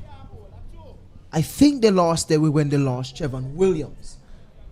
He was going well with his skipper, and then the big shot trying to go over long off only found the top edge, and it was a bowling caught by the skipper. So we are seeing a bit of big shot being given by the umpire that Isaiah Thorne was at his bowling mark, and a short brief conversation between the captain.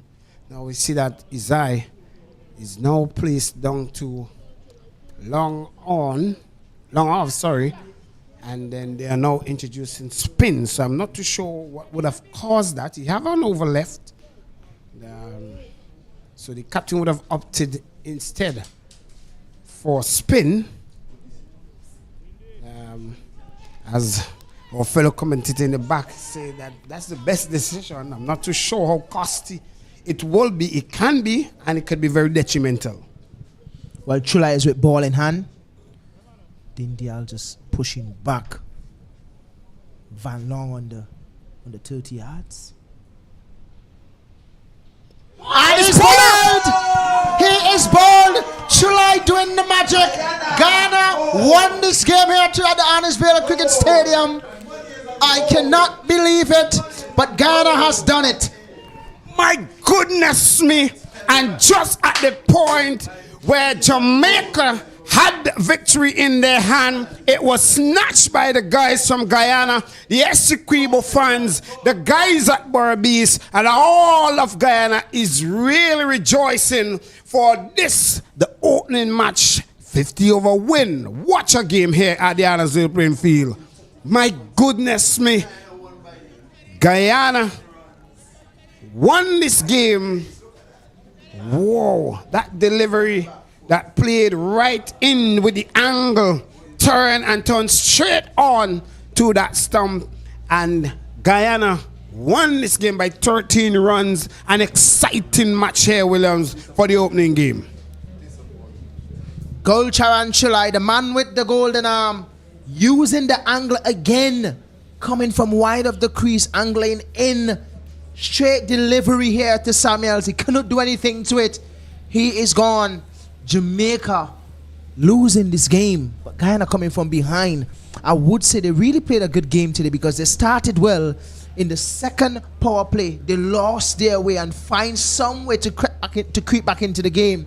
In the third power play, and they did a fantastic job by it. Came out and bowled pretty well, held their nerve, but well played to Brian Bonds, the skipper of Jamaica, but he lost his way. I think he lost a little bit of focus there in the back end. But a good game here at the Arnisville Cricket Stadium by the Guyana under-19 team. First win here in the regional under-19 one-day tournament, the Rising Star tournament. Well done to them. Congrats to them and their coaches. Sad for Jamaica.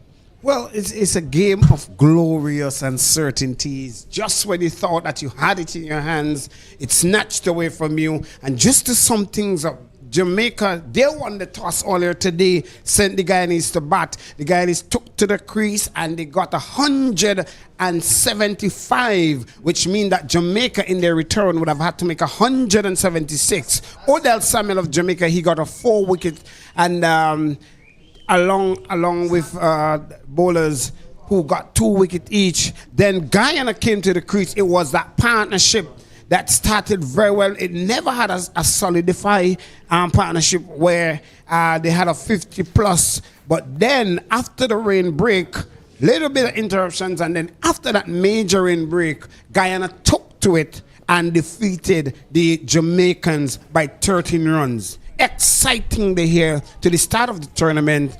But as from us here at the Arnisville playing field, we say goodbye until we meet with you and our second match to come in the next round.